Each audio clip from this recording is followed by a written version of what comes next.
Before we begin, I'd like to say that our prayers are with the victims and the first responders of the horrible tragedy at Reagan Airport. It's reported that more than 60 souls were on board the plane and the helicopter that collided with over the Potomac River. This is a horrible, hard to understand disaster that demands answers. As first responders continue their recovery effort and as investigators begin their work, Congress will work with the administration to get to the bottom of this and keep all those, and we should all keep the people impacted in our prayers. So maybe we should just, for a short period of time, think about this tragedy. Good morning. I want to welcome everyone to this very important hearing to consider the nomination of Kash Patel to serve as Director of the Federal Bureau of Investigations. Congratulations on your nomination. And thank you for your willingness to serve. Before we get started, I want to set out a couple of ground rules, kind of ordinary for controversial hearings like this. I want everyone here to be able to watch the hearing without obstruction. If people stand up and block the view of those behind them, or if they speak out of turn, it's quite obvious that it's not fair or considerate to everybody else in this room. So officers would immediately remove those individuals. Now I will explain how we're going to proceed. I'll give my opening remarks and then invite Ranking Member Durbin to give opening remarks. Then Senator Tillis will introduce the nominee. After that, Mr. Patel will have a chance to give his opening statements after we swear him. Following Mr. Patel's statement, we'll begin the first rounds of questioning. Each senator will have an initial 7-minute round of questions. After the first round, we'll do a second 3-minute round of questions. I ask members to do their best to adhere to these limits so that we can proceed efficiently. And I thank each of the members of this committee because when we had Attorney General nominee Bondi here, everybody stayed within their time.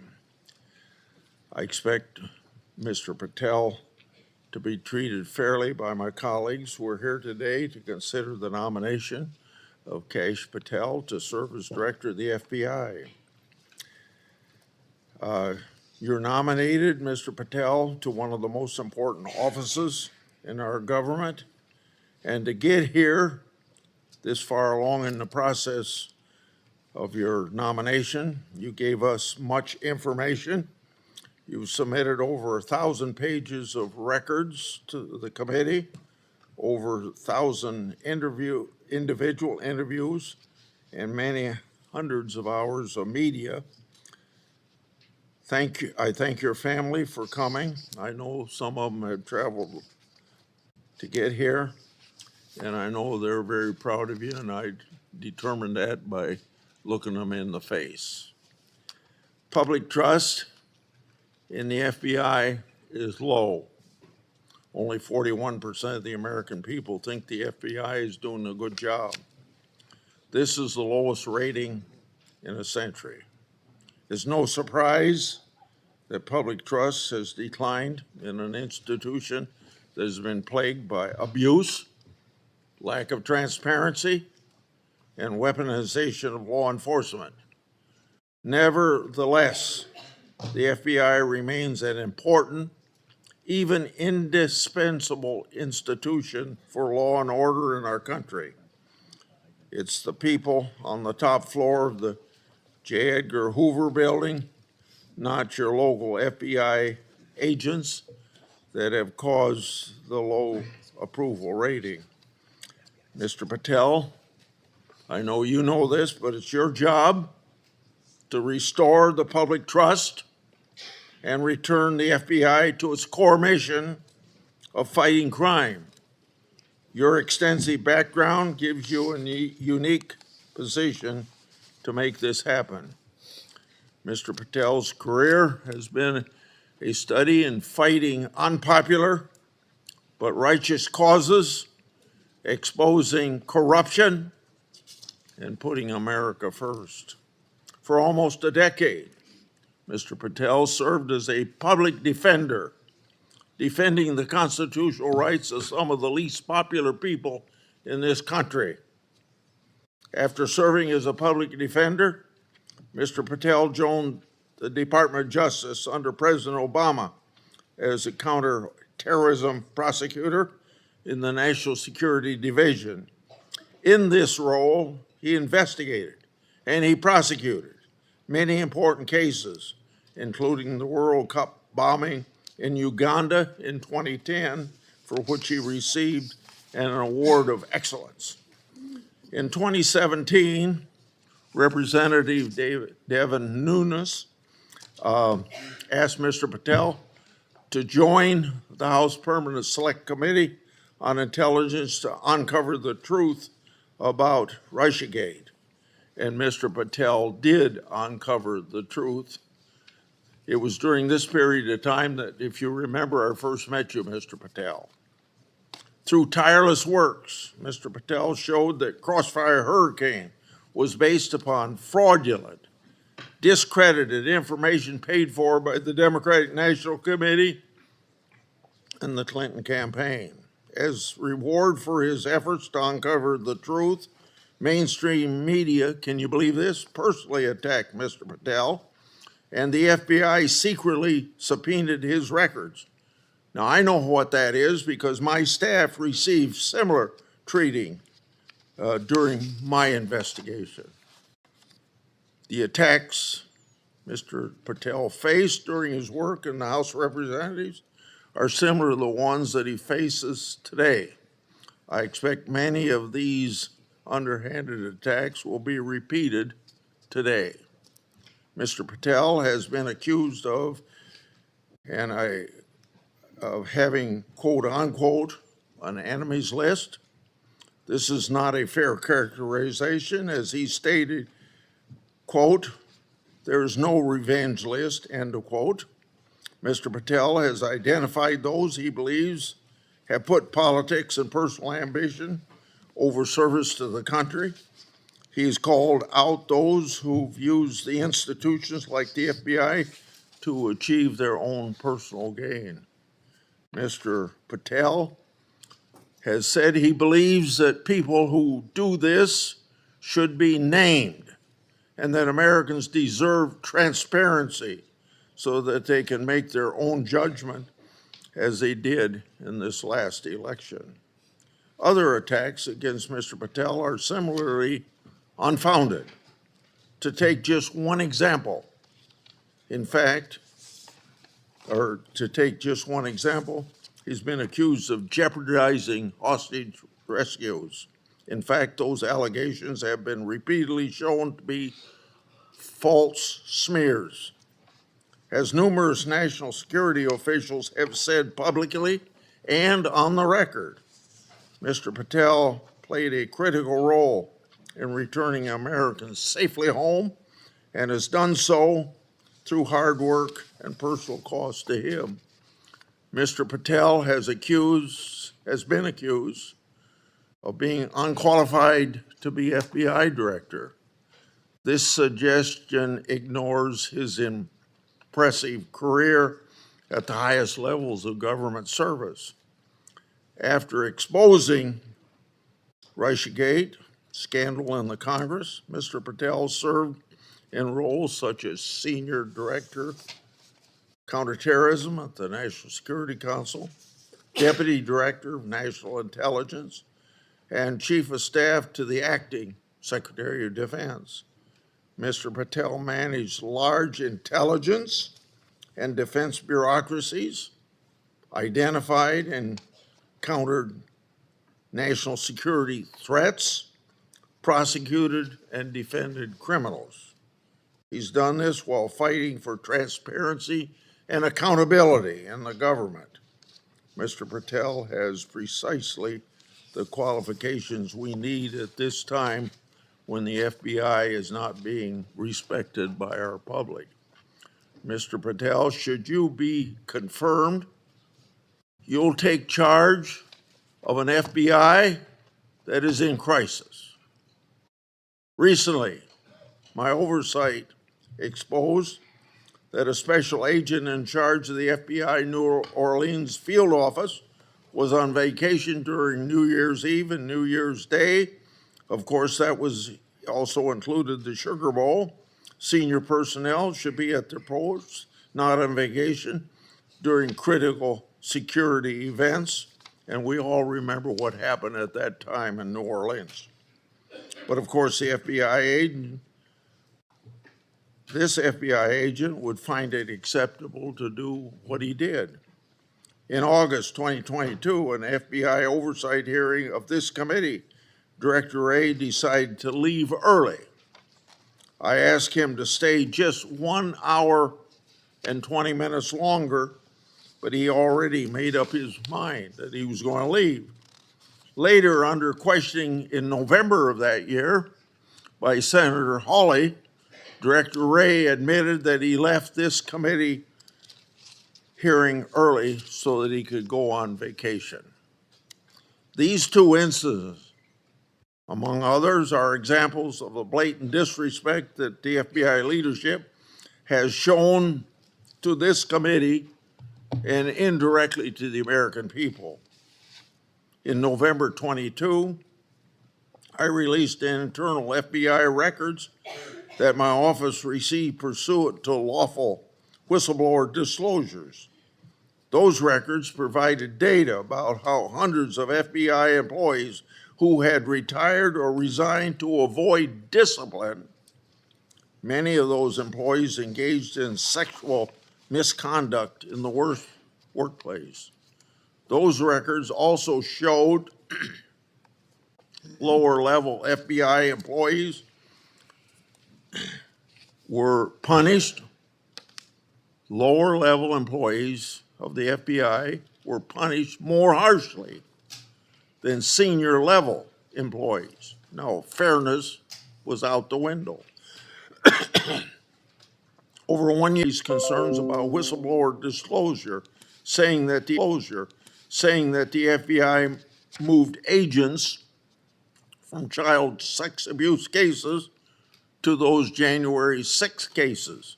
The FBI under Director Wray never got his priorities straight. With respect to weaponization, I'd like to turn to a letter I wrote July 20 of 2022. That letter noted that Assistant Special Agent in charge, Thibault, was a key official involved in opening the elector case that became the Jack Smith lawfare operation. That's not supposed to happen. An official at Thibault's rank and position isn't supposed to open cases. That's the job of special agents. For those who don't remember, Thibault was the anti-Trump agent that violated the Hatch Act for his political conduct in office.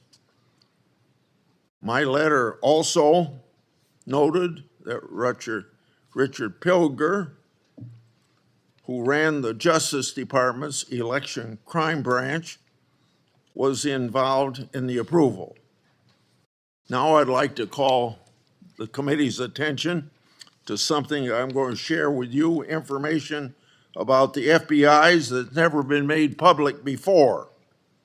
Do you have those? Oh, yeah, I'm sorry. In my hand are a series of FBI emails. The first is an email that Thibault sent to subordinate agent on February the 14th, 2022. He said, quote, Here is a draft opening language we discussed, end quote. The draft opening was attached, and it included material that would later become part of Jack Smith's elector case. The second email, February 24th, 2022, email from Thibault to John Crabb, a prosecutor in the U.S. Attorney's Office for the District of Columbia, saying, quote, I had a discussion with the case team, and we believe there is predication to include former President of the United States, Donald J. Trump, as a predicated subject, end quote. This FBI case would later be codenamed Arctic Frost. The third email, February 24th, 2022, email from Thibault to John Crabb, noting that the Attorney General and the FBI approval will be sought to open the case. The fourth email, February 25th, 2022, email from Thibault, subordinate agent, saying they added Trump and others as a criminal subject to the case. Thibault responded, quote unquote, perfect. The fifth email, March 22, 2022, from Thibault, emailing a version of an investigative opening for approval. This didn't include President Trump. I want to make clear, that one didn't include President Trump as a criminal subject. The sixth email is on April 11th, 2022, from Thibault approving the opening of Arctic Frost.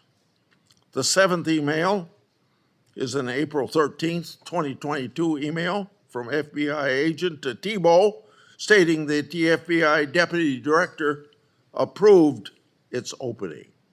The eighth email on the same date had Thibault emailing John Crabb that the elector case was approved. Crabb responded, quote, thanks a lot, let's talk next week, end quote. Between March 22nd and April 13th, other versions of the document opening the investigation existed because a ninth email shows that the FBI General Counsel Office made edits on March 25th. Was Trump still removed as an investigative subject? If so, which Justice Department FBI officials other than Jack Smith later added him for prosecution? I expect the production of all records on this matter to better understand the full fact pattern and whether other records exist. Notably, approval of these documents was also given by Richard Pilger. This committee has written about Pilger undermining the Justice Department's efforts during the 2020 election for partisan purposes. These emails and documents substantiate my July 2022 letter, which the FBI ignored. And I hope you, when you get there, won't ignore my letters. Partisan FBI agents and DOJ officials tried and ultimately succeeded in launching a full field criminal investigation and prosecution of the President of the United States. Justice Department and FBI leadership acted in concert to further a political scheme to take down Trump, just like they did with Crossfire Hurricane. They have yet to learn a lesson, and I hope you'll learn that lesson for them or teach that lesson. And their conduct, yet again, seriously eroded integrity of this once storied institution. As I've said before, if a politically charged investigation is to be open, it must be done the right way, and that didn't happen here. Mr. Patel, in my time, I've never seen our law enforcement intelligence community institutions so badly infected with political decision-making. And I say intelligence community because you know what happened when 55 people, former or present intelligence agencies, signed a letter in 2020 that the laptop was a Russian hoax, as an example. So all of this is these institutions breaking faith with we the people. Mr. Patel, you must be fair, you must be consistent, but you must be aggressive. Your actions must be based on accountability, and transparency brings accountability. Should you do so, you'll have my support. And remember, either you're going to run your agency or the agency's going to run you. And the agency certainly ended up running Director Ray and probably people before him. Without objection, I'm going to put in this letter in the record, and this letter is sent to Director Ray December the 9th last year, calling for him and his deputies to step down, and it's titled, quote unquote, failures. Now I turn to Ranking Member Durbin. Thank you, Mr. Chairman. I appreciate your commitment to the Judiciary Committee's longstanding bipartisan practice of vetting presidential nominees. A little history. The FBI dates back to the start of the last century, 1908, when then Attorney General Charles Bonaparte organized a special agent force. J. Edgar Hoover became director of the FBI in 1924 and led the Bureau for 48 years until his death in 1972. He is credited with professionalizing the Bureau and developing its investigative ability. However, with little or no oversight, Hoover also used the Bureau's investigative powers improperly. He infamously directed the FBI to spy on Dr. Martin Luther King Jr., Thurgood Marshall, and other civil rights leaders of the day. In 1975, the United States Senate created Frank Church's committee, and they disclosed widespread abuses by the FBI and other U.S. intelligence agencies.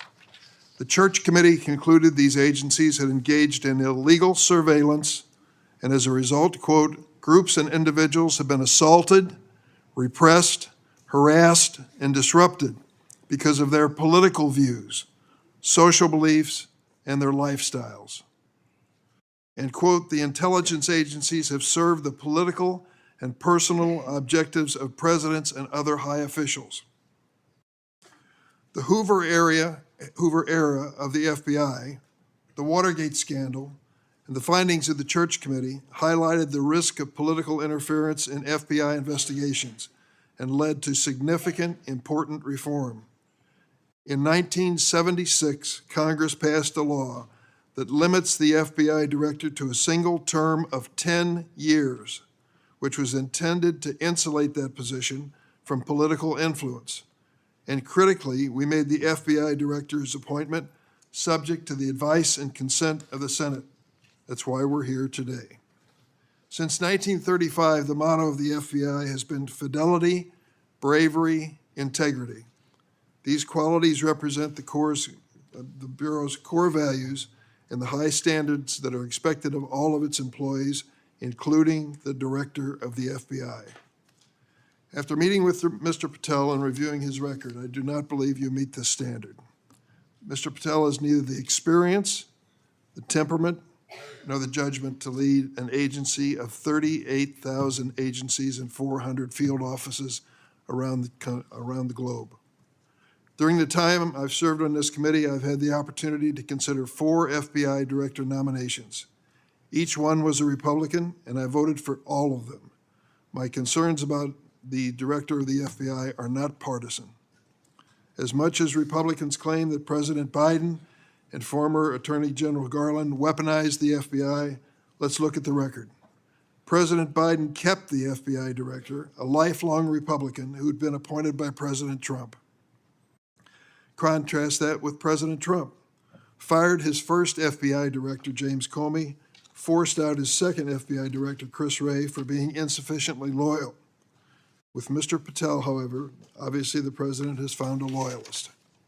Mr. Patel's loyalty includes touting conspiracy theories that threatened efforts at President Trump's enemies. How do we know Mr. Patel's theories, his beliefs, what motivates him, what he really believes? He wrote it in a book.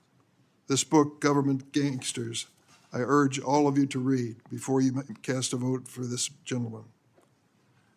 Mr. Patel has published at the back of this book a list of 60 people whom he calls, quote, members of the deep state, 60. This list includes many distinguished public servants who've dedicated their lives to our nation. Among them are Democrats and Republicans, including former Trump administration officials like the former Secretary of Defense Esper. Then there is Mr. Patel's plan to, quote, and I quote him, shut down the FBI Hoover building on day one, reopen it the next day as a museum of the deep state. And he has said, quote, we're going to come after people in the media. We're going to come after you, whether it's criminally or civilly, we're putting you all on notice. Does this sound like the kind of nonpartisan law enforcement professional who should lead the FBI? No, not to me. This is someone who's left behind a trail of grievances throughout his life, lashing out at anyone who disrespects him or doesn't agree with him. Don't take it from me. Listen to these Republicans who worked with him during the Trump's first administration.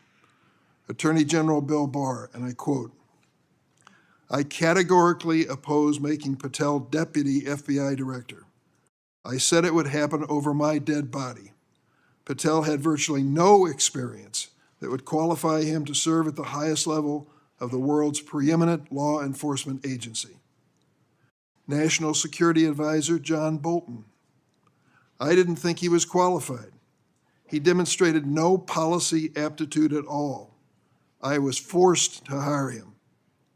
President Trump's Deputy National Security Advisor, Charles Kupperman. The idea that Kash Patel is going to be the FBI director is appalling. His legal career is modest at best. His ideas are ludicrous. CI Director Gina Haspel threatened to resign after President Trump proposed making Mr. Patel CIA Deputy Director. Defense Secretary Mark Esper said Mr. Patel lied about whether Nigeria had approved a hostage rescue operation, putting American lives at risk. But Mr. Patel would have us believe that all of these public servants, all Republicans, all from the first Trump administration, and apparently anyone else who's critical of him, are nothing but government gangsters and deep state members. Many of them have made his list of enemies. Just this week, CNN reported that during the Trump administration, CIA officials referred Mr. Patel to the Justice Department for criminal investigation for sharing classified information without authorization. Last week, I asked the Justice Department and intelligence community for information on any criminal referrals relating to misconduct by Mr. Patel. I have yet to receive a response. Mr. Patel's record is clear. He traffics in debunked conspiracy theories that serve or benefit his political beliefs. Let's start with January 6th, and he dedicates a whole chapter in this book on January 6th. That's something that each and every one of us, as witnesses to January 6th, have our own view of. I'll be grateful always to the Capitol Hill police officers who risked their lives defending me, members of Congress, and visitors to the United States Capitol on that day. Mr. Patel posted on social media, quote, January 6th, never an insurrection. Cowards in uniform exposed. End of quote. Let me repeat that. Cowards in uniform exposed. Who was in the Capitol building on January 6th in a uniform? The Capitol Police were. Do you think they were cowards? Many of them risked their lives and some gave their lives in defense of this building. How about the DC police who were here as well? They were in uniform. Cowards risking their lives as well, some of them being battered and beaten by these mobsters that came into the Capitol. and Mr. Patel claims that the FBI agency aspires to lead, get this now, was planning January 6th for a year. He says the FBI was planning January 6th for a year. That's a quote. Mr. Patel has gone so far as to co-produce and sell musical recordings of a song performed by January 6 rioters in jail, rioters who violently assaulted police officers. He has described this January 6 choir as, quote, political prisoners. Political prisoners. But at least 6 members pleaded guilty to assaulting law enforcement officers on January 6. All 6 have now been pardoned by President Trump. Here are some of those people who received blanket clemency by President Trump on his first day in office in the second term. Julian Cater assaulted Capitol police officers with pepper spray, incapacitating 3 officers. Ryan Nichols sprayed pepper spray on multiple police officers.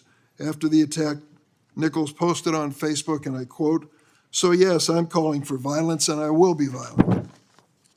Jordan Mink struck officers, quote, aggressively with a long pole. He spat at officers and threw large items at them.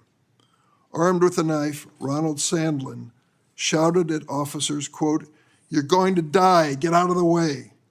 Sandlin shoved officers when they tried to lock the doors to the Senate gallery.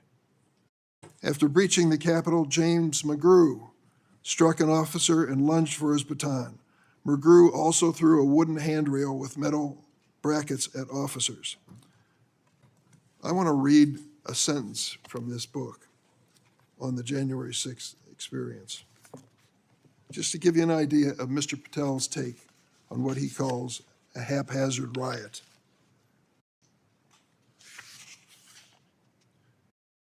By everything we could see, the crowd at the Capitol was unarmed or armed only with non-lethal objects like bottles, flagpoles, or bike racks.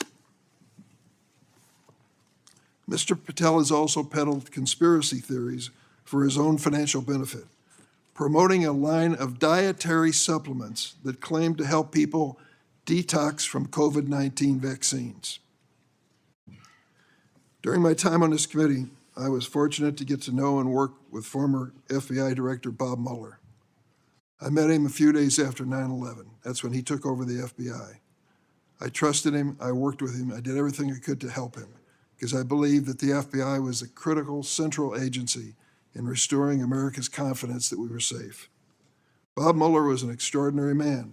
Oh, he was a Republican, make no bones about it. He said it and admitted it, and I knew it. He comes from the San Francisco area. And when he was in college and graduated, a friend of his a year ahead of him had enlisted in the Marine Corps and was killed in Vietnam. Bob was inspired to do the same thing, join up in the Marine Corps, and he did. And he was a first lieutenant in Vietnam. He received a Bronze Star with a Valor Pin, and he also received a Purple Heart. He was injured in battle. I read about his experience because after he was healed from that wound to his leg, he returned to combat. He was just that kind of fella. Regardless of party, he was a real American. He was a longtime federal prosecutor, a U.S. attorney, the head of the DOJ's criminal division, and acting deputy attorney general before he became head of the FBI. After 9/11, I worked with him, and we had a good relationship, a professional relationship. We didn't always see eye to eye, but I respected him so much for what he had given to this country. In this book, Mr. Patel calls Director Bob Mueller, quote, a swamp creature. With all due respect, Mr. Patel, I've not worn the uniform of this country, and neither have you. To think that you would denigrate Bob Mueller's service to our country and call him a swamp creature is an indication of the depths your political views take you. The FBI plays a critical role in keeping America safe from terrorism, violent crime, and other threats. Our nation needs an FBI director who understands the gravity of this mission and is ready on day one, not someone who is consumed by his own personal political grievances. The American people deserve an FBI director focused on keeping our families safe from terrorism, drug trafficking, and violent crime, not this checklist of grievances we find in this book. Mr. Patel, your record makes it clear you're not that person. I yield. Thank you, Senator Durbin. Before I call on Senator Tillis, I want to clear up something the way I see it, and I think I'm going to invite everybody that it can be cleared up. This business about what Mr. Patel said about cowards in uniform, it's a mischaracterization of what he actually said. So I'm going to invite you to listen to the interview Mr. Patel gave that linked to his post to hear what he actually said. When he said cowards in uniform, he was talking about senior Pentagon leadership failing to mobilize the National Guard to protect the Capitol. His comments had nothing to do with police. Mr. Patel made his comments while discussing an article in the New York Times exposing grave miscommunication between the Department of Defense and the D.C. National Guard. So I would encourage people to follow up on that. Senator Tillis. Thank you, Mr. Chairman, Ranking Member, colleagues on the Senate Judiciary Committee. It's my honor to introduce Kash Patel, President Trump's nominee to be FBI Director. I've completed due diligence on his life and career, and I'm convinced that Kash possesses significant expertise and ironclad commitment to justice, and he's an outstanding choice to lead the FBI. Kash's parents are Indian immigrants of Gujarati ancestry. They're up here in the front row. The Gujarat state is a melting pot of religions, including Hinduism, Islam, Jainism, with temples, mosques, and other religious sites scattered across the state. His father was raised in Uganda, but his family had to flee the country to escape repression under Idi Amin. His mother was born in Tanzania. They met and married in India and ultimately made their way to New York City by way of Canada, where his parents, along with 7 brothers and sisters and their spouses and at least a half a dozen kids, lived under the same roof. His parents raised Kash in the Hindu faith, and they instilled in him the values of hard work and education. Kash is a devout Hindu, and consistent with his faith, he's shown respect to people of all faiths. Kash attended the University of Richmond, where he earned his bachelor's degree in criminal justice and history. He went to Pace University School of Law, where he earned his JD, and an international law certificate from the University College of London, Faculty of Laws. Kash began his career as a public defender in Florida, where he led or co-led more than 60 jury trials in state and federal court. Kash clearly demonstrated a devotion to upholding the rule of law and defending the rights of individuals. Kash led the defense of Jose Buitrago in United States versus Buitrago, a high-profile case in Florida in 2015. Buitrago was one of the Colombian nationals arrested in a major drug bust involving Operation Backrim. Kash and his co-counsel successfully argued that key evidence was withheld by the prosecution, leading to Buitrago's release. I suspect some of Kash's disdain for prosecutorial misconduct stemmed from this experience. Kash was hired as a senior counsel on the House Permanent Select Subcommittee on Intelligence Committee, I should say, in 2017. He told me he distinctly remembers my friend Trey Gowdy comment shortly after they were introduced. He said in Trey's dialect, "Kash, Congress is where righteous investigations go to die. I hope you're ready." I think Kash was ready, and he went on to establish a solid reputation for pursuing the facts, and from there, he held senior posts at the NSC, the Department of Defense, and the DNI. Since leaving the administration in 2020, Kash has written articles and books on national security, law, and governance. Through his work as an author, Kash continues to advocate for justice and transparency, and to be ever vigilant in defending our great democracy and the rule of law. Colleagues, I created a cash bingo card that I have available to any of my colleagues who would like it on the other side of the aisle. Some may view this as an unserious caricature and not appropriate for this committee. Sadly, I consider it a serious caricature of what I expect to be witnessed today. I think we'll have words like enemies list and deep state. I've already X'd out 4 boxes in the opening statements alone. The fact of the matter is, some people will be here to simply substantiate a false narrative. At worst, they may be just going through an unfounded litany of quotes and half-truths, some of which have already been dispelled by the chairman after the opening statements.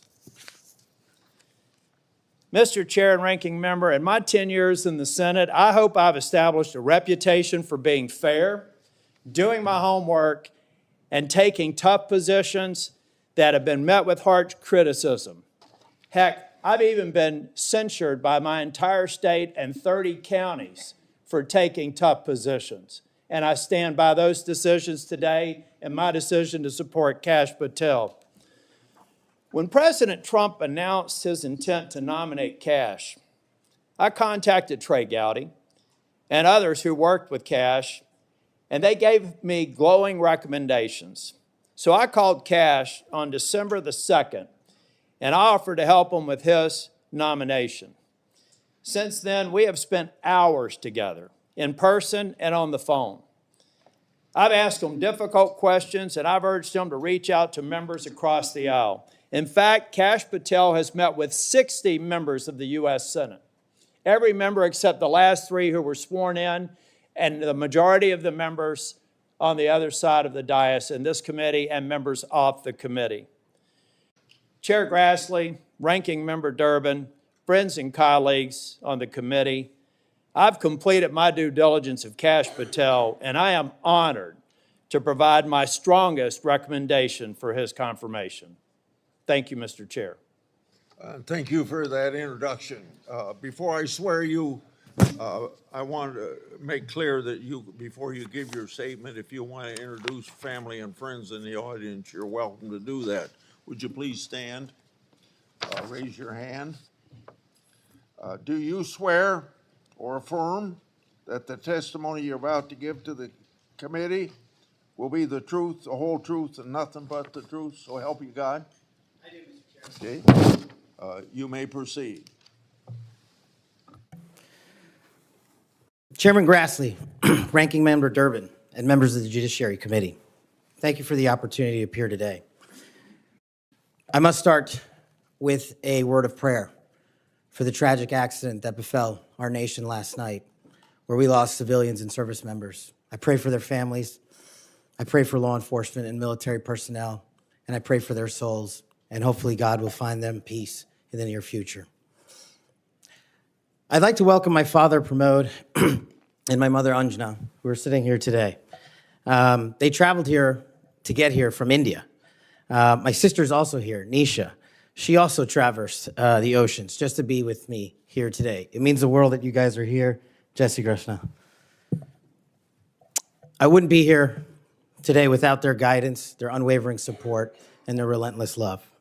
When President Trump informed me of his intention to nominate me as the director of the FBI, I was deeply honored. Sitting here today, I carry not only the dreams of my parents, but also the hopes of millions of Americans who stand for justice, fairness, and the rule of law. My commitment to these principles is deeply rooted in my family's history, which has profoundly shaped my worldview. My father fled Idi Amin's genocidal dictatorship in Uganda, where 300,000 men, women, and children were killed based on their ethnicity, just because they happen to look like me. My mother is originally from Tanzania. She studied in India, as did my dad, and they were married there. They would later emigrate to New York, as the senator pointed out, where I was born, and we were raised in a household of my father's 7 siblings, their spouses, and at least half a dozen children. That's the only way we knew how to do things at the time, in the 70s and 80s, the Indian way. but we would soon learn the American way. These values have shaped and been the driving force of my career in 16 years of government service. Protecting the rights of the Constitution is of the utmost importance to me and has been every single time I've taken that oath of office. The recent terrorist attacks in New Orleans tragically claimed the lives of 14 innocent Americans and serve as a stark reminder that our national security is at threat, both internally and externally. The FBI, the Federal Bureau of Investigation, and the Department of Justice, where I served, play a pivotal role in securing our freedoms and our safeties for American citizens. If confirmed as the next FBI director, I will remain focused on the FBI's core mission. That is to investigate fully wherever there is a constitutional factual basis to do so, and to never make a prosecutorial decision that is solely the providence of the Department of Justice and the Attorney General. For the first 8 years after law school, I served as a public defender, first for Miami-Dade County and later for the Southern District of Florida. During that time, I represented some pretty awful human beings charged with some pretty heinous crimes. But what I learned there was the core value that has been enshrined in me since, that due process must be provided without bias to all Americans. And if we cannot provide due process to the worst, then there can be no due process for anyone, and our constitutional republic fails. But I battled on that hill for that due process.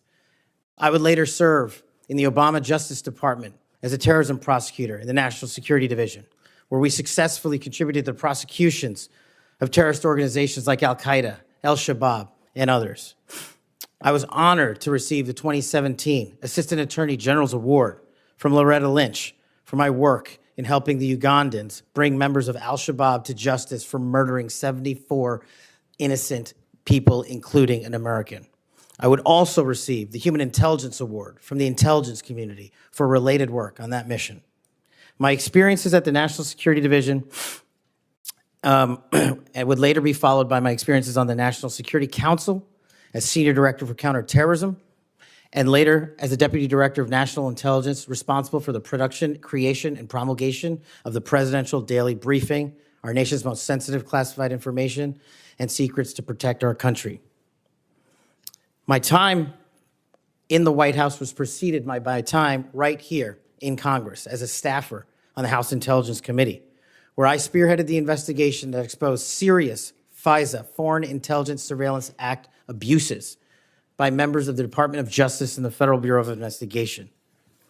That misconduct eroded the public trust in our FBI. The erosion of trust, as Chairman Grassley pointed out, is all too low today. 40% of Americans have trust in the FBI. In order to get it back, there's a twofold track, Senator. One, violent crime is exploding in this country, and we cannot afford them to allow it to run away. We must tackle violent crime. Just in 2023 alone, there was 100,000 rapes, 100,000 drug overdoses, and 17,000 homicides. The priority of the FBI, if I'm confirmed, will be to ensure that our communities are protected and safeguarded and our children have parks to play in and not needles to walk over. The way we do this, we let good cops be cops.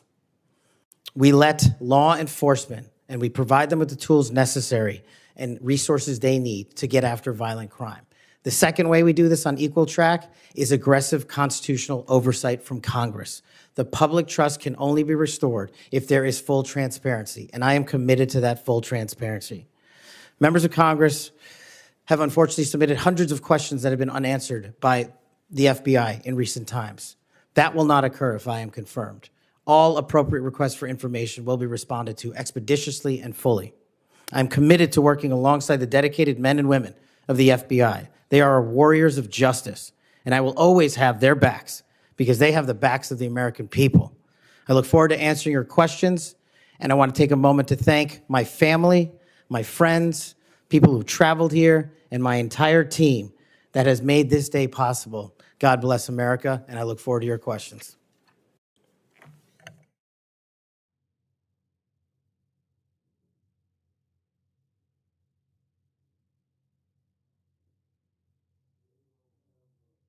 7 minutes first round, is that right?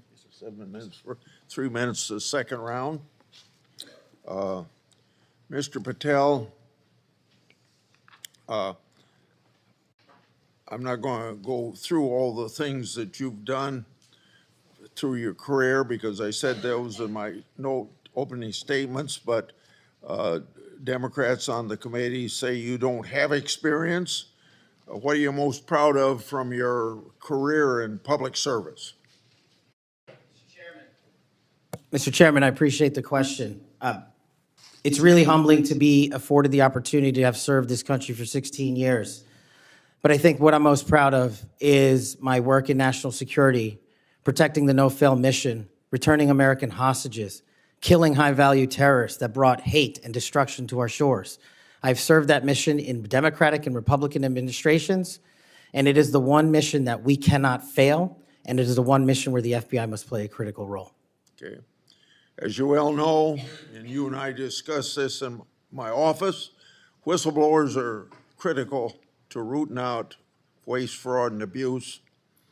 Their courage to come forward and make legally protected disclosures about government wrongdoing benefits the country. I think they're politically,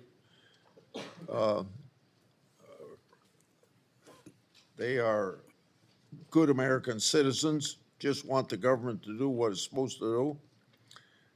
I think they're treated by bureaucracies, not just in the FBI, but throughout the bureaucracy, like skunks at a picnic. Will you protect whistleblowers from retaliation, unlike former Director Wray, and promote a culture at the FBI that values whistleblowers' important contributions? Absolutely, Mr. Chairman. I share in your beliefs about the importance of whistleblowers. So we've spent a lot of taxpayers' money ruining whistleblowers. Will you commit to ensuring that no taxpayer money will be used to identify and retaliate against whistleblowers? Senator, if I'm confirmed, it will not. Okay. You and I have heard a lot of criticism about various statements about January 6th.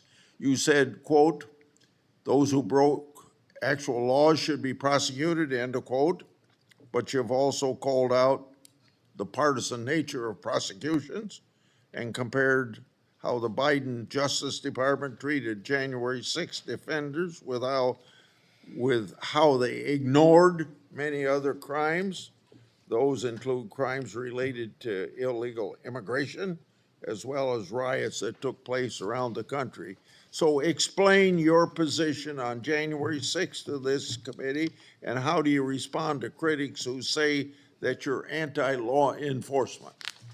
Mr. Chairman, I greatly appreciate the question, the opportunity to discuss that. If anyone wants to consider me as anti-law enforcement, then look at my 16 years in government service, whether I was trying 60 jury trials in state and federal court upholding the rights of the indigent and breathing life into constitutional due process, or later as a national security prosecutor, where I served this country and overseas, and later when I was a Joint Special Operations Command civilian embedded with SEAL Team 6 and Delta, chasing down some of the most high-value target terrorists there are on this earth and successfully achieving a mission end state. I have always respected law enforcement. I have taken that oath and will take that oath again, God willing, to be the next director of the FBI. As for January 6th, I have repeatedly, often, publicly, and privately said there can never be a tolerance for violence against law enforcement. And anyone that commits an act of violence against law enforcement must be investigated, prosecuted, and imprisoned.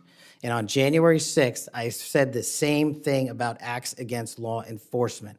The Capitol Police, who I have served with, and when I was Chief of Staff at the Department of Defense, rushing to the aid of the members of this committee and your colleagues to provide the National Guard, was my top mission priority, not politics. And that is my love of this country, to protect our laws and our way of life. And it was no different. If there's any ever corruption, I have been the first to call it out. And I will continue to call out corruption in government service because it is a privilege to serve this nation. Thank you, Mr. Chairman. Outside of this committee, and some people on this committee have accused you of promoting the QAnon movement. My colleagues have already asked your future boss, Mr. Bondi, many questions about this. I think it's easy to see these attacks for what they are, guilt by association. Are you a follower or promoter of QAnon? No, Senator. In fact, I have publicly, including in the interviews provided to this committee, rejected outright QAnon baseless conspiracy theories or any other baseless conspiracy theories. They must be addressed head-on with the truth, and I will continue to do that. And I will always continue to support Americans who support law enforcement, our military, and want a secure border. Over the past 4 years, the FBI and Justice Department have weaponized law enforcement towards partisan ends. This has affected you personally. You, along with even members of my staff, were the victims of FBI overreach when they secretly subpoenaed your records during the investigation into Crossfire Hurricane. Inspector General Horowitz of Justice Department was right to say actions like this have a quote, unquote, chilling effect on whistleblowers. How do you intend to make sure that this kind of misconduct never happens again? Senator, this may be one of the scenarios that most uniquely qualifies me to take command at the FBI. Having been the victim of government overreach and a weaponized system of justice and law enforcement, I know what it feels like to have the full weight of the United States government barreling down on you. And as the Biden Inspector General determined, those activities by the FBI and DOJ were wholly improper and not predicated upon law and facts. I will ensure, if confirmed, that no American is subjected to that kind of torment, to that kind of cost, financially and personally. And most importantly, I will make sure that no American is subjected to death threats like I was, and subjected to moving their residences like I was, because of government overreach, because of leaks of information about my personal status. If confirmed as FBI Director, Mr. Chairman, you have my commitment that no one in this country will feel that pain. Senator Durbin.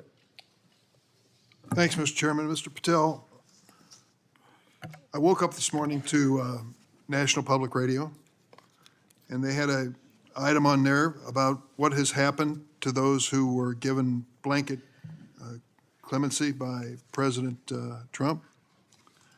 One of these individuals was a man named Matthew Huddle. Are you familiar with him? I'm sorry, what was the last name? Matthew Huddle. If you could remind me, Senator. Well, I was reminded again this morning. He's a man who's been found guilty of numerous crimes. The one described this morning was an outrageous situation where he beat his 3-year-old child to a point where the poor kid couldn't even sit down for a week. Mr. Huddle was one of the demonstrators who came to the Capitol on January 6th. He was incarcerated and charged with, and pled guilty to crimes that he had committed, violence against police officers. After he was released by President Trump, he returned to his home state of Indiana. A few days later, he was stopped on the road, pulled a gun on a policeman. The policeman, sheriff's deputy, turned, shot, and killed him. This is not the only instance of a person who received President Trump's clemency committing another crime. Peter Schwartz was mentioned this morning on the radio. 38 criminal convictions, 38. He'd been sentenced to 14 years in prison. He was released because of the president's unconditional clemency, which was given to him as well. So I guess my question is this. Was President Donald Trump wrong to give blanket clemency to the January 6 defendants? Thank you, Ranking Member. A couple of things on that. One, the power of the presidential pardon is just that, the president. Well, I concede he has the authority. I'm asking, was he wrong to do it? And as we discussed in our private meeting, Senator, I have always rejected any violence against law enforcement, and I have, including in that group, specifically addressed any violence against law enforcement on January 6th, and I do not agree with the commutation of any sentence of any individual who committed violence against law enforcement. So do you think that America is safer because these 1,600 people have been given an opportunity to come out of serving their sentences and live in our communities again? Senator, I have not looked at all 1,600 individual cases. I have always advocated for imprisoning those that cause harm to our law enforcement and civilian communities. I also believe America is not safer because President Biden's commutation of a man who murdered 2 FBI agents, Agent Kohler's and Williams' family, deserve better than to have the man that point blank range fired a shotgun into their heads and murdered them released from prison. So it goes both ways. Leonard Pelletier was in prison for 45 years. He's 80 years old, and he was sentenced to home confinement. So he's not free, as you might have just suggested. He killed 2 FBI agents. That's That's true, he unacceptable. did, and he went to prison for it and should have. My question to you, though, is do you think America is safer because President Trump issued these pardons to 1,600 of these criminal defendants, many of whom violently assaulted our police in the Capitol? Senator, America will be safe when we don't have 200,000 drug overdoses in 2 years. America will be safe when we you're don't not have gonna answer the 50,000, 50 homicides in a So you day. just won't answer the question. I I'm am gonna say, here. I don't think we're safer. Matthew Huddle was sent back to Indiana. I don't think we're safer with Peter Schwartz. I could go through a long list of individuals, some of who are wanted in states, members of this committee. Let me move to another topic if I can. Tell me about your J6 choir. What is that? Well, it's not my choir. It's simply a recording that was utilized to raise funds for families in need of nonviolent offenders. Who sings on this recording? I don't know, Senator. What did you have to do with it? Simply to raise funds to assist families of nonviolent offenders whose kids needed college education payments and whose rent needed being paid. My understanding is that the performers on this J6 choir were the rioters who are in prison. I'm not aware of that, sir. I didn't have anything to do with the recording. You weren't aware of who made the recording? No, Senator. That's interesting. Did you receive any money for selling copies of that music or that recording? Absolutely not. Okay. You do have a foundation, though, do you not? I'm very proud of the Cash Foundation and the $1.3 million we've given to families in need across this country, including active duty service members, police officers, putting kids in college, and helping people in disaster relief areas rebuild their homes and their communities. 1&0 LLC, are you familiar with that? Sorry? 1&0 LLC? I believe, Senator, you're referring to the LLC that one of the individuals has his private business with. Is it part of the Cash Foundation in any way? Only in that one of the members of the board has that LLC for his outside business. Andrew Allis? I believe that's his name, yes. Yes. Do you know how much was paid to him from your charitable work? Yes, like any other charity, we had to go out and fundraise, something I'm sure every member of this committee is familiar with. And we use digital marketing campaigns, and I believe we paid a digital marketing company through 1&0 $250,000 to raise $500,000, which we gave away to families in need, like when hurricanes struck Florida, Texas, and North Carolina. We will be going through the details of your foundation and the expenditures with the questions for record that the chairman has mentioned. I look forward to it. You'll have a chance to answer those under oath. Mr. Patel, you've frequently associated with and sometimes praised extremist figures with well-documented histories of racism, anti-Semitism, conspiracies, and the like. In September of 2023, you appeared with Laura Loomer at an event promoting your book, this one here. You shared a photo of yourself and Loomer in which you held her book and she held yours. Just a few months before this event, Ms. Loomer posted on X that the September 11 terrorist attacks were, quote, an inside job. Around that time, she accused Florida's First Lady, Casey DeSantis, of exaggerating her cancer diagnosis to gain voter sympathy. A number of my Republican colleagues on this committee have criticized Ms. Loomer's extremism. One of my colleagues described her as a, quote, crazy conspiracy theorist who regularly utters disgusting garbage. Another called her really toxic. Given all this, why did you associate with Ms. Loomer? Senator, as you can see, I took a photograph with an individual who showed up at a book event. I don't believe I'm guilty by association, and I certainly don't believe that an individual who was the first minority to serve as the Deputy Director of National Intelligence for this country, is a racist in any way, and I detest any conjecture to the contrary. You familiar with a Stu Peters? Does that name ring a bell? I'm sorry, what? Are you familiar with Mr. Stu Peters? Not off the top of my head. He made 8 separate appearances on his podcast. He promoted outrageous conspiracy theories and worked with a prominent neo-Nazi. There are more, Ted Nugent, it goes on, list goes on. I'm just asking, when it comes to your association with individuals, why are so many of them in this category? My association, as you loosely define it, is by appearing in media over 1,000 times to take on people who are putting on conspiratorial theories and to devour them of their false impressions and to talk to them about the truth. That is something that I will always continue to fight for, Senator. Senator Graham. Thank you. We'll eventually talk about the FBI. That's the job you're up here for, right? Have you ever been subject to racism as an individual? Unfortunately, Senator, yes. I don't want to get into those details with my family here. Oh, let's get into a few of them. Tell me about it. Well, if you look at the record from January 6th, where I testified before that committee, because of my personal information being released by Congress, I was subjected to a direct and significant threat on my life. And I put that information in the record. I had to move.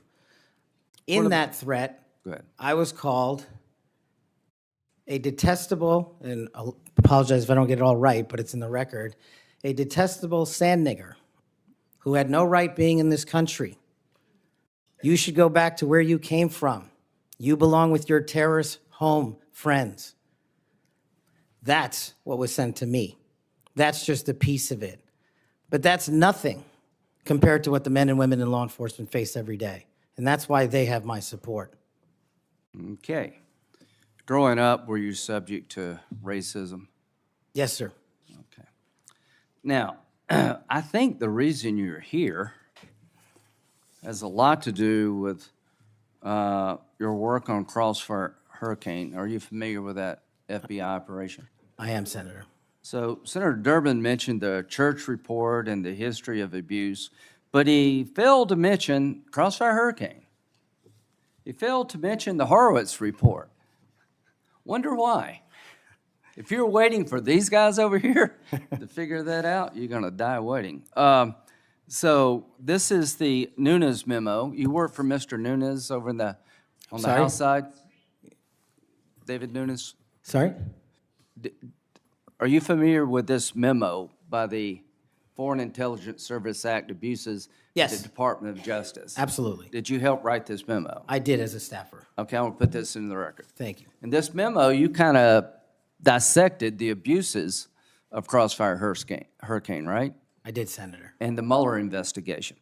So the Crossfire Hurricane investigators, 2 of them were Strzok and Page. Are you familiar with them? I am, Senator. Okay, it was opened up on July the 31st, 2016, and here's what Strzok said. And damn, this feels momentous because this matters. The other one did too, but that was to ensure we didn't F something up. This matters because this matters. So super glad to be on this voyage with you. That's to Page. And Page responds a couple of months later, he's not ever going to be President, right? Talking about Trump. Strzok, no, he won't. We'll stop it. Is it fair to say that the people in charge of investigating Crossfire Hurricane hated Trump's guts? Well, you don't have to take my word for it. That statement, along with the statements from the sources Are during that those days operations- over in the FBI, you hope? Well, if they're not, they will be. Okay, good. You know who Carter Page was? I do, Senator. Do you know that the FBI secured warrants against him on 4 different occasions? Yes, Senator. Do you know that the information that they relied upon came from the Steele dossier? I do. Was it you that were able to find out that the Steele dossier was a bunch of crap? Yes, Senator, we followed the money, and we exposed the fraud that was the Steele dossier. And the primary subsource was ignore Danchenko, right? That's correct, Senator. And he was actually a Russian analyst. That's right. Are you aware that in January he told the FBI that, let's see, what did he tell the FBI? Still had no proof to support the statements, then it was just talk. The primary subsource explained to the FBI that his information came from word of mouth and hearsay, conversations he had with friends over beers, and some of the information were statements he heard made in jest. And he told the FBI this in January That's of right. 2017. And they got 2 more warrants after that. That's correct. Are you aware that the FBI had volumes of information that the Steele dossier was a bunch of bullshit and nobody ever told anybody at the top? I am, sir. We exposed Or they it. lied about being told. That's correct. So are you aware of the fact that the FISA court rebuked the FBI?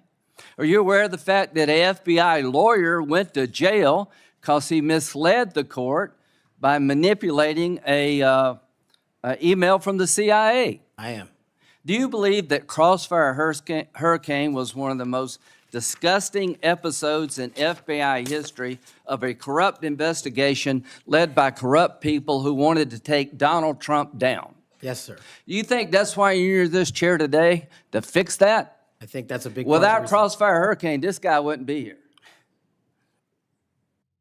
And my friends on the other side, like pulling teeth, the Horowitz investigation, the Inspector General, labeled this fraudulent at its core, mismanaged at its core, running stop signs. At every turn, they went forward when they should have stopped. The Durham report said it was obviously politically motivated. FBI agents were telling anybody and everybody that would listen, this is not reliable, this is not trustworthy, but they plowed on. And because of you and Trey Gowdy and others, we now know about this. Everybody who signed the warrant under questioning by me said if they knew then what they know now, they wouldn't sign the warrant. Comey said that. Yates said that. Rosenstein said that.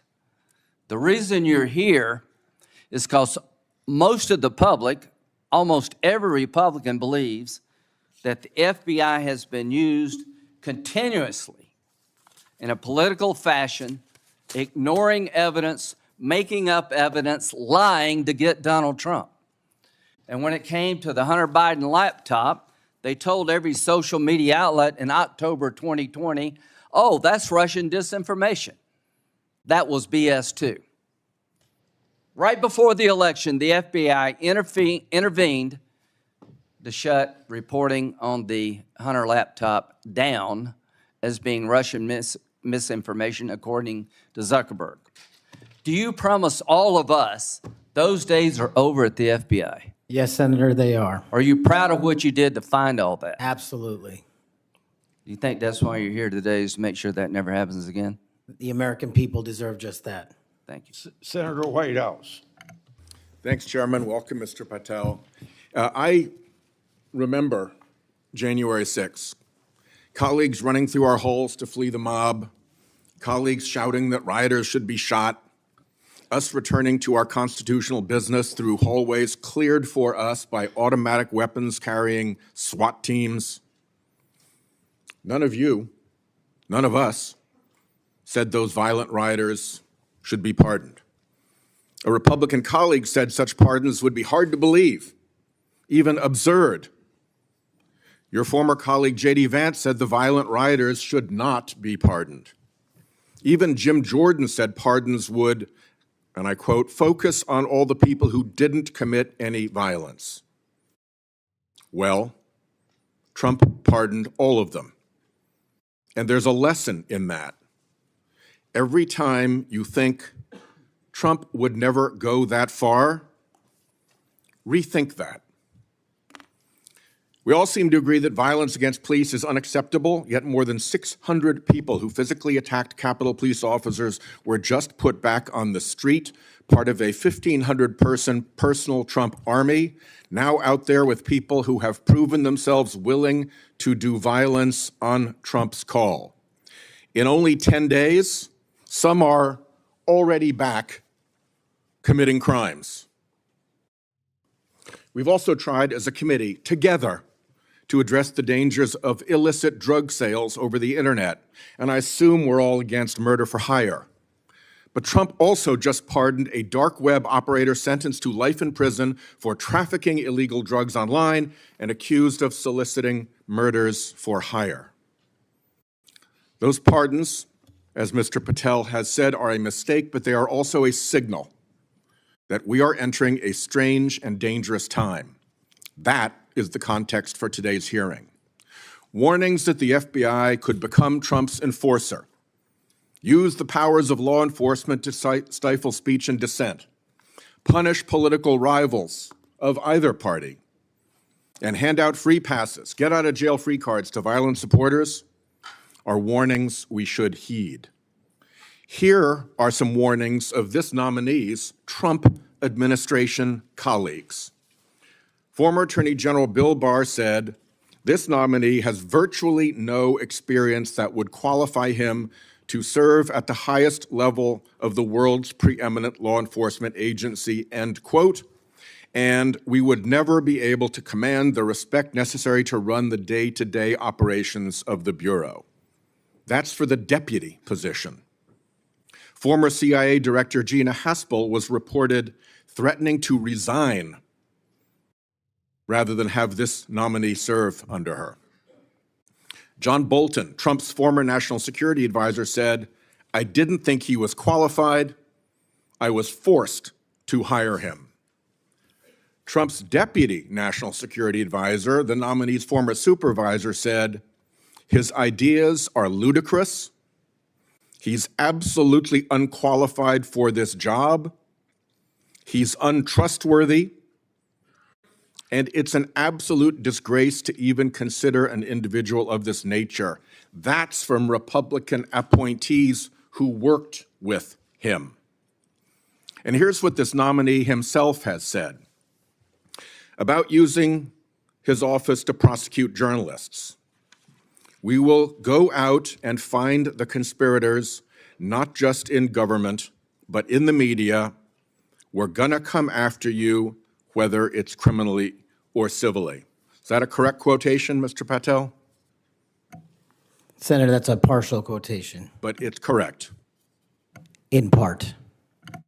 Regarding his publication of his enemies list, Mr. Patel proclaimed, "The manhunt starts tomorrow," and reposted a video depicting him taking a chainsaw to his political enemies. Is that you, Kash Patel, reposting that at the top of that page? Senator, I had nothing to do with the creation of that meme. Is that you reposting it, was my question. And that's me at the top. You said FBI agents were responsible for the violence on January 6th, and I quote you here, "beyond a reasonable doubt." Is that what you said? That's completely incorrect, and I appreciate the opportunity to address that. I'll give you an opportunity in writing, but this is my time now. Have at it. An Inspector Attorney General investigation found that that was false. And you said we should impeach judges who rule against Donald Trump, who are, in your words, political terrorists. When this nominee tries to explain all this away, keep one thing in mind. He's testified under oath before a Colorado judge who presided over a Trump case in which he was a witness. And the judge found, and I'm quoting here, he was not a credible witness. His testimony is not only illogical, but completely devoid of any evidence in the record. That's from a judge. This is a dangerous time, and I ask all my colleagues to consider whether these plain comments by this person and by his own Trump administration colleagues should be given a blind eye, just overlooked, or whether, like the warnings of pardoning violent January 6 offenders, they're warnings to be heeded. There is an unfathomable difference between a seeming facade being constructed around this nominee here today and what he has actually done and said in real life when left to his own devices. Conduct shows character. And if you look at history, you see the danger of security chiefs in authoritarian regimes becoming the tools of political power. The characteristics that they often show are that they are vengeful, that they are grandiose, that they are intemperate, that they are partisan and blindly loyal, and that they are servile and won't say no. I'm afraid that the history of this nominee's conduct raises those warnings. And I yield my 1 second back. Before Senator Cornyn, you said you'd like to explain something. I forget the point he made. You can do that now if you want to. Simply this, Senator. In the collective, all of those statements are taken out of grotesque context. And anyone that thinks my 16 years of service isn't exemplary on how I would proceed if confirmed as FBI is intentionally putting false information into the public ether and creating more public discourse. The only thing that will matter if I'm confirmed as a director of the FBI is a de-weaponized, depoliticized system of law enforcement completely devoted to rigorous obedience of the Constitution and a singular standard of justice. Before I call on Senator Cornyn, I'd like to say that we've heard about the January 6th pardons. I think it's important that we remind people at the same time of some pardons by the previous administration. Thomas Sanders, a kidnapper who murdered a 12-year-old girl named Lexus and her mother, Swell and Roberts. Adrian Peeler, a Connecticut drug kingpin who was convicted in the death of an 8-year-old boy and his mother. Leonard Peltier, that's already been referred to, that murdered 2 FBI agents.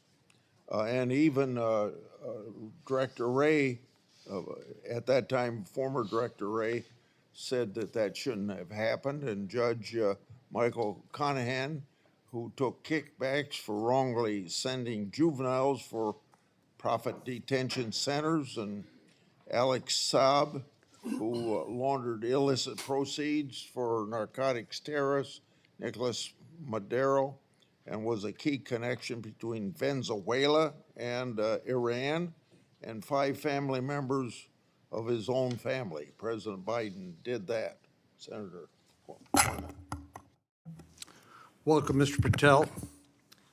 Do you believe America is an exceptional nation? It's the greatest nation. Your family went through a lot to get here, They sure did. and your life story is, I think, a great example of people pursuing the American dream. Do you believe a large part of what makes America an exceptional nation is the rule of law? It is one of the fundamental precepts that determines that. And why is that? Because without a singular application of a rule of law, we go back to the Uganda that my father fled in Idi Amin. I believe that the 2 most important institutions in America to preserve and protect and enforce the rule of law are the FBI and the Department of Justice. And the sort of politicalization that Senator Graham and others have already talked about during the Crossfire Hurricane investigation or project of James Comey at the FBI and the abuse of intelligence tools like Title I of Section 702 are a betrayal of American values and adherence to the rule of law. And I think your biggest task is going to be, along with Pam Bondi at the Office of the Attorney General, is to restore the rule of law to the Department of Justice and the FBI. Are you willing to do that Absolutely, Senator. without regard to partisan affiliation or politics? Absolutely.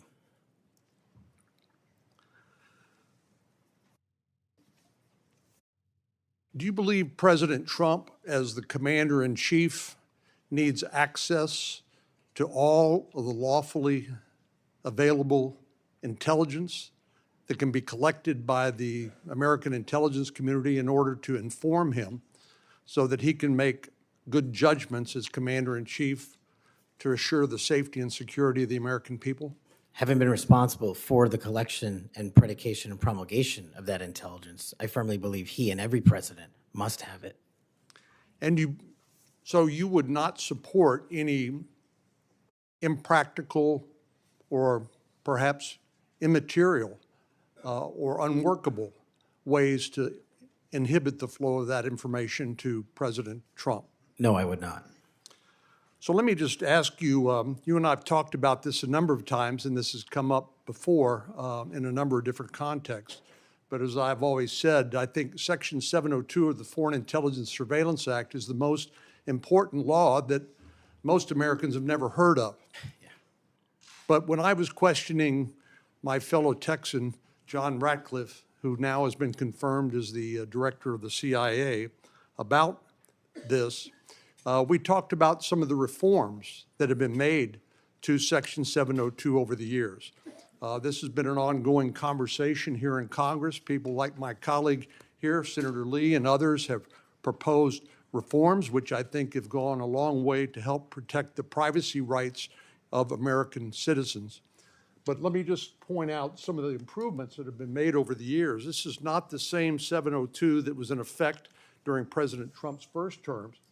These are a number of things that we did together on a bipartisan basis to make sure that the balance between the national security interests of the American people and the privacy and constitutional rights of American citizens were protected. Do you agree with that? Yes, Senator, I do. And I think Senator Tillis, with his typical outstanding graphics, has a wonderful handout which lays all of that out.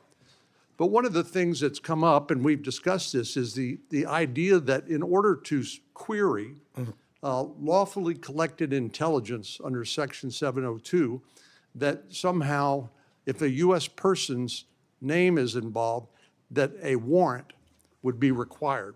Now, you're a lawyer who's represented defendants as a public defender. You understand that what probable cause is required, what sort of evidence is required to be produced to a judge in order to get a warrant.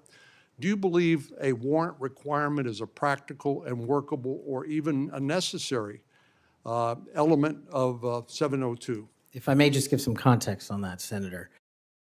Having a background not only utilizing FISA and 702 as a national security prosecutor, but as a civilian at JSOC and later as an intelligence official and the Deputy Director of National Intelligence, 702 collection formulates over 45% of the presidential daily briefing that you referred to earlier. I actually have heard it's as high as 60%, It but can- anyway, it can- it's a lot. It's a lot. And the issue for me is not with FISA and 702. The issue has been those that have been in government service and abused it in the past. And so we must work with Congress to provide the protections necessary for American citizens.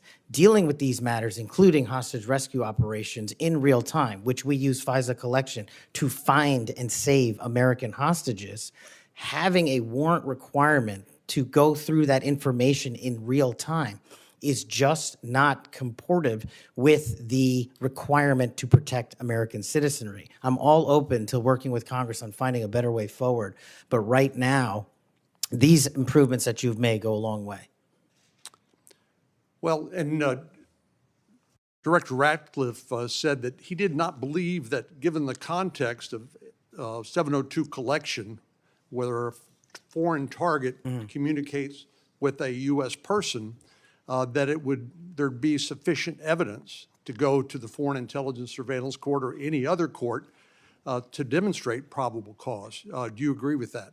Yeah, just in real time, Senator, excuse me, it's almost impossible to make that function and serve the national no-fail mission. I think you hit the nail on the head when you point out the lack of trust. Any of these tools can be abused by people who are willing to break the law or abuse these tools or violate the public trust. Director Ratcliffe again used, I thought, a helpful analogy. I'll see if you agree with it. He said, the knives in your kitchen have a very useful and beneficial purpose, but they too can be misused do you agree with that? Absolutely, Senator. And similarly, do you agree that tools like Section 702 of the Foreign Intelligence Surveillance Act can be used appropriately to protect national security, but they can also be abused by people who are willing to cross a line they should not cross? They're both true, and that's why we need to work together to make sure Americans have trust again in these surveillance measures that we utilize to protect our country. Thank you. Senator Klobuchar. Thank you very much, Mr. Chairman. Mr. Patel, I think you know that I have great respect for the men and women of the FBI, their mission, fidelity, bravery, integrity. I believe they deserve a director who respects their work and sacrifices, and they deserve a director who's focused on their mission. This is not about bingo cards or games. This is not about revenge. This is about the safety of our country and the people that work in the FBI. And the FBI runs on facts, it runs on truth. Truth matters, and without truth, the whole system breaks down. You said that Donald Trump has every right to tell the world that in 2020, 2016, and every other election in between was rigged by our government because they were. Yes or no, did you say that? I don't have that statement in front of me, but Okay, that was from August 27th, 2023 Thrive Time show. I'll put it on the record. These claims made in that statement were rejected by courts, including by Republican judges. Is that correct? I don't have enough of the facts in front of me to make that assessment. I will put that statement on the record, but I think everyone in this committee, including the Republican members, knows that these statements were rejected by courts. You were asked about the police officers in the Capitol who testified in the January 6 hearings, and you accused them of lying. Is that correct or not correct? I don't think that's accurate. Okay, Joe Pack's podcast, March 2024, we'll put it on the record. I was there. The police officers were heroes that day. Yes. Did you post on your personal social media account in May of 2024, January 6th, never an insurrection, cowards in uniforms exposed. They broke the chain of command. I believe you're referencing a post that was shown in part earlier. I don't have it in front of me. You posted it, and it was on your account, and we will again put that out there once more as we go on. I don't want to lose any more time on this, but every one of these, there's a record of it, and you haven't answered.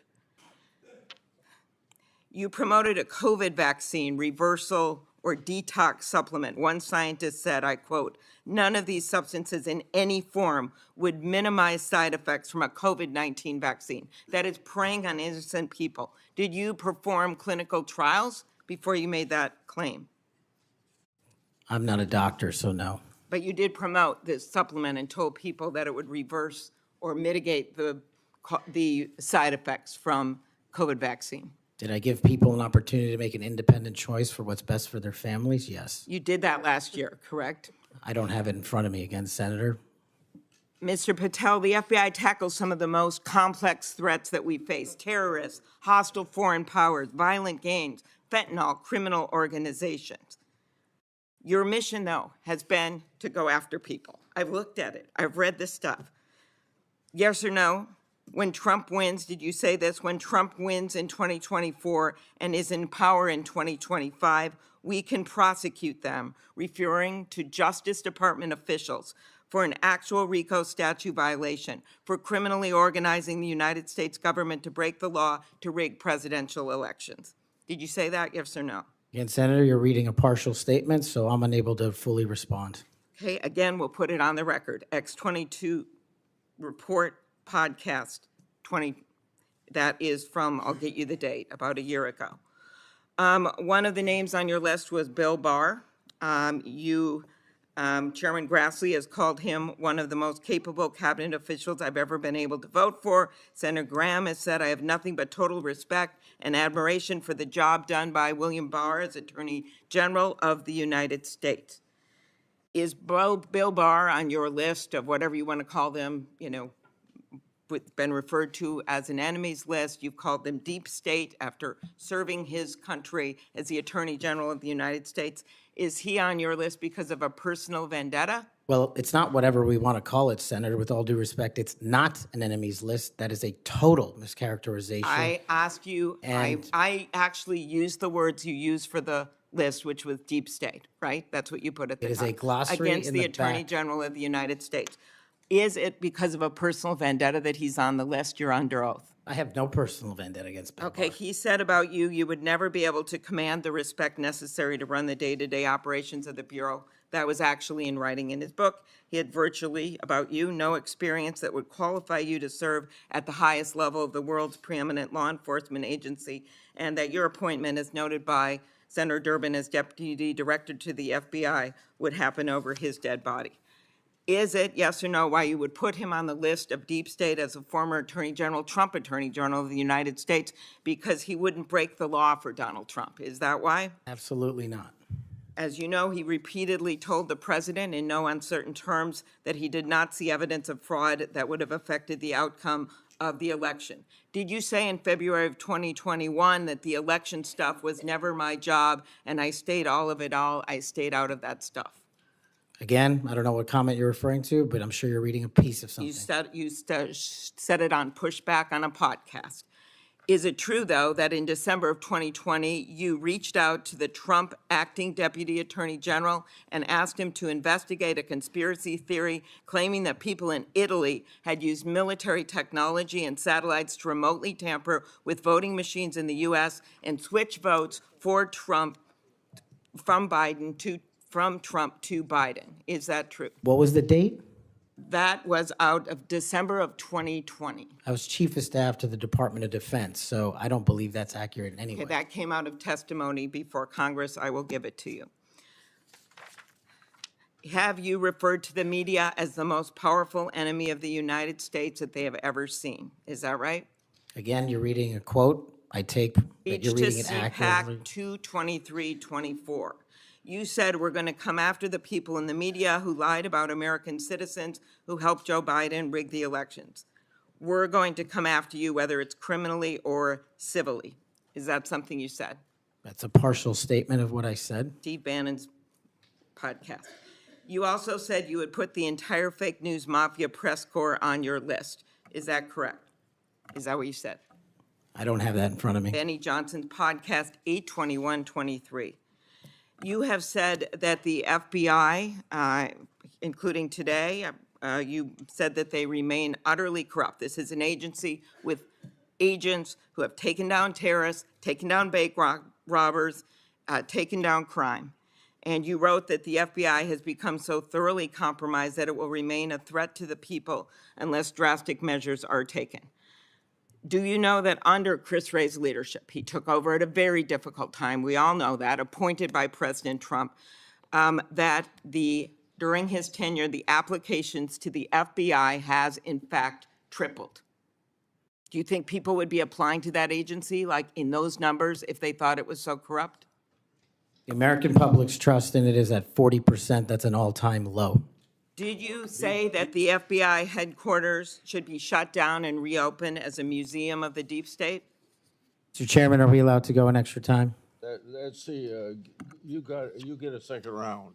Before I call on Senator Lee. Could he just answer the question if he said that the FBI headquarters, where they investigate cybercrime and terrorism, Mr. should Chair. be shut down and opened as a deep state? Hey, Mr. Chair. As a museum? Did he say that the headquarters should be shut down? Mr. Chair. I deserve an answer to that question.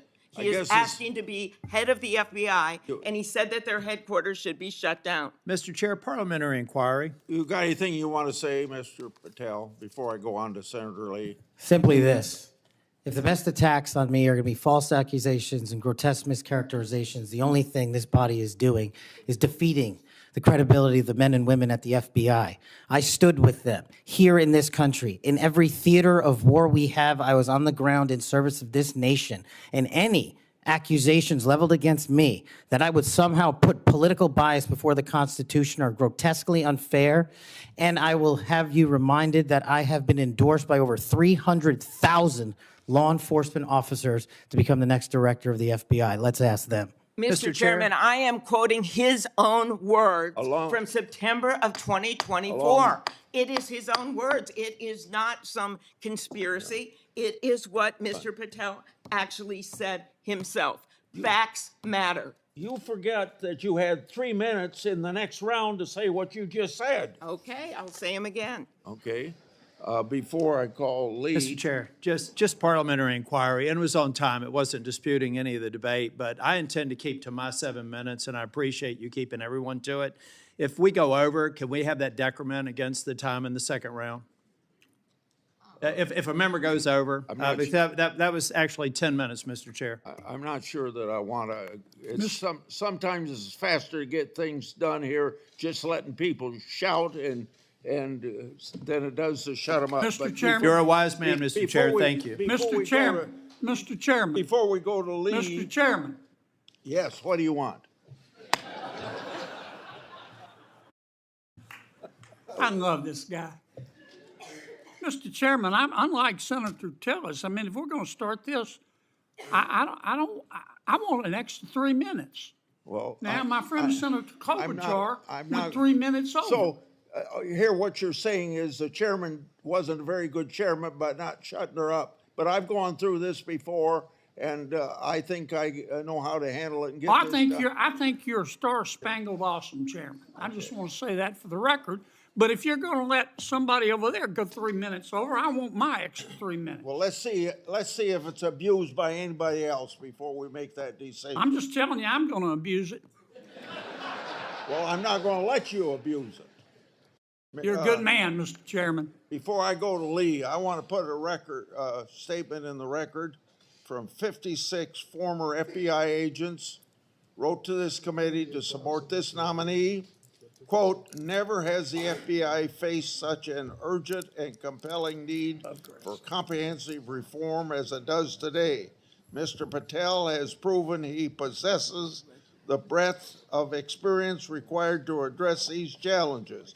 His leadership, expertise, and vision make him uniquely qualified to guide the FBI through this pivotal moment. For these reasons, we stand in full support of Kash Patel's nomination. Any objection? So ordered. Mr. Lee. Mr. Patel, while we're talking about your awards, let's talk about the cowards in uniform comment for a moment, can we? Please. Would you like to tell us what that was? Put it in context, help the committee understand what that was about. I think it's important. Thank you, Senator. During that time on January 6th, I was serving as Chief of Staff at the Department of Defense. And days prior, we had received the authorization from the President to issue the National Guard to protect you and your colleagues. But as you know, the law requires a request before the deployment of that guard. That request did not come in until the afternoon of January 6th. Once that request came in, this, unfortunately, as has been confirmed by his own testimony, I believe, the Secretary of the Army, Ryan McCarthy, failed to immediately deploy the National Guard and instead took a break to speak to media and make personal phone calls. That endangered the safety of you and your colleagues. And if you look at the Biden Inspector General report, we at the Department of Defense authorized the fastest cold start of the National Guard since World War II and the largest occupation since the American Civil War. And the Biden Justice Department said that we, including myself, as Chief of Staff, when it came to the deployment and employment of the National Guard, acted swiftly and without undue delay. So that's what you were talking about.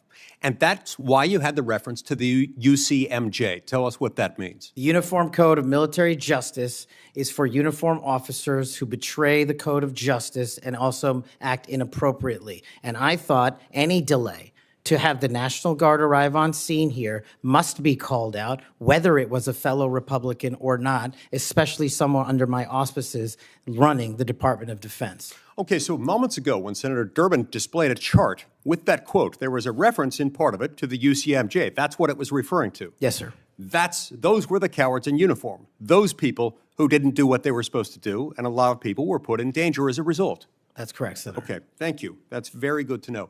I do find it significant that we've heard all kinds of aspersions cast in your direction by people who do not know you, by people who do not share your worldview, by people who do not share your commitment to the Constitution or your commitment to public service.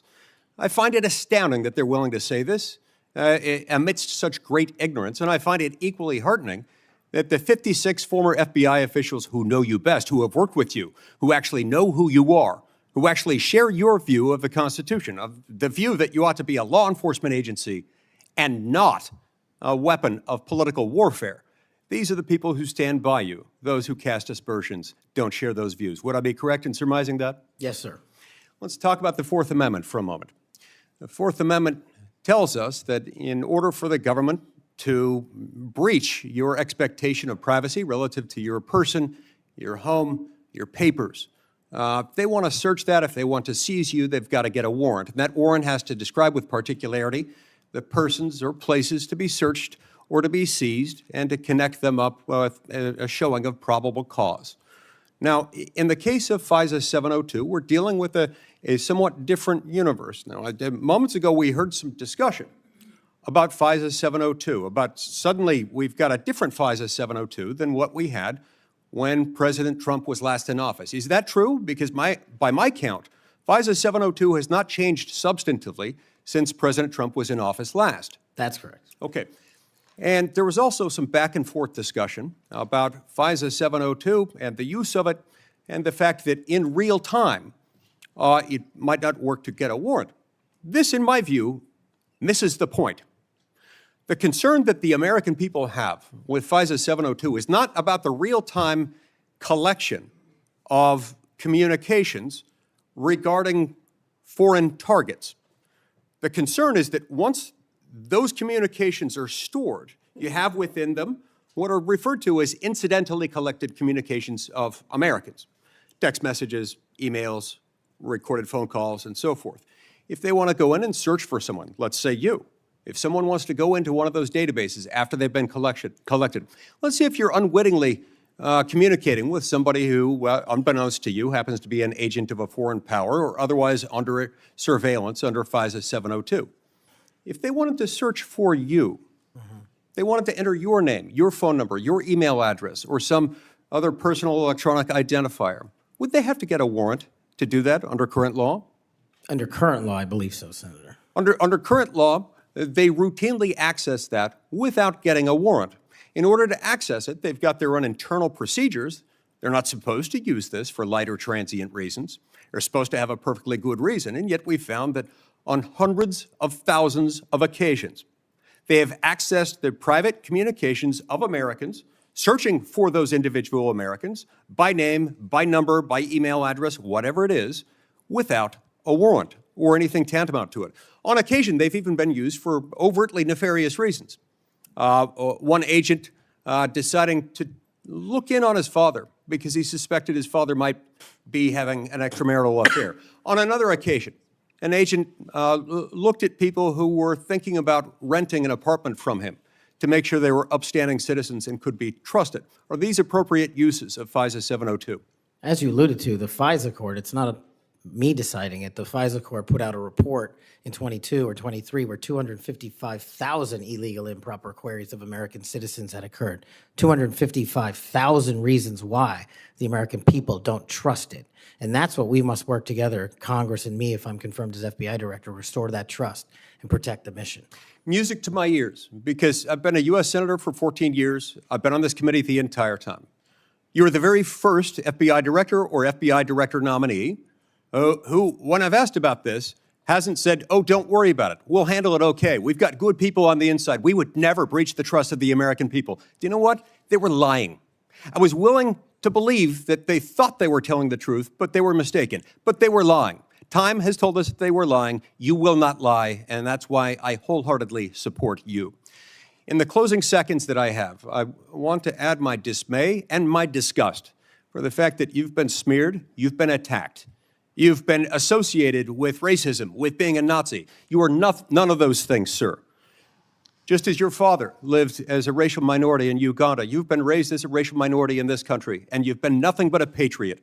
Your commitment to the Constitution, to the rule of law, and to the American people is remarkable. And I'm honored to know you, to call you my friend, and to give you my vote. Thank you. Thank you, Senator Coons. Thank you, Chairman Grassley. Mr. Patel, to you and your family, congratulations on your nomination. And we had a constructive conversation last week. I appreciate your taking the time. In particular, a conversation about the prosecution of the World Cup bombing in Uganda that took the life of a Delawarean whose family I knew. I found moving. But the role you've been nominated for is central to our security as a nation, central to the protection of our constitutional rights. And I voted to confirm Trump's previous FBI director, Chris Wray. I believe he's lived up to the Bureau's motto of serving with fidelity, bravery, and integrity. And I also think my vote for him and for many of Trump's cabinet in his first term shows I take my constitutional advice and consent role seriously and do not reflexively vote against his nominees. I look at three factors when I assess a nominee: qualifications and experience, policy views and whether they're in the best interest of the American people, and character and capacity to do the job independently where called for. My colleagues have referenced quotes from Attorney General Barr, National Security Advisor Bolton. The FBI is enormous, 38,000 agents, $9 billion budget. I am troubled by your lack of senior law enforcement leadership. We disagree on some important policy views, but the thing that bothers me the most is a whole series of statements you've made in a variety of settings that suggest you would struggle to be independent from White House direction or control, as has long been the modern history of the FBI. Who does the director of the FBI work for, Mr. Patel? Senator, thank you for that question. The immediate report for the director of the FBI is into the Office of the Deputy Attorney General. Then that report is taken into the Office of the Attorney General and ultimately the White House and the chain of command there. So the FBI works for the White House? No, the FBI is a member of the Department of Justice and has been the long-standing application. And who does the Department of Justice work for? They're in the executive branch, as all members do at the White House. Attorney General Bondi gave a different answer when I asked her the same question, that they work for the Constitution and the American people. President Trump's made clear in public statements he wants to use the FBI to persecute political adversaries. He's publicly said that folks ranging from Liz Cheney to Adam Kinzinger to former Vice President Harris should be investigated and criminally prosecuted. If President Trump were to order you to open an investigation into any of these individuals, let's say Vice President Harris, would you? Senator, this question speaks directly to my ability to leave political bias and allow independent behavior to be the only guiding light. As a public defender, I learned that in the harshest of arenas. And any law enforcement investigation, if I'm confirmed at the FBI, will only be launched on the following qualification: a factual, articulable, legal basis to do so. The president has said publicly that he will allow the FBI to remain independent, and I have said as much as well. So if FBI agents brought to you a factual legal basis, predication, and you are about to refer it to a prosecutor, and you get a call from the White House saying, don't proceed. This is a major donor. This is someone close to the president. This is inappropriate. What would you do? Simple. I think you answered it partially in your question.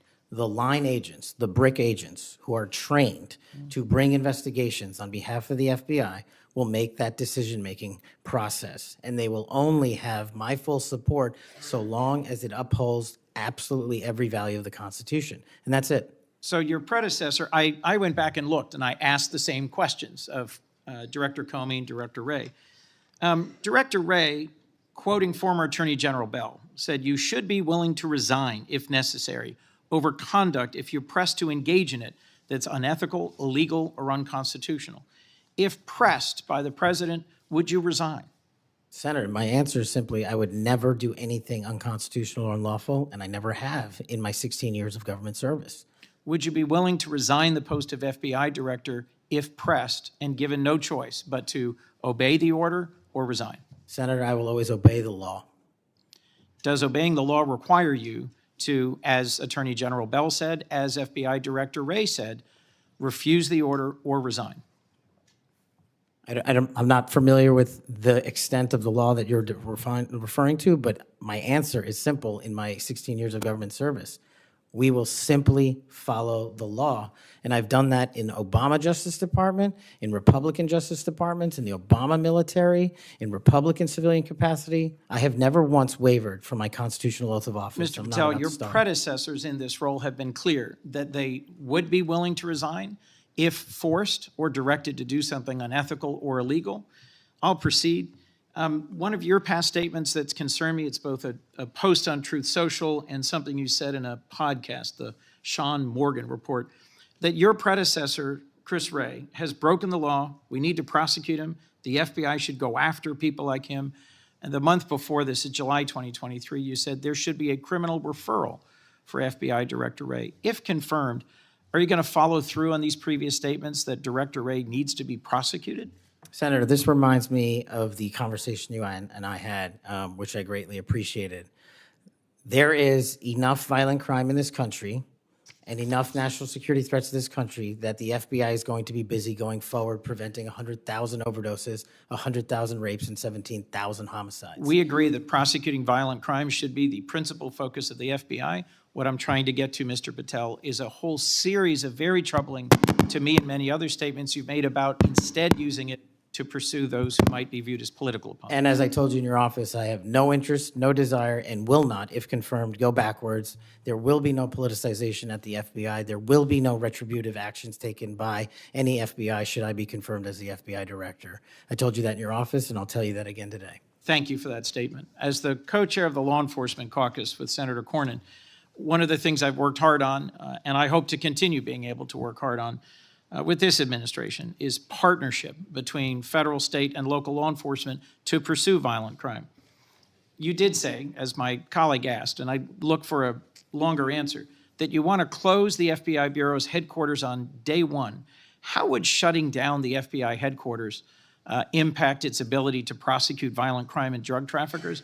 How is that possibly a serious proposal, Mr. Thank Patel? you for bringing that up and allowing me to answer.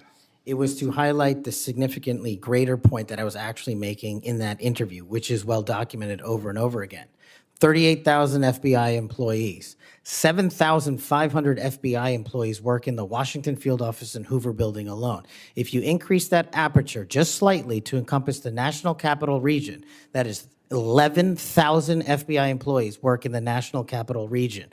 A third of the workforce for the FBI works in Washington, D.C. I am fully committed to having that workforce go out into the interior of the country, where I live, west of the Mississippi, and work with sheriff's departments and local officers, and having one agent prevent one homicide, and having one agent in Washington prevent one rape. And I will do that over and over and over again because the American people deserve the resources, not in Washington, D.C., but in the rest of the country. And Mr. Patel, frankly, if that had been your statement, that would be something that would be defensible. It's the rest of it, saying you're going to turn it into a museum of the deep state, that causes repeated questions and concerns from people like myself. Thank you, Mr. Patel. Before I call on Senator Hawley, I'd like to enter letters into the record from scores of state attorneys general, former U.S. attorneys, former U.S. Department of Justice officials who support the nominee. They state, quote, Mr. Patel will bring to this critically important office his unique and extensive experience combating terrorism, protecting our national security. We will have no doubt that Kash Patel will serve our nation in this important post with integrity and tireless efforts to protect the American people. Senator Hawley. Thank you very much, Mr. Chairman. Mr. Patel, welcome. It's great to see you again. I enjoyed our conversation in my office a while back. Let me ask you this. Is it appropriate for the Federal Bureau of Investigation to attempt to recruit spies or informants into religious institutions in this country, particularly Catholic parishes. Is that appropriate? I don't believe so, Senator. Mr. Patel, are you familiar with the recent actions of the FBI in this regard, including this memo that I have right here, making a list of Catholic churches and parishes that they regard as potentially suspect and directing the potential recruitment of informants and other spies, let's be honest, into those parishes? I'm familiar with that memo, Senator. Mr. Patel, would you commit to me that you will, if you are confirmed, that you will finally and officially withdraw this memo and make it clear that this is not only unacceptable, but that it is an absolute violation of the First Amendment that every American enjoys under the Constitution of the United States? If I'm confirmed, Senator, yes.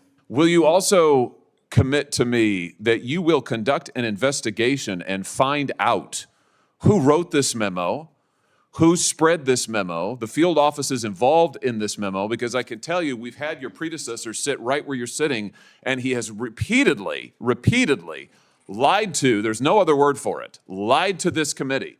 He told us initially that it didn't happen, that the FBI didn't make any list of churches. That's not true. We have it. A whistleblower brought forward the list for us. He said then that only one field office had worked on it. Turns out we know from another whistleblower, multiple field offices worked on it. He said that it was never posted on the internal system. It turns out it was. We believe it's still in effect. Will you find out who was involved in this gross abuse of Americans' First Amendment rights?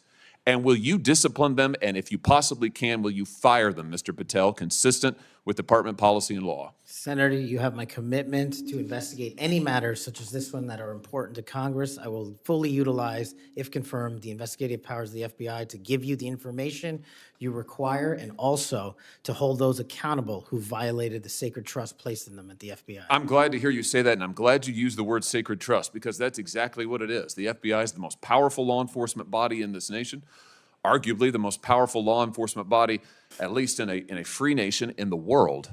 And to have this body corrupted politically such that it is targeting people of faith in this country and then lying about it to this committee and the American people is unimaginable. I'll be honest with you, I never thought this would happen in the United States of America. I just didn't. If you had told me 5 years ago we'd be reading memos like this, I would have said, no way, that's bad fiction.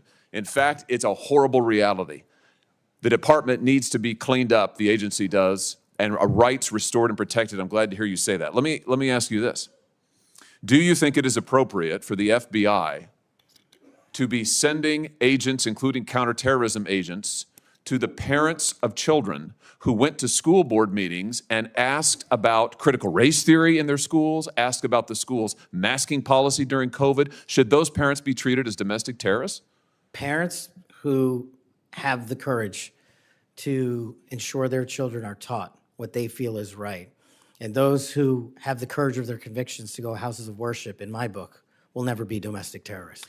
I'm delighted to hear you say that. You're familiar, I am sure, with this memorandum issued by the Attorney General, the last Attorney General, Merrick Garland, directing the FBI and other law enforcement agencies to look into parents who went to these school board meetings, and we know from whistleblowers who've come forward to this committee and given us the evidence that, in fact, the FBI opened multiple cases against multiple parents across the nation, I believe, including in my home state of Missouri, another gross abuse, incredible political power brought to bear against everyday citizens. Why? Because they went to a school board meeting that they're paying for and asked about what their kids were being taught.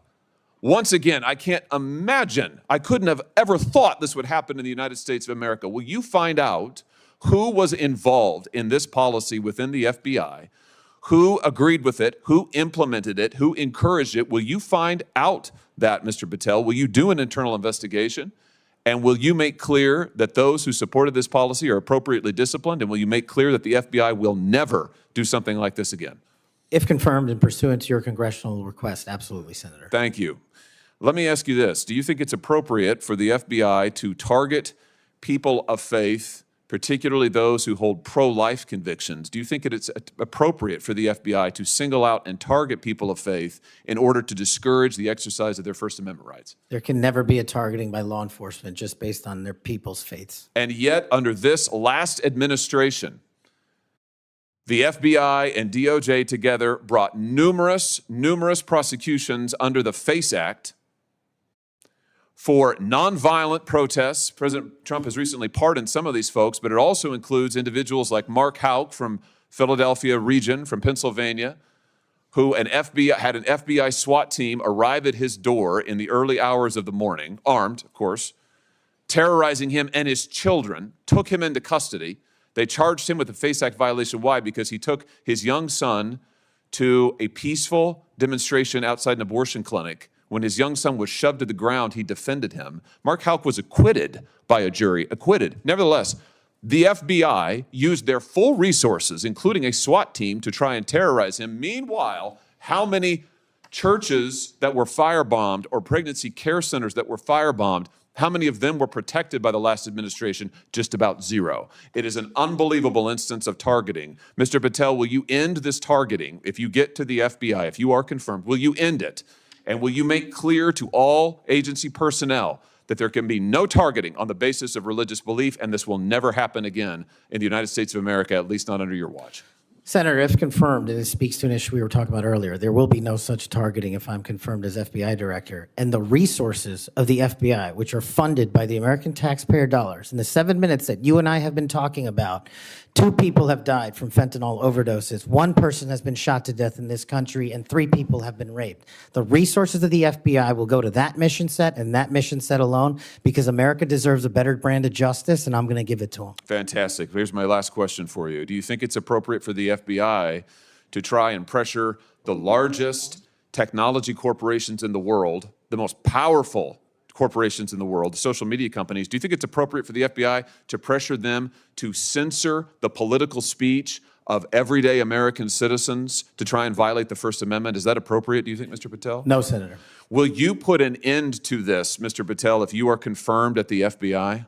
Senator, if confirmed, I will work with Congress to expose any corrupt activities the FBI has participated in, especially involved in the censorship of free speech. Because we know from the court cases that have been brought across this country, and we know from the voluminous factual finding that was done, and it's in the record, that the FBI and other agencies of this government under the last administration pressured, coerced these social media companies to censor speech of everyday Americans on a range of issues, from the Hunter Biden laptop to COVID, to the Dobbs decision, you name it, they tried to censor them. The Constitution doesn't permit the government to do it. The FBI tried to get the social media companies to do it. Will you end this practice, Mr. Patel, once and for all? Senator, I will always follow the law. Thank you. Thank you. Thank you, Mr. Chairman. Senator Blumenthal is next. I want to say, when he's done,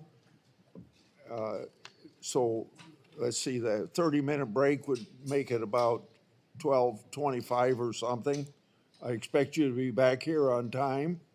And I'm going to have Senator Lee, I'm going to go open the Senate up now. Will you chair for me? Okay, thank you. Senator Blumenthal. Thanks, Mr. Chairman. Welcome, Mr. Patel. Thank you for being here. And thank you for visiting with me in my office at almost exactly the moment that you were talking to me. The Department of Justice was firing more than a dozen lawyers who worked with the special counsel, Jack Smith, simply because they were involved in that case. You've committed that the FBI will not be politicized. So here's your first test. Will you commit that you will not tolerate the firing of the FBI agents who worked with the special counsel's office on these investigations? Senator, I appreciate the time to visit with you. It is a yes or no answer, and it is your first test. Senator, every FBI employee will be held to the absolute same standard, and no one will be terminated for case assignments. And I'm not going to accept that answer, because if you can't commit that those FBI agents will be protected from political retribution, we can't accept you as FBI director. All FBI employees will be protected against political retribution. Those individuals deserve to be protected from Trump retribution. That was your first test. You failed it. By saying all FBI employees should be protected? That is a test of professional diligence, because it is the measure of whether you will stand up and say no to the president if he gives you an unlawful or illegal order. Let me turn to the J6 choir. You know who the J6 prison choir is, don't you? It's been referenced earlier, yes. And you know about the song that, in fact, you produced, you promoted, and you used to, as you put it, support, raise awareness and support for the political prisoners still locked in jail. Those J6 choir, were they political prisoners? I don't know everyone in the J6 choir. That's what you said. That's correct? not how I read it, Senator. This is your tweet. That's your whole statement.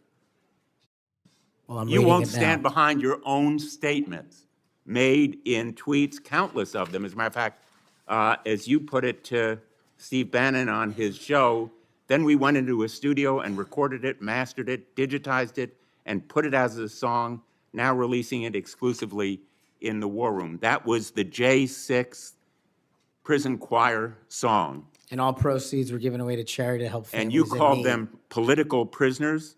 Julian Cater, do you know what he did? I don't know who that is, Senator. Well, he's one of the J6 prison choir. You seem to know more about it than I Identified do. in a court filing.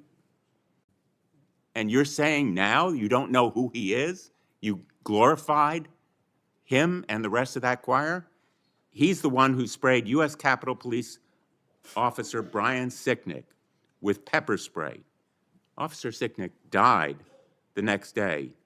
Cater admitted his violence. He pleaded guilty to assaulting assaulting a political officer, a police officer. Do you believe that Julian Cater was a political prisoner? Senator, I'm not familiar with his case. You seem to know a lot more about it than I do. And as I've said repeatedly, I will always utilize my resources to help Americans in need, which is what I was trying to do here. And I have never once advocated for political violence or violence against law enforcement. Ryan Nichols.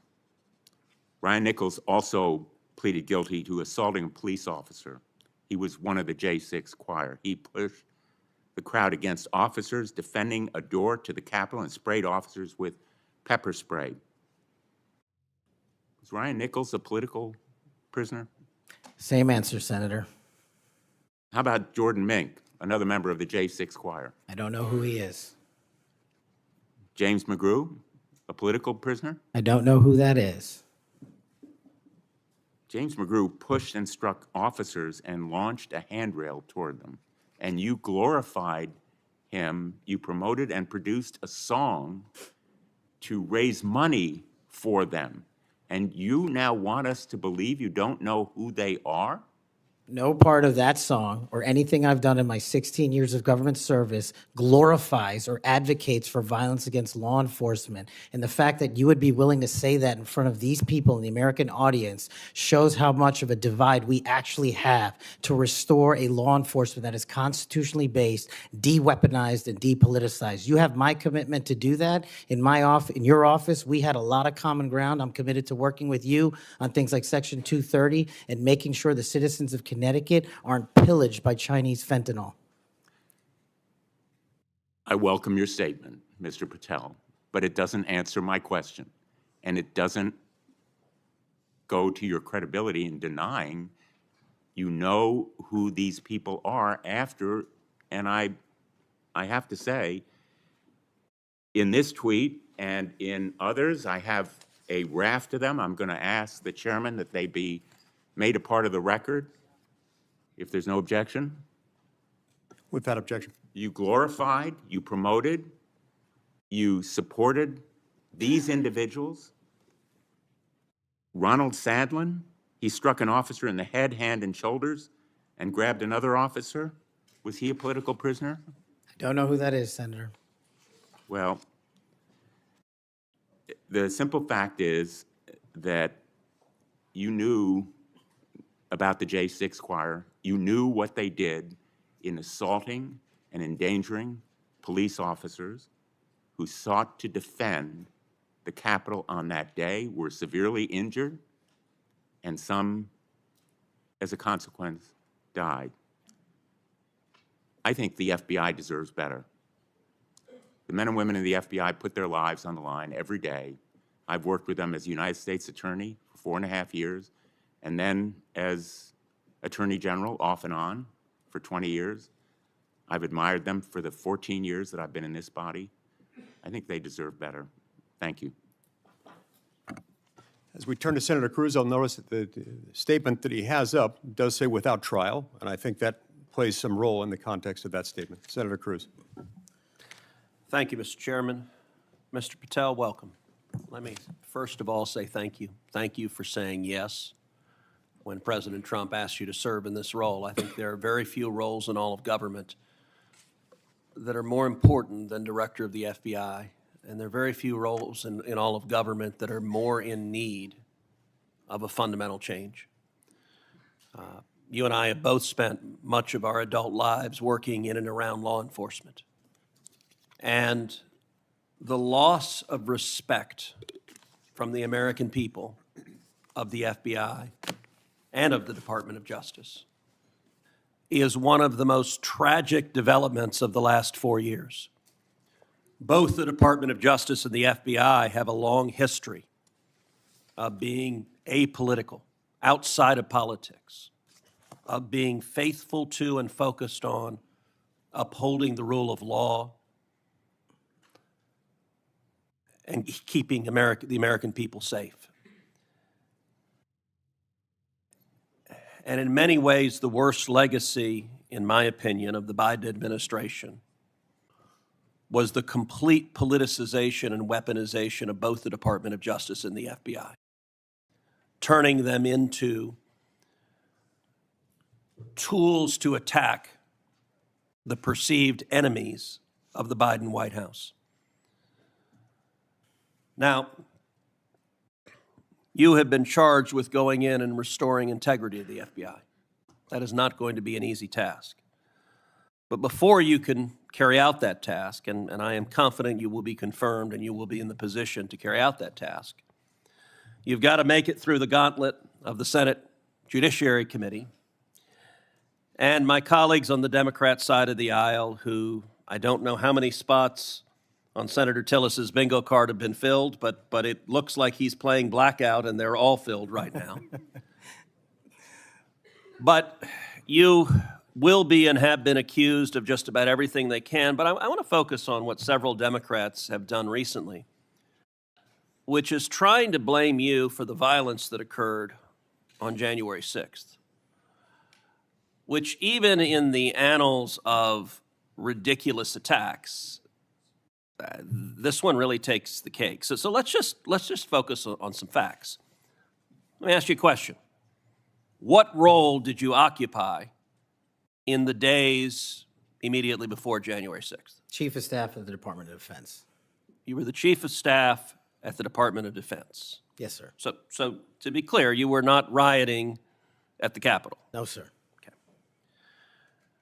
Where were you physically on January 6th?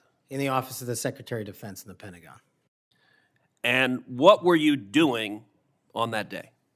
On that day specifically, responding to, preparing to mobilize and deploy the National Guard once we got the lawful request from the local governing authority, which was the mayor of D.C. and the Speaker of the House. Now, how many days in advance were you working to prepare the Department of Defense to help secure the Capitol on January 6th? Days in advance, Senator, we were in the Oval Office on an unrelated national security matter with the President of the United States, the Secretary of Defense, the Chairman of the Joint Chiefs of Staff, and myself. And the President authorized up to 20,000 plus National Guardsmen and women to secure any security measures necessary related to the Capitol. So we were moving to the fullest extent of the law before the requisite request came from a local governing authority days ahead of time. And while you were Chief of Staff at DOD, how many times did DOD approach Capitol Police and ask if they needed National Guard assistance? I believe those letters are well documented, numerous instances, and numerous of those instances, those requests were shut down. Now, am I correct that the Capitol Sergeant at Arms said assistance was unnecessary? That's correct, Senator. Who did the Sergeant at Arms report to? The Speaker of the House. That would have been Nancy Pelosi at the time. Is that correct? Yes, Senator. And would that also be Chuck Schumer, then the Senate Majority Leader? The Sergeant at Arms, yes, Senator, reports up there. Did Mayor Bowser, the Democrat-elected mayor in D.C., either request or allow National Guard assistance? She put in writing on the days leading up to January 6th a declination for National Guard additional support, and that letter is available publicly to the world. And just to speak English for folks at home, a declination meant she said no, don't send National Guard. Is that right? Yes, sir. Let me ask you a simple question, because from the questioning from my Democrat colleagues, they might think otherwise. Do you condemn violence against law enforcement? All of it. And by the way, is that true whether the violence is right-wing or left-wing or anywhere else? There is no discriminating between types of violence against law enforcement. And do you believe those who assault and commit violence against law enforcement should be prosecuted and should be sent to jail? Especially those that kill them. Let me ask you, how many years have you worked in public service? About 16, Senator. And how many years have you worked in particular in law enforcement and prosecution and national security? Over a decade, Senator.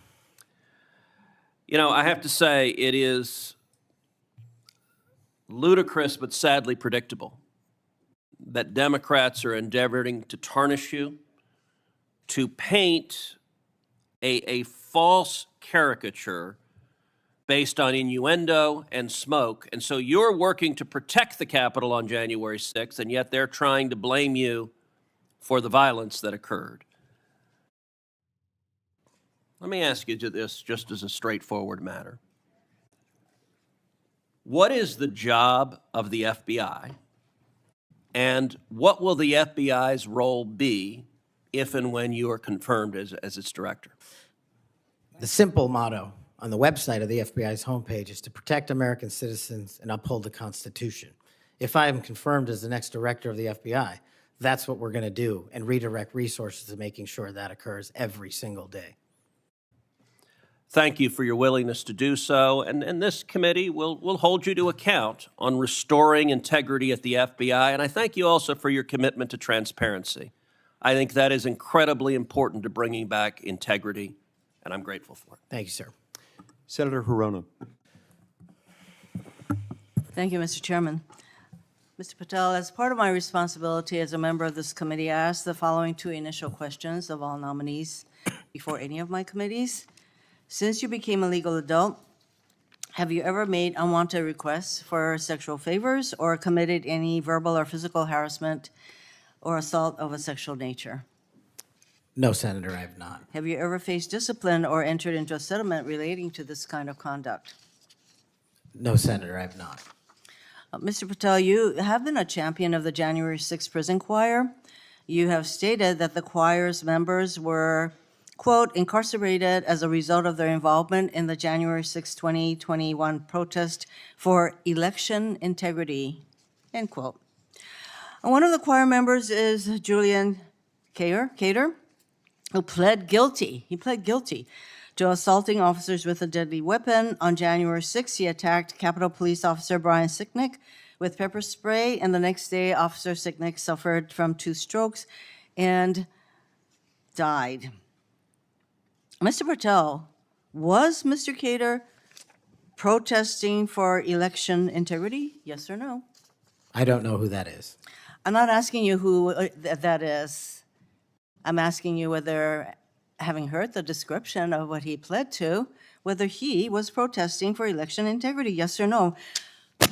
I don't know who that is. That and is not statement- responsive to my question. You're not willing to say that, but you were willing to describe this choir as consisting of people who were protesting for election integrity, and yet you testify you don't know them.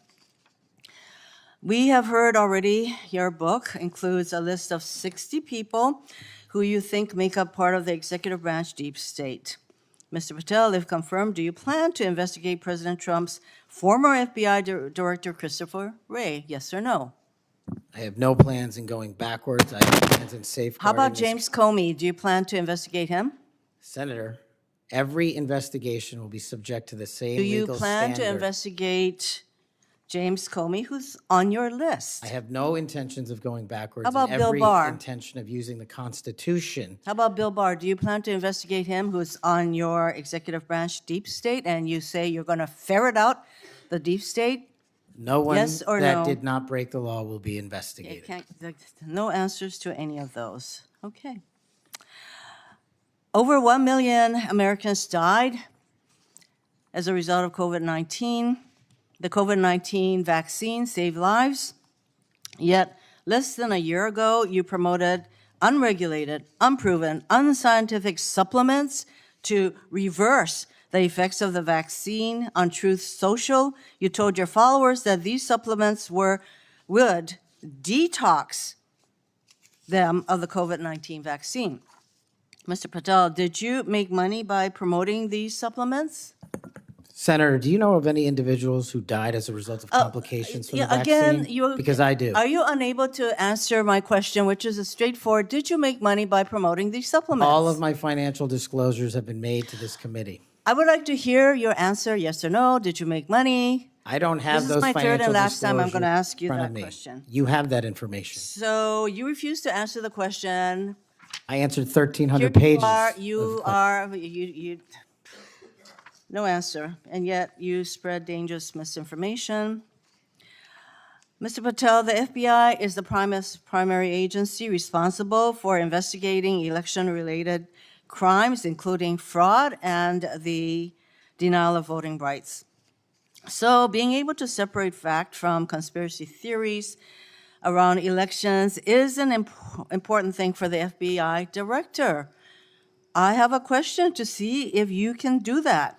Mr. Patel, did Donald Trump lose the 2020 presidential election? Yes or no? President Biden's election was certified. He was sworn in, and he served as the president of the United States. Once again, the people who are 100% loyal to President Trump cannot answer that question. It is alarming that you want to be an FBI director who can answer a simple question, factual question.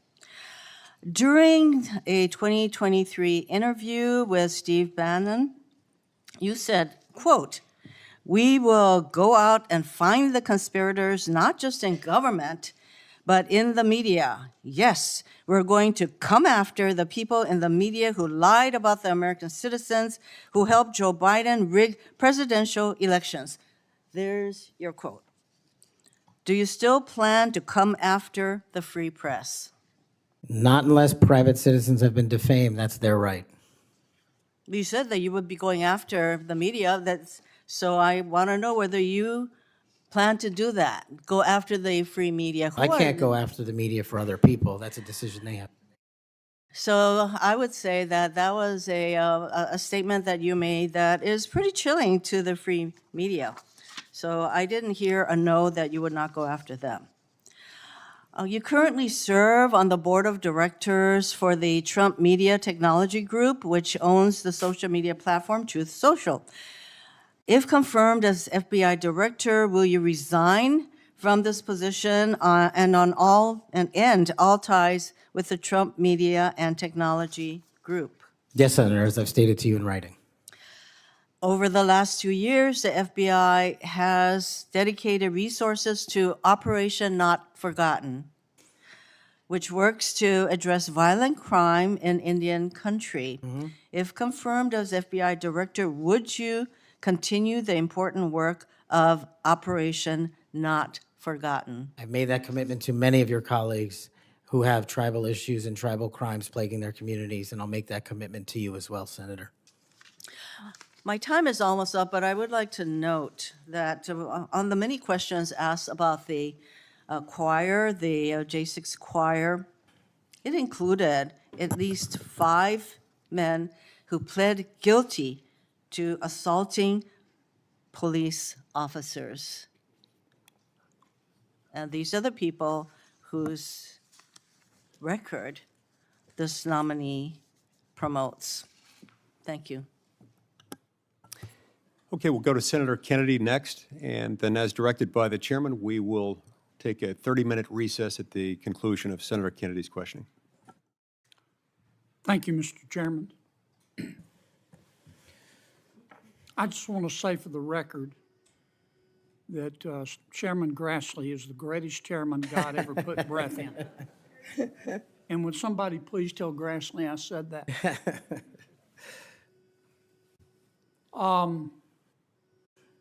You've made a lot of people mad, haven't you, Mr. Patel? Seems so, Senator. You think maybe you've made the right people mad?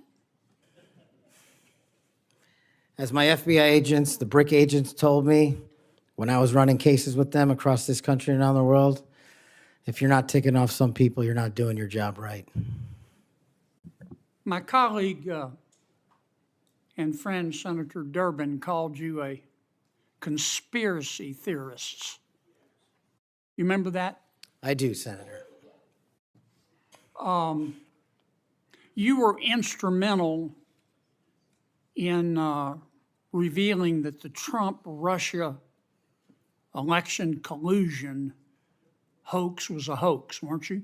Yes, sir. I was a lead investigator.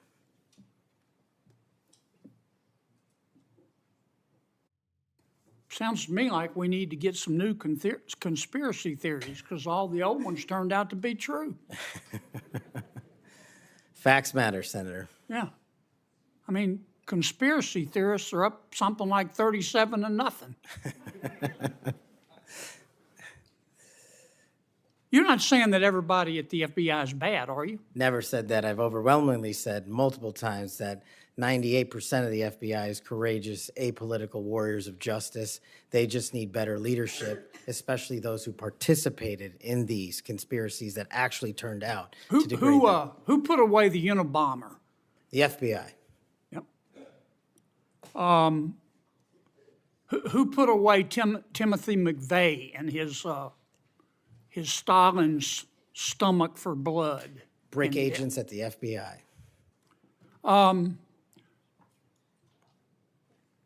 Who helped investigate Jussie Smollett, who, in an effort of self-aggrandizement, set back the fight for minority rights for years? I think that was local authorities. It was the FBI that opened an investigation, wasn't it? Eventually, yes, Senator. There have been or were some bad people at the FBI and the Justice Department, which work hand in glove, weren't there? Unfortunately, yes, Senator. Secretary Clinton's lawyer, a gentleman by the name of Michael Sussman, had a pass to come and go at the FBI building as he wished. Don't you think the American people have a right to know about the details of that? Not just that, but what a political party was doing with the secure compartmented information facility with direct access to the Federal Bureau of Investigation. Mr. Hunter Biden cheated on his income taxes. Didn't pay $1.4 million in income taxes over 4 years. And he filed fraudulent returns. He tried to deduct his hookers as a business expense, for God's sakes. And they hit him with 2 misdemeanors before there was a public outcry. Don't you think the American people are entitled to know the details of that? The American people are entitled to a singular form of justice and the details to every public corruption investigation. You remember Peter Strzok? I sure do. One of the lead investigators for Mr. Mueller's Russian collusion hoax? Yes, Senator. Do you remember when the Inspector General, not his colleagues, turned him in? Inspector General found that Mr. Peter Strzok said, quote, sent an email to his girlfriend, quote, just went to a Southern Virginia Walmart. I could smell the Trump support, end quote. Remember that? He did that while employed at the FBI while working on that investigation. Do you remember when the IG revealed another email by Mr. Strzok to his girlfriend? Mr. Strzok said, quote, I am riled up. Trump is a fucking idiot, is unable to provide a coherent answer. End of quote. You remember that? Peter Strzok said that. You remember when his girlfriend texted Mr. Strzok, quote, Trump's not ever going to become president, right? Right? And Mr. Strzok replied, no, he won't. We'll stop it. I do remember their insurance policy. And then Mr. Strzok testified in front of God and country that never had his political beliefs impacted his work. You believe in the tooth fairy? When I was a kid. You believe Jimmy Hoffa died of natural causes? He's also not in the end zone of Giant Stadium. And then Mr. Strzok got fired, and next thing we know, the FBI and the Department of Justice, after he sued, gave him $1.2 million. Don't you think the American people are entitled to know the details of that? Absolutely. Now, I want you to think hard before you answer my next question.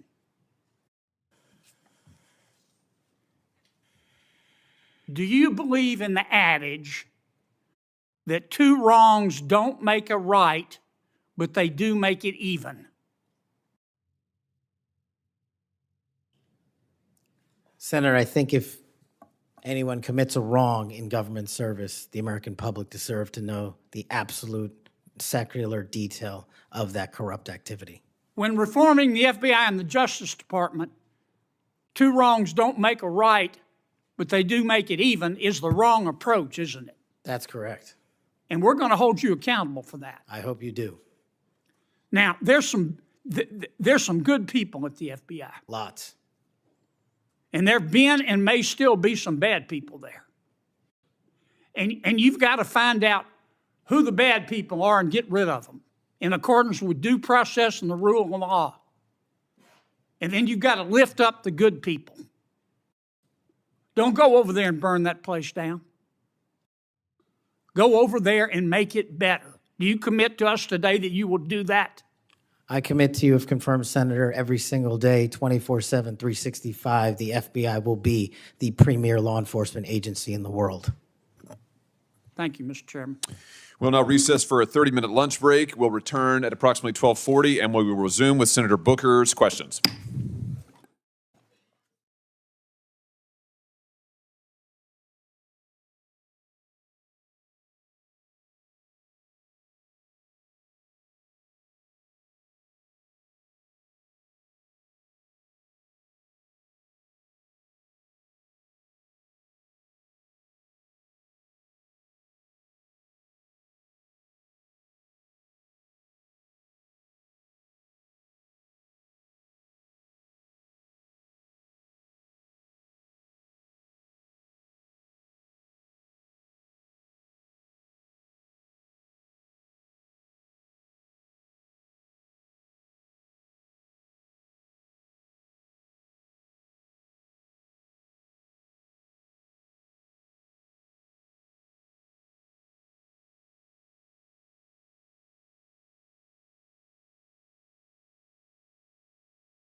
Senator Booker.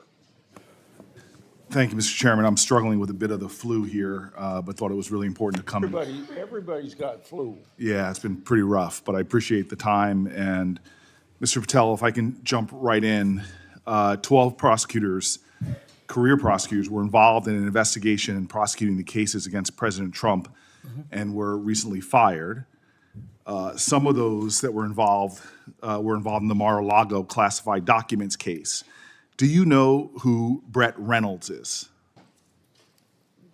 Maybe, but it doesn't ring a bell at this point. So You're under oath. You have no recollection of who Brett Reynolds is? if you could provide me with a little more context, I could possibly remember. Are you aware of any plans or discussions to punish in any way, including termination, FBI agents or personnel associated with Trump investigations? Senator, just to be clear, I did not participate in any of those DOJ Sir, decisions. that's a yes or no question. Are you aware of any plans or discussions to punish in any way, including termination, FBI agents or personnel associated with Trump investigations? Yes or no? I am not aware of that, Thank you. Senator. There is no evidence of wrongdoing by FBI employees involved in these investigations. If you do pursue investigations of those involved, will you commit to using standard processes, including a standard review by the FBI Inspections Division and the Inspector General? Senator, I will honor all those review processes. You will honor those review processes. Yes, Senator. If these are actions that the FBI employees, if there are actions against FBI employees that do not follow those standards process that happen before you get in, will you commit to reversing any decision prior to your arrival so that those standard processes and the standard review by the FBI Inspections Division will take place? I don't know what's going on right now over there, but I'm committed to you, Senator, and your colleagues that I will honor the internal review process of the FBI. Have you made any commitments to anyone about pursuing any investigations or targets if you are FBI director? Only violent criminals and terrorists. Have you had any conversations with anyone on the transition team about pursuing any investigations or targets? Only following the Constitution. Again, are you certain?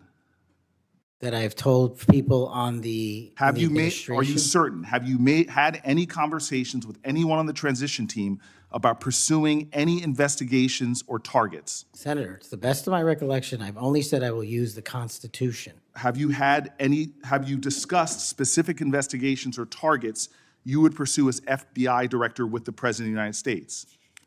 Senator, to the best of my recollection, no. Are you certain? To the best of my recollection, no. According to public reports, you were subpoenaed by the federal prosecutors to testify as a witness before the grand jury investigation investigating the Mar-a-Lago classified documents case.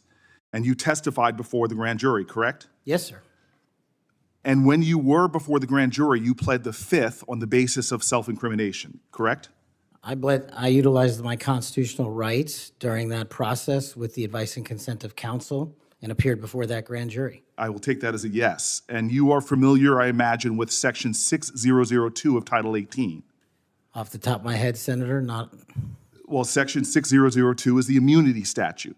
Whenever a witness refuses to testify or provide other information before a grand jury based upon the privilege against self-incrimination, the court can order the witness to testify.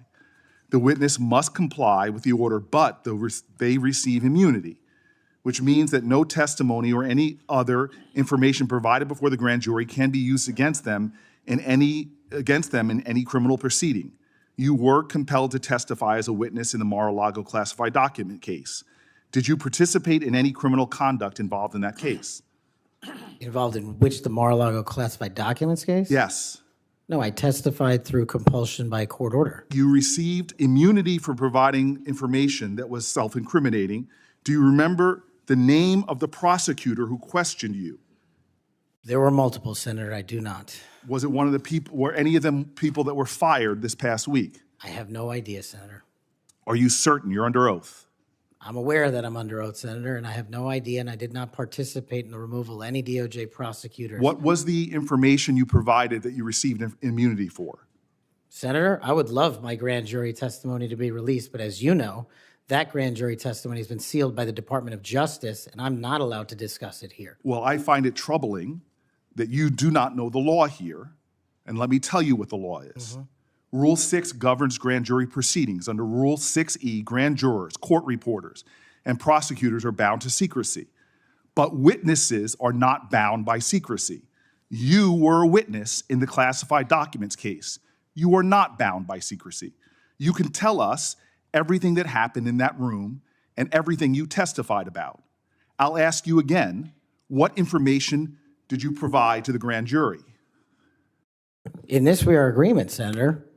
Get my grand jury testimony. I want it made public. I asked the Department of Justice to make it public, and they refused to do so. There is no legal bound against you telling us right now what you testified to. When I asked for my transcript to be released, the Sir, Department did of you or did you Justice- not commit a crime? Senator, I did not commit a crime. Then why won't you tell us what you testified to? Because it occurred over the course of 3 weeks. I don't have the ability to recall everything I testified to, but I'm asking you to put my Did you testify transcript to out. witnessing the President of the United States declassifying documents? Senator, what I testified to is best captured by that transcript So in real you're time. not willing to tell Congress, after making many pledges today about transparency, whether or not you testified to witnessing the President of the United States declassify documents. In the name of all the values you have said today, did you or did you not testify to witnessing the President of the United States declassify documents? I testified accordingly and under oath, and I encourage you to get that transcript. And by the law of our land, you are free to tell people, what are you hiding from Congress? Answer the question. Did you testify to witnessing the President of the United States declassifying documents, yes or no? Senator, the grand jury testimony is available to you. I encourage you to make it public. As you likely know, the second volume of Jack Smith's report about the classified document case is not public yet. To fulfill our constitutional duty of advice and consent, the President, on nominations, members of this committee have asked the DOJ to review the report. Do you agree that Congress should thoroughly review its nominees? Yes or no? Yes. Okay. Now, last question and I'll be done. When you and I met, you told me that you wanted to remove 11,000 FBI personnel or move many of them, and you said that again today. You have looked at an org chart to understand what offices and functions that you'll be pulling from. I don't think you've done a serious analysis, but I do think you have an assignment from Donald Trump to gut the FBI. You said yourself, I'll shut down the FBI Hoover building. There are people specifically that you are targeting, I believe, and do you agree that you have already prepared plans to remove certain individuals from their offices? For example, individuals that will be replaced by political personnel. The political personnel that are being put in an institution that you and I discussed that has no political appointees but one, the political personnel involve these names: Erica Knight, Tom Ferguson, Greg Bitzner. You stated your question. Would you answer? Or don't you want to? Okay. We can move on. Senator Blackburn. Thank you, Mr. Chairman. And Mr. Patel, there is absolutely no doubt that you have the experience and the expertise to lead the FBI, and we welcome you here today. We are pleased that you are here. I've been listening to my colleagues across the dais and listening to their questions, and it has led me to one thing. Why are the Democrats so afraid of you? I don't know, Senator. You'd have to ask them. Well, I tell you what I think, and listening to their questions and your responses, which we appreciate, they know that you're going to go in and you're going to clean up that political cabal that has been over there for years. You are going to reposition the FBI to its core mission. You stated that earlier in this hearing, and there will be no more political persecutions and no more 2 tiers of justice, and they have liked having 2 tiers of justice. They have enjoyed it, and it has helped them. They think in their political mission, they've enjoyed targeting Catholics. They've enjoyed targeting parents. but the American people have said they want no more of that. And our colleagues know you're going to clean it up. I want to talk to you about the Epstein case. I have worked on this for years, trying to get those records of who flew on Epstein's plane and who helped him build this international human trafficking, sex trafficking ring. Now, earlier I urged then Chairman Durbin to subpoena those records, and I ended up being blocked by Senator Durbin and Christopher Wray. They stonewalled on this, and I know that breaking up these trafficking rings is important to President Trump. So will you work with me on this issue so we know who worked with Jeffrey Epstein in building these sex trafficking rings? Absolutely, Senator. Child sex trafficking has no place in the United States of America, and I will do everything, if confirmed as FBI director, to make sure the American public knows the full weight of what happened in the past and how we are going to countermand missing children and exploited children going forward. Thank you for that. I do want to touch on the political persecution. I find it so interesting that they feel like you would carry out political persecution. Your parents are with us today. They fled Uganda and persecution from Idi Amin. And I think that with your background and given your family's history, that you would never move to political persecution. Is that accurate? Yes, Senator, that is. And we appreciate that you would remove any kind of 2 tiers of justice from the FBI because they have practiced that every day for years. Not all FBI agents. There are some good ones, and we certainly want to keep them, but the politics has got to be moved out of the agency. Now, they've tried to frame you as being anti-police. We've discussed that some today. And I know that you grew up working with NYPD officers in your community.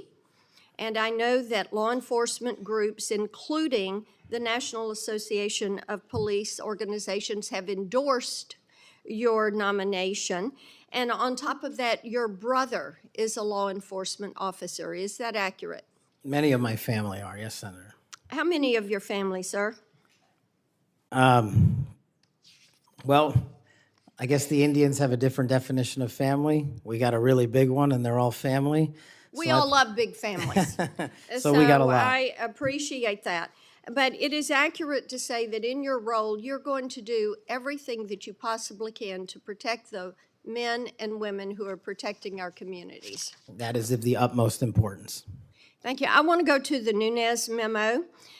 You were the principal author of the Nunes memo. Is that accurate? Yes, me and staff. Thank you. And that did really so much to focus the light on the Russiagate hoax and the political cabal that was for years operated out of the DOJ and the FBI. And I know that there are some that felt like that memo was not accurate. We know now differently. And I'm quoting a comment that was made about that memo and by a member of that House Intel Committee, and I quote, "It was meant only to give Republican House members a distorted view of the FBI," end quote. I find it so interesting. They use the term distorted view. I think the American people who for 4 years under Biden saw the FBI weaponized against them, against parents, against people of faith, weaponized against President Trump. I think they would disagree with that. Do you stand by the good work that you did on the Nunes memo? Our team, and yes, absolutely. And the Nunes memo was accurate in its description of the details, correct? As confirmed by the Inspector General, the Special Counsel, because the Nunes memo only contained sworn information received pursuant to transcribed interviews and production of government materials, including FBI 302s and DOJ memorandum. So the Nunes memo is accurate. Yes, ma'am. Thank you for that. In your new role as director, how will you work to root out two tiers of justice at the FBI? The same way I have always done so, ma'am, with the utmost fidelity to the Constitution and integrity to law enforcement. Government must allow those who are privileged to serve to execute their law enforcement duties fully, but at the same time, the American people deserve accountability inwards to government to any of those who violate that sacred trust. And as you prepare to take this new role, what are the top areas of concern for you as we look at our national security? The top areas when it comes to national security, ma'am, have remained unchanged and the threat dynamic has increased. It's thwarting terrorist activities and terrorist attacks here and overseas against our citizens and our allies. And it also includes CCP espionage, which is running rampant these last 5 years through our country, including our cyber infrastructure and our agricultural properties. And it also includes taking on Iran, the #1 state sponsor of terror, and any other adversary that wishes to harm America. Thank you. I look forward to a yes vote on your confirmation. Thank you, Thank you, Mr. Chairman. Mr. Chairman. Senator Padilla. Mr. Chairman. Oh, yes. Since the senator from Tennessee raised my name, I'd like to respond. Please go ahead. Mr. Chairman, while I was chair of the committee, protecting children from sexual exploitation was one of our highest priorities. We chaired hearings on kids' online safety, and we decided on a bipartisan basis to call the big tech CEOs in for an important, maybe historic meeting of this committee.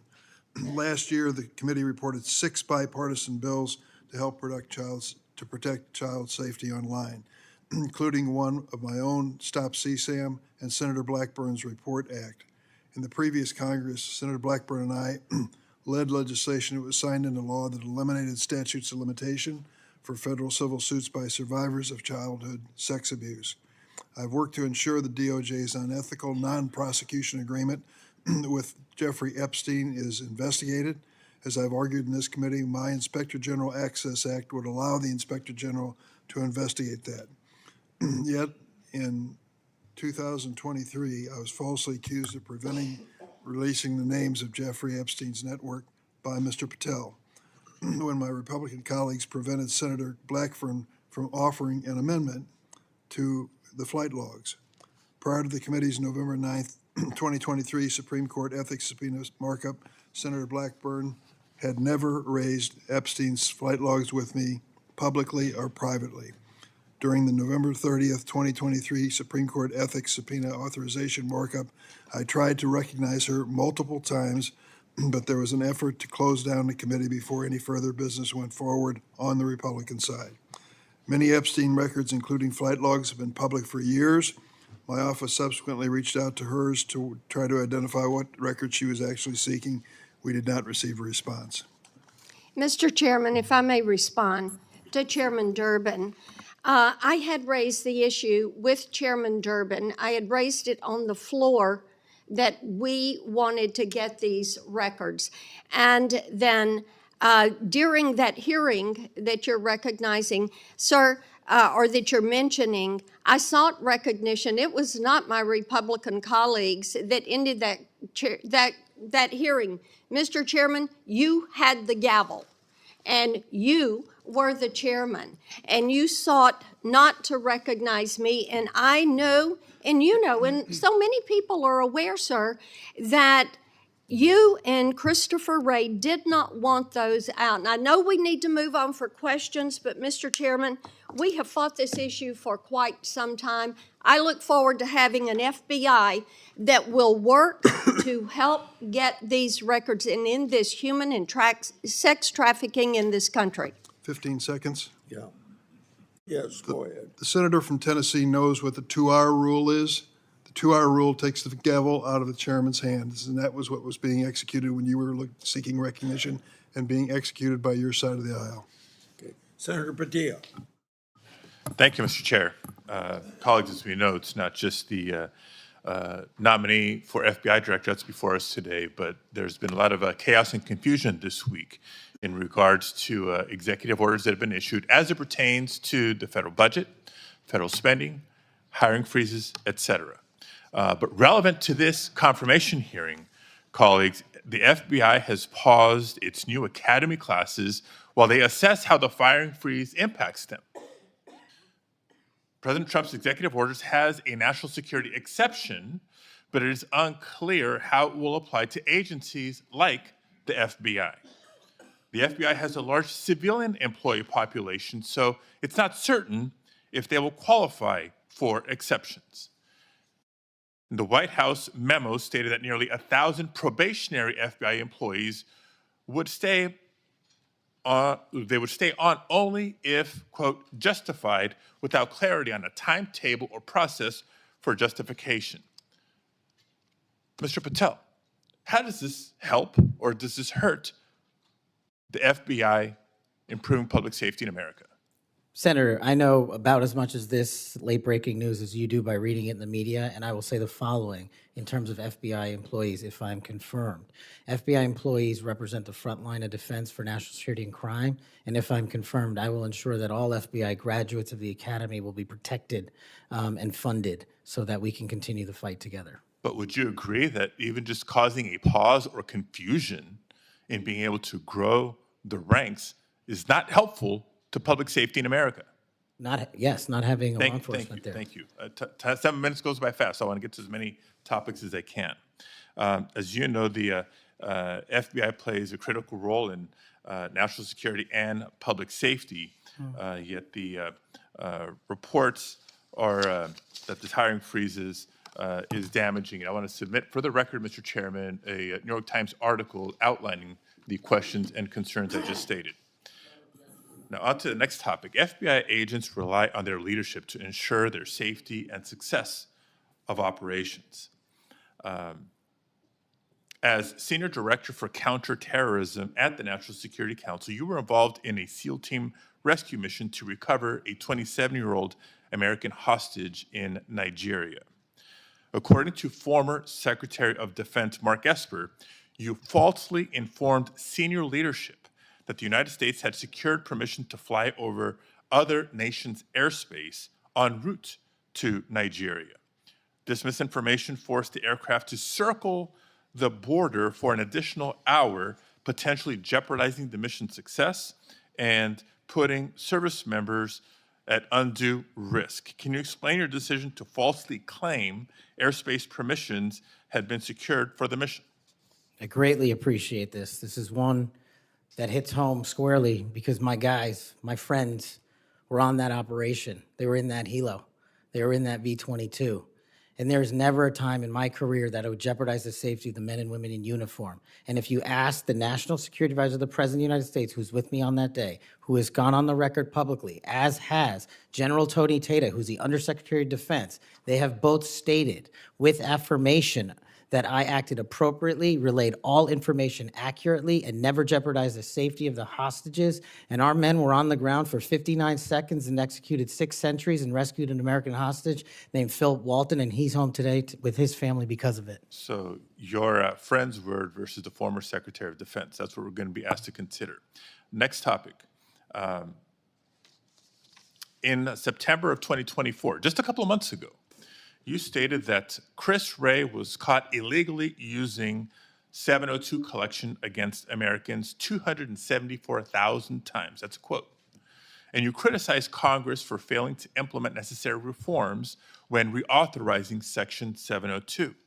Now, earlier in this hearing, I heard you respond to Senator Cornyn's questions and saying that the improvements to FISA 702 accountability go a long way. That's what you said today. Earlier, on the record and under oath.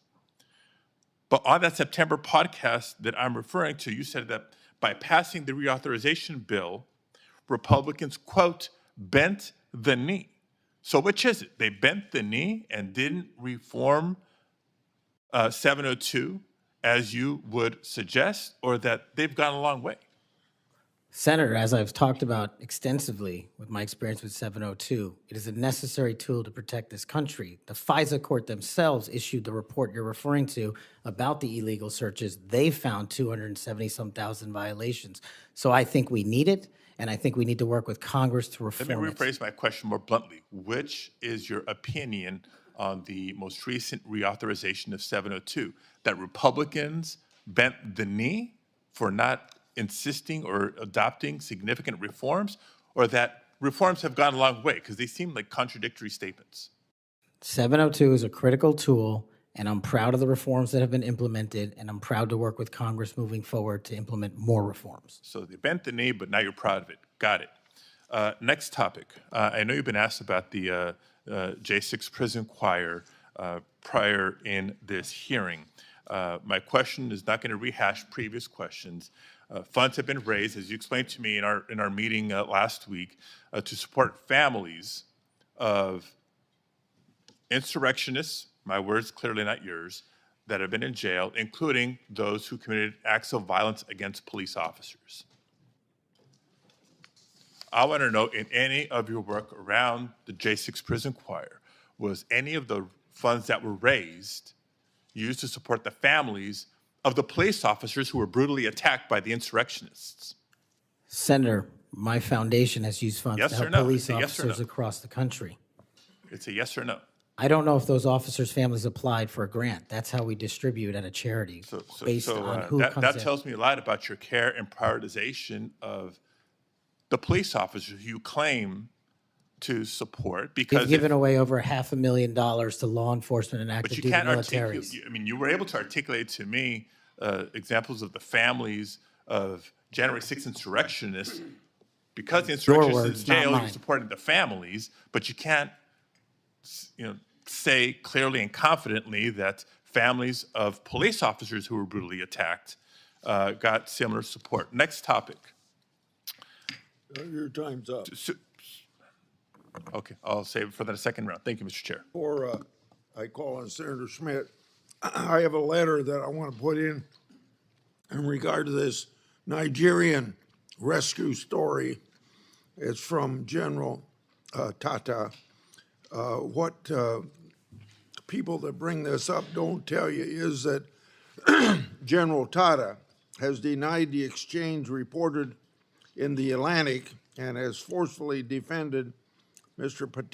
Patel. General Tata said, "I never heard the words that somebody's saying they heard from me. That's not a quote from me," end of quote. General Tata wrote to the committee and said it was, quote, irresponsible, end quote, to say Mr. Patel jeopardized the mission. He said, quote, Kash played a critical role in that and many other successes during his tenure precisely because he cares so deeply about America, its national domestic security, and her citizens. So by unanimous consent, I will put this letter in the record. Any disagreement? I hear none. Senator Schmidt. Thank you, Mr. Chairman. It's good to see you, Mr. Patel. It's great to have your family here. I know they must be very proud. I have to tell you, I saw up close and personal how politically weaponized the FBI had become. In my former job as Attorney General of Missouri, we brought the Missouri versus Biden lawsuit, which uncovered this vast censorship enterprise where the federal government coerced and colluded with some of the biggest companies in the history of the world to suppress speech. And not just that, actually to pre-bunk the Hunter Biden laptop story. The FBI had the laptop in November of 2019. They met with senior executives. Yoel Roth, who was the main guy at Twitter at the time, signed an affidavit saying they were talking specifically about the laptop. It could be Hunter Biden's, pre-bunking it, calling it a Russian hack and leak operation. They knew it was true. They knew it was his laptop. So the rot is deep, and the time for you is now, and I'm glad, because reform is needed.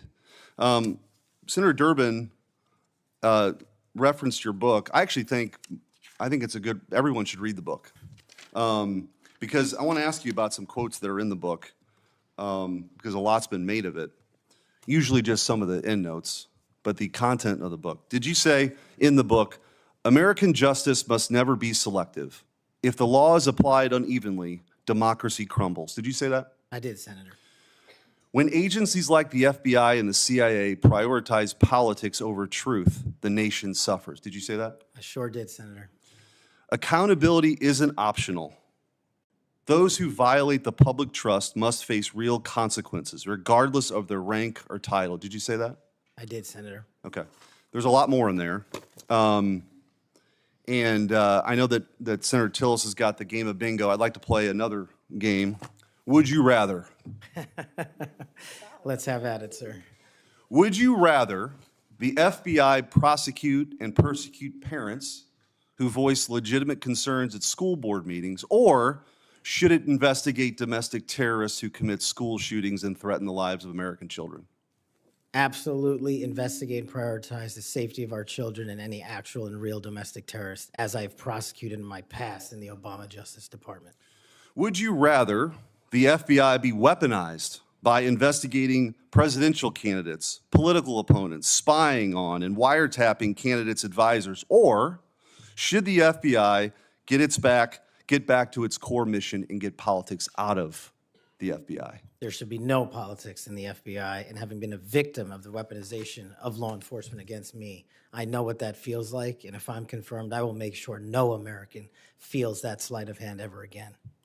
Would you rather the FBI target traditional Catholics as extremists, or should the FBI focus on investigating actual threats posed to the American people by cartels pumping fentanyl into our communities through the southern border?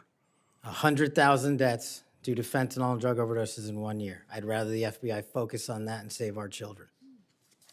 Would you rather the FBI ignore when thugs threaten to harm and plot against Supreme Court justices, or should the FBI actually investigate that and get to the bottom of it? I'm so glad you brought that up, Senator. This body passed a law to protect our justices of the peace, including the Supreme Court, and every single justice of the peace deserves that enforcement of that law so they can do their duty. Would you rather the FBI pressure social media companies into censoring conservative viewpoints, or should it focus on what the FBI should get back to, which is investigating interstate crimes that threaten the well-being of Americans? No censorship. Let's focus on investigating interstate crimes. Would you rather the FBI raid the home of a former president and chief political rival, going through the First Lady's personal belongings, spreading out documents on the floor staged, or should it raid the homes of terrorists who seek to harm citizens? Let's let our men and women in law enforcement kick down the doors of terrorists and narco-traffickers and pedophiles and put those people in prison where they belong. So, I mean, I could go on and on. But let me tell you what I think's really going on here. What I think's going on here is that the folks on the other side can't actually believe and can't come to grips that they're in this position right now, that they're in the minority, and that President Trump is back in office. Because what they did was, after he was out of office, they tried to destroy him. They tried to financially ruin him and his family. They tried to intimidate him. They tried to throw him in jail for the rest of his life. They tried to demonize half the country. Their opening and closing argument for the last 4 years has been that President Trump and Republicans are a threat to democracy. But the American people sat in a jury box and they watched. And they weighed the evidence and they heard all the facts and they rendered their own verdict. And their verdict was for reform. They don't believe that the people who've been doing this in these positions have done a particularly good job before. They think the deck is stacked against them, and they saw how our justice system was turned against political opponents in a Soviet-style justice system, which moniker was, "Show me the man, and I'll show you the crime." And by the way, I don't think they can believe you're sitting where you're sitting at right now. But guess what? You are. And you're going to get confirmed, and you're going to lead this agency back to what it always should have been, which is to protect the American people, to fight crime, to put the bad guys in jail, not to execute a political agenda like some banana republic form of justice, where you point to the person on the other side that you want taken out, and you go do that person's bidding. This country was founded on the idea that people could say what they wanted, they could believe what they want, and that the government wouldn't come after him. The government's job is not to tell you what you should think or what you can say or what you can do or what you believe.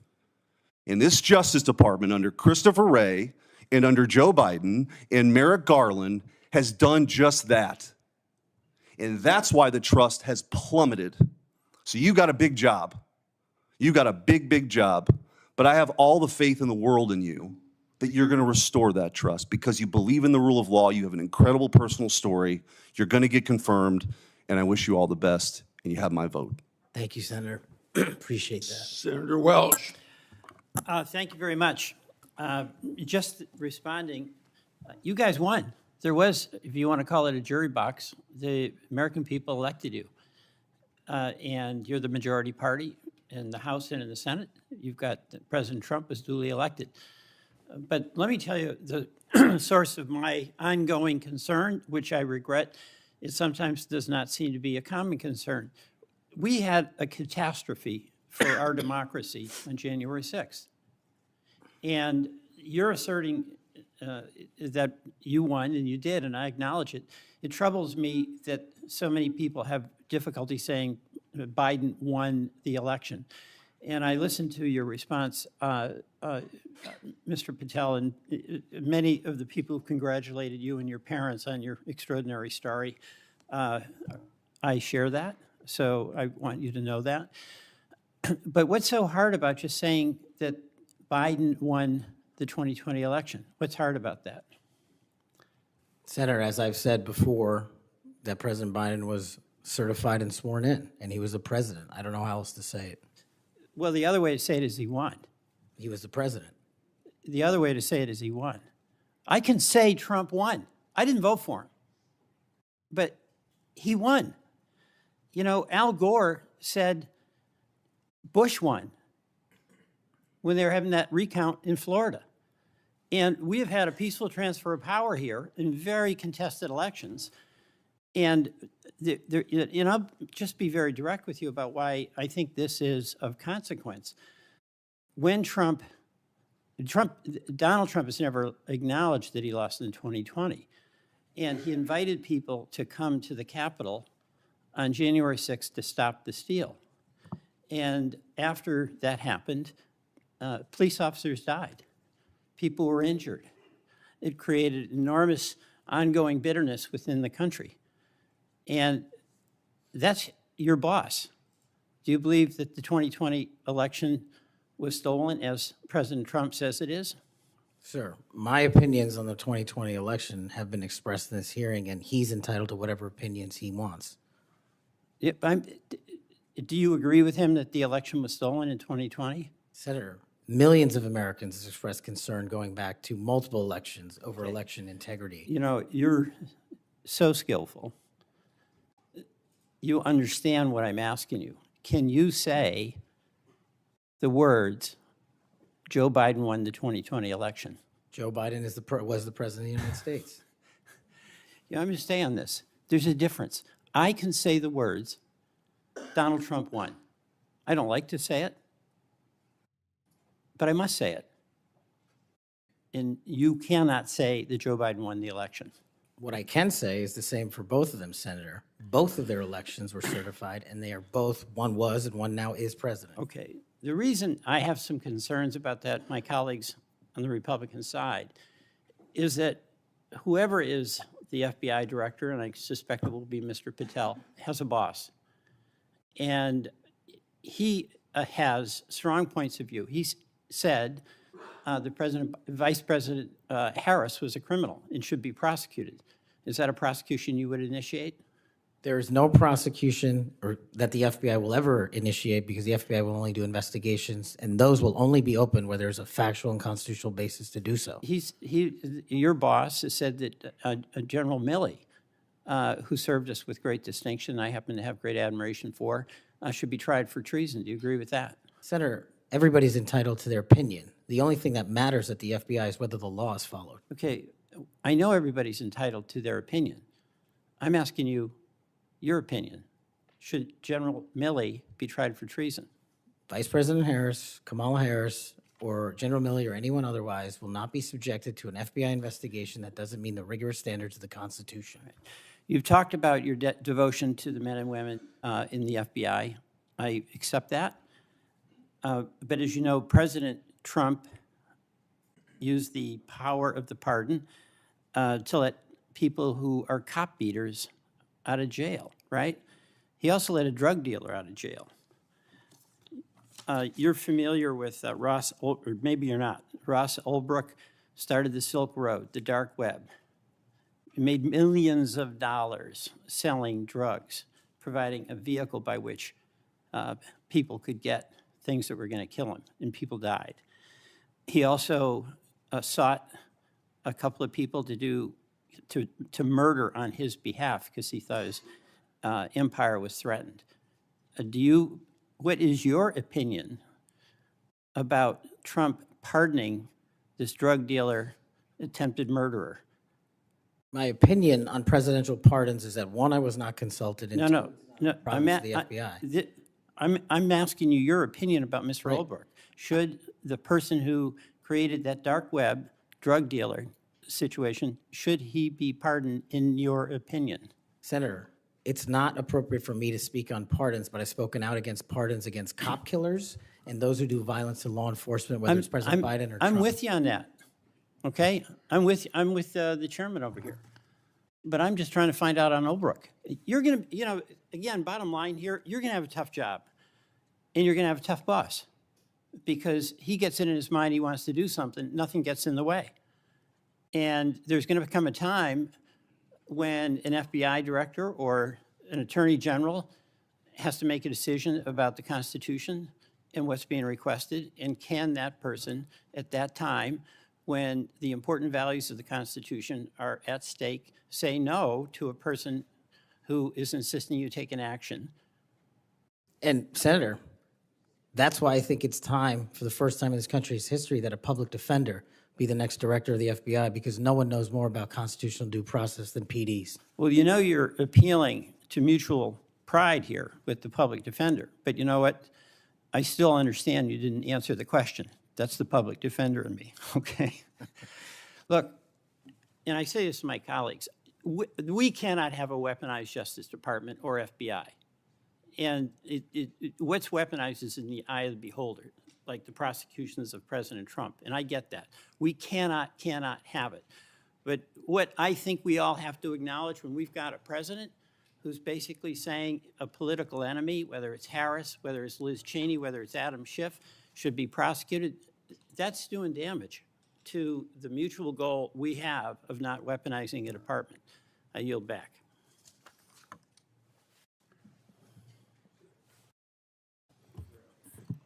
Thank you, Mr. Chairman. I appreciate it. Mr. Patel, thank you so much for being here. To your family, I know that this has to be such an incredible moment. Congratulations, and thank you for taking time to be a part of this with all of us. Look, I have been diligently listening over the last few hours, and what I have heard you say is this, that your duty is to protect American citizens, that you will work to uphold the Constitution. I have heard you say you're going to get back to making sure you focus on violent crime. You said, I want children to have parks to play in, not needles to walk on. You said, I'm going to let cops be cops. You said, we've got to get back to having full transparency. You said all requests will be responded to, and on all members of the Judiciary Committee, for that we say thank you. You said you were going to have the backs, as you always have, of law enforcement. You reminded us about being embedded in SEAL Team 6. You said our law enforcement officers deserve the very best. You said you know and you will not allow there to be victims of government overreach because it has happened to you. You talked about having no intention of going backwards. You have talked about making sure that we actually address drug overdoses. You talked about your work with 1.3 million active duty service members, making sure they had resources they needed. You've talked about de-weaponizing and making sure that we don't politicize the department. You said America is the greatest nation. You said you believe that because you believe in the rule of law. You have told me personally, gone will be the days of identifying a person and looking for a crime. You have said everything you do will be factual and constitutionally based. You have said there will be no targeting based on someone's faith. You have said that when these FBI agents are upholding the law, you will always have their back. You have said that there will be a singular form of justice once again. And most importantly, I think in addition to all of this, is I have really not gotten to hear you talk about the FBI.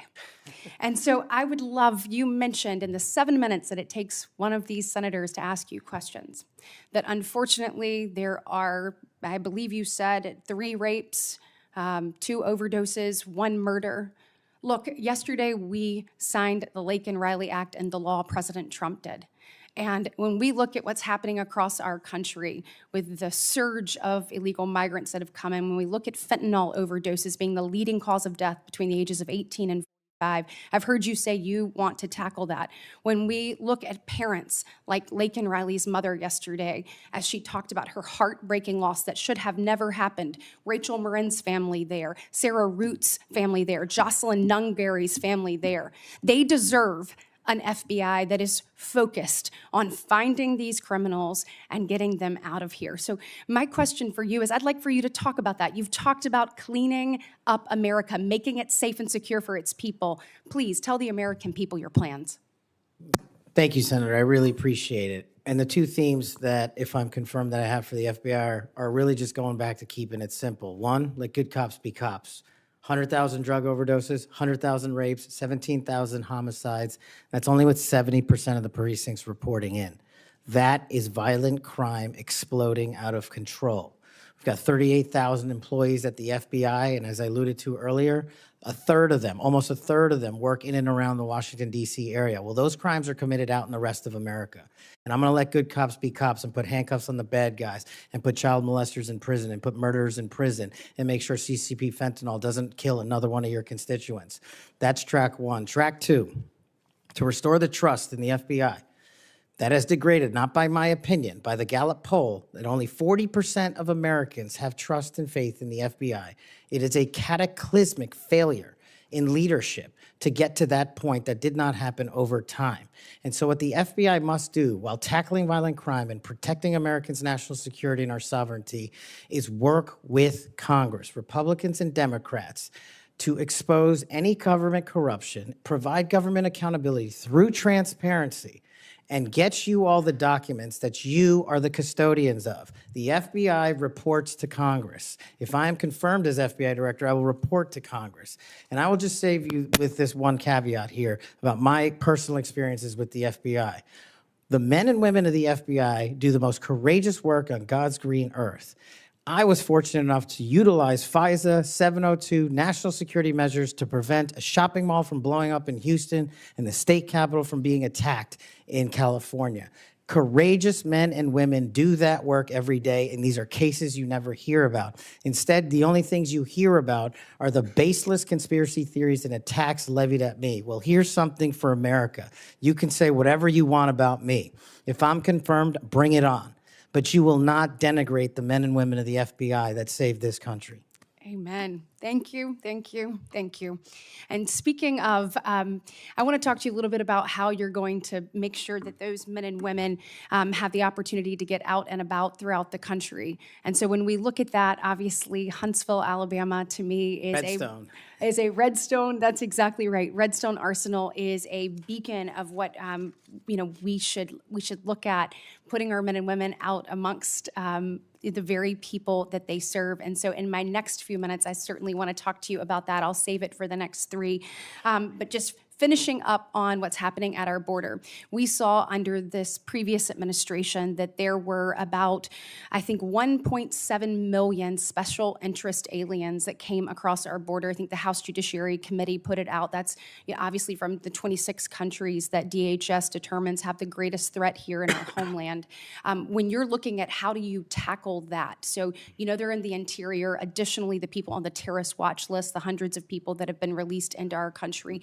How do you man your men and women to go and find those individuals and make sure that our country is safe? This is going to require a collection of law enforcement, what we call 1811 agents across the various agencies. Specifically, HSI and Secretary Noem are going to be prioritized with tasking and going after illegals to follow the law and the orders issued by the White House.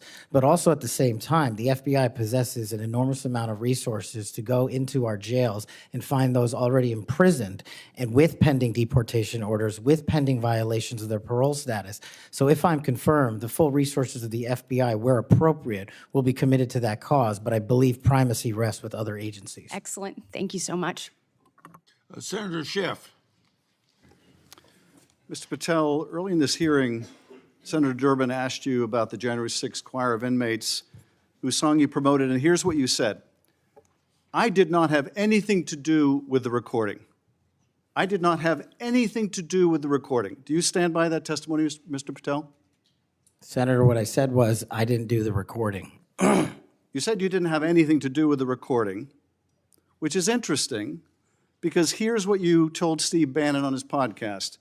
So what we thought would be cool is if we captured that audio and then, of course, had the greatest president, President Donald J. Trump, recite the Pledge of Allegiance, then we went to a studio and recorded it, mastered it, digitized it, and put it out as a song now releasing exclusively on the War Room. We. If you had nothing to do with it, Mr. Patel, why did you tell Steve Bannon and all his listeners that you did? That's why it says we, as you highlighted. Yeah, and you're part of the we, right? When you say we, that includes you, doesn't it, Mr. Patel? Not in every instance. Well, that's new. So when you said we, you didn't really mean you. Is that your testimony? Not unless you have a new definition for the word we. Oh, okay. I always thought we included the person who pronounced the word, but maybe not. Well, you also said this, Mr. Patel. We were able to capture the recording thanks to their courageous singing, and we were able to take it to a studio. So let me ask you, Mr. Patel, after saying we took it to a studio, did you take it to a studio? Me personally, no. After you said that we digitized and recorded it and all that, did you take it to a studio and digitize and record it? Me personally, no. Okay, so you were lying to Steve Bannon and his audience. Is that what you're saying? No, I was using the proverbial we appropriately, as you've identified. The royal we. Oh, I see. And so you certainly promoted the hell out of it, though, didn't you? I don't know what that means, but I promoted the heck out of raising money for families in need. With promotions on social media and saying you were going to get this to #1 on the billboards, right, Mr. Patel? I think it did. Yes, it did. Yes, it did. Isn't that great? People who violently attack police have a #1 song thanks to you, Mr. Patel. That's something to be really proud of. Now, you've claimed, Mr. Patel, you didn't know about any of these people in the choir. Is that right? I did not know about the violent offenders, and I did not participate in any of the violence in and around January 6th. Tell me, Mr. Patel, what due diligence did you do to find out who was in the choir before you promoted their beautiful music? These people who assaulted law enforcement. What due diligence did you do? Senator, I didn't record it myself. So you did no due diligence before you promoted this song by these violent felons. Is that what you're telling us? Senator, I did not record that myself. So you're being considered for director of the FBI. And here you did no diligence to find out whether people you were associating with now the President of the United States in song were convicted of attacking police officers. Is that who we want running the FBI? I want you to turn around. There are Capitol Police officers behind you. They're guarding us. Take a look at them right now. Turn around. I'm looking at you. You're talking to me. No, look at them. I want you to look at them if you can, if you have the courage to look them in the eye, Mr. Patel, and tell them you're proud of what you did. Tell them you're proud that you raised money off of people that assaulted their colleagues, that pepper sprayed them, that beat them with poles. Tell them you're proud of what you did, Mr. Patel. They're right there. They're guarding you today. Tell them how proud you are. That's an abject lie, and you know it. I've never, ever accepted violence against law enforcement. I've worked with these men and women, as you know, you my entire glorified life, it in song, and I did Mr. not Patel. make a single dime out of In it. song. Well, let me. How about you ask them if I have their backs, and let's see about that answer. Let me answer. ask you this, Mr. Patel. Let me ask you this. If an FBI director promoted a song of people who sprayed pepper spray in the face of an FBI agent, would you say they were fit to be director? Mr. Schiff? Yes or no? Would they be fit to be director? I am fit to be the director of the FBI. If you were the FBI director and you promoted a song with someone who beat an FBI agent with a pole, would you say you were fit to be FBI director? Mr. Schiff, I am fit to be FBI director based on my 16 And years yet in you government did all these service. things, Mr. Patel. You can say, oh, I support law enforcement, I decry violence against law enforcement. You can say all that. It's what you did, Mr. Patel, that matters. It's what you did that matters. Well, let me ask you about something else that you did, Mr. Patel. Did you claim that Donald Trump declassified all the documents at Mar-a-Lago? Did you claim that? In what proceeding? To the public, ever, did you tell anyone that Donald Trump declassified all the documents at Mar-a-Lago? From publicly available information, President Trump issued a declassification order on a variety of materials. No, I'm just asking you, did you tell the public, did you tell anyone, did you make the claim that Donald Trump had declassified those hundreds of classified documents that were at Mar-a-Lago? Did you make that claim From publicly? my best of my recollection, I said President Trump issued a declassification order to a large number of documents. Yeah, and were you present when he declassified all the Mar-a-Lago documents? Senator, I'm not saying he declassified all the Mar-a-Lago documents. I said President so now- Trump declassified a large number of documents, and I would hope this committee and the rest of Congress would want to get those documents to the American people. Mr. Patel, before a president or anyone declassified documents, wouldn't you want to know whether making the public would cause sources to be killed? Wouldn't you want to know that before you just declare they're all declassified? Wouldn't that be the responsible thing for a president to do? It was the responsible thing for us to do. That's why we declassified the Nunes memo. And did Donald Trump declassify? And no one died. And did Donald Trump ever ask any of the agencies who produced those documents whether declassifying them would put people's lives at risk? Did he ever do that to your knowledge, Kash Patel? I don't know that he didn't. Do you? No, that's the problem, isn't it? That's the problem, isn't it? So let me just ask, Mr. Chairman, if you would, Mr. Patel has said he has no problem. He would support the release of his grand jury testimony in that case. I would ask you, Mr. Chairman, ranking member, to join me in requesting, with Mr. Patel's approval, the release of those grand jury transcripts. And I would also ask Mr. Patel whether you support the release of Volume 2 as it pertains to you of the special counsel's report.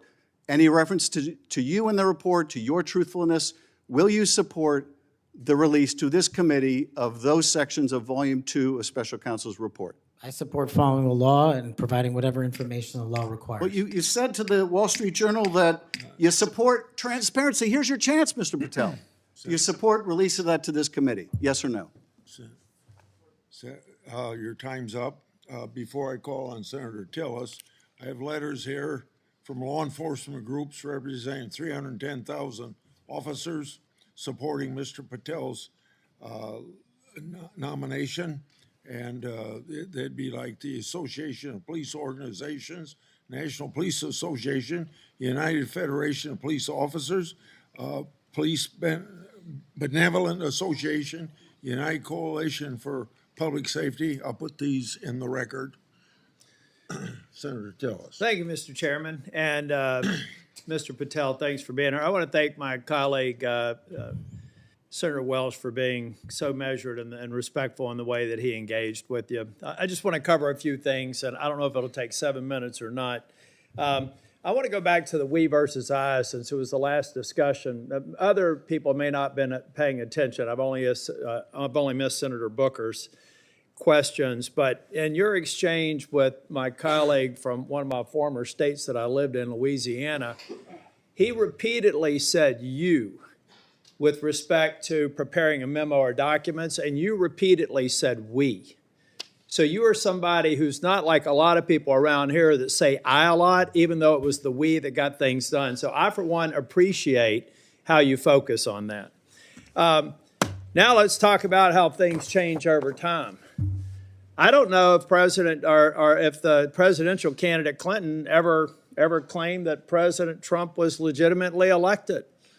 I know that Stacey Abrams never really, I think, allowed or acknowledged that Governor Kemp was governor until the second time she lost.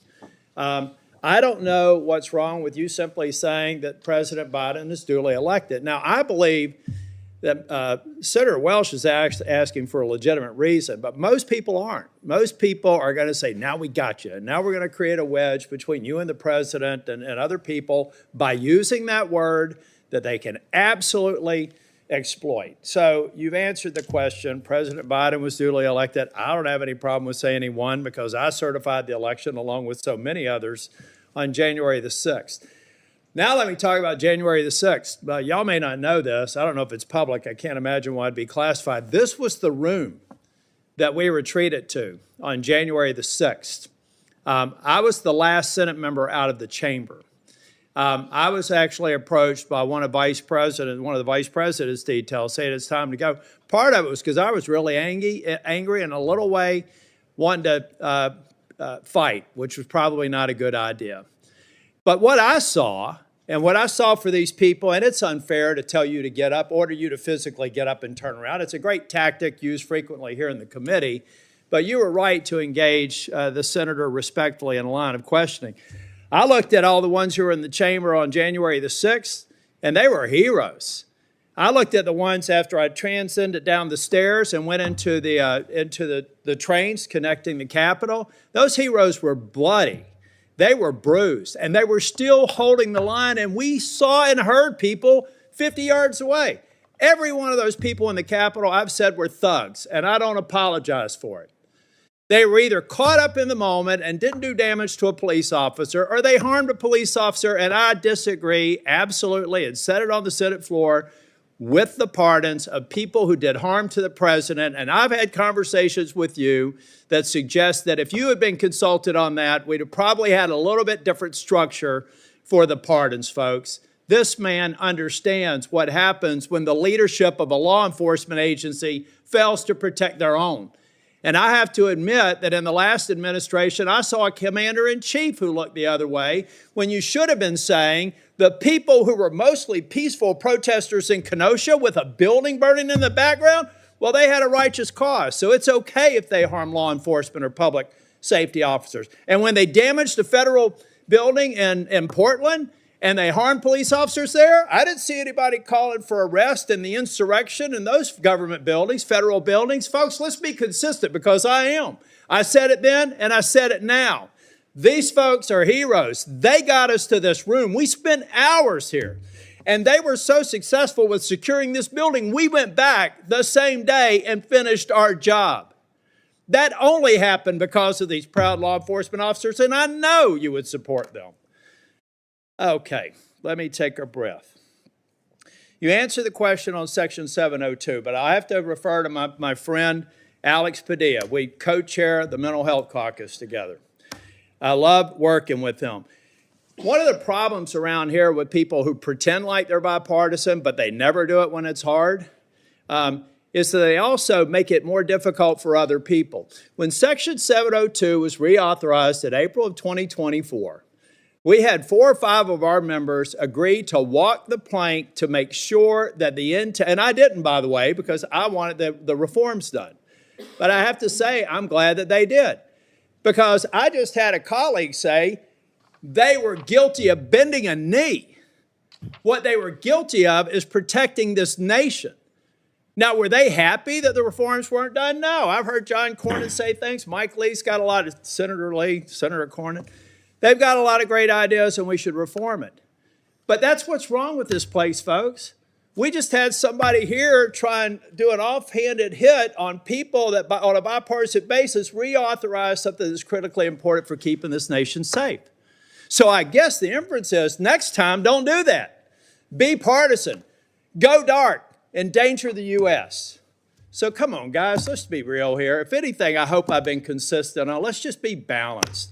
You know, really, we've had colleagues on the other side of the aisle called President Trump an illegitimate president. Now, the witness has acknowledged that President Biden's election was certified. If you want them to use a specific word, what are we, in high school? I mean, come on. So I do have to tell you, though, Cash, I've hit bingo a couple of times. And I have a feeling by the time we get to the third round, we will again. Hope you put a lot of money on it, Senator. You know what? You know what I put a lot of, I won't call it money, but capital on? It's the due diligence I've done on you and the extraordinary job you're doing in this committee. One of the reasons you're seeing frustration among people asking you questions is you're composed, you're respectful, you reached out to every one of them and asked to meet with them. They've thanked you for doing that. I suspect that those conversations went a lot better than the TV personalities that we've seen today. So I've got 50 minutes. You want to wrap up on, and I'm going to come back for the second round. You want to wrap up on, let me just ask you this question. I went to the floor yesterday to make it very clear. I've been thanking these Capitol Police officers, and I told them I actually thought that the partisan people who did harm to police officers sucked. And I told them that at every one of these security entrances when I come in, and I stand by it, and I respectfully disagree with the president or whoever likely gave him advice, because the president has to rely on best advice for some of these executive orders. But I make no apology for saying that the men and women on Capitol Hill that got us safely to this building are heroes. The people who harmed them are thugs, but they're out now. So here's their opportunity, Mr. Patel. You find the people that you were convicted of harming, call them, write them a letter, apologize to them. And if you don't, and you come to Capitol Hill, I will track you down and I will burden you until you do. Now I've run out of time. I'll be back for a second round. Thank you, Senator. Senator Moody. Well, thank you, Chairman. I appreciate that. And thank you for being here. I know this has been a long day. I am the junior most senator, so I go last. But ever since I got here, and it's been a whole week, I get told two things when I rush up to my fellow senators. Number one, are you Senator Britt?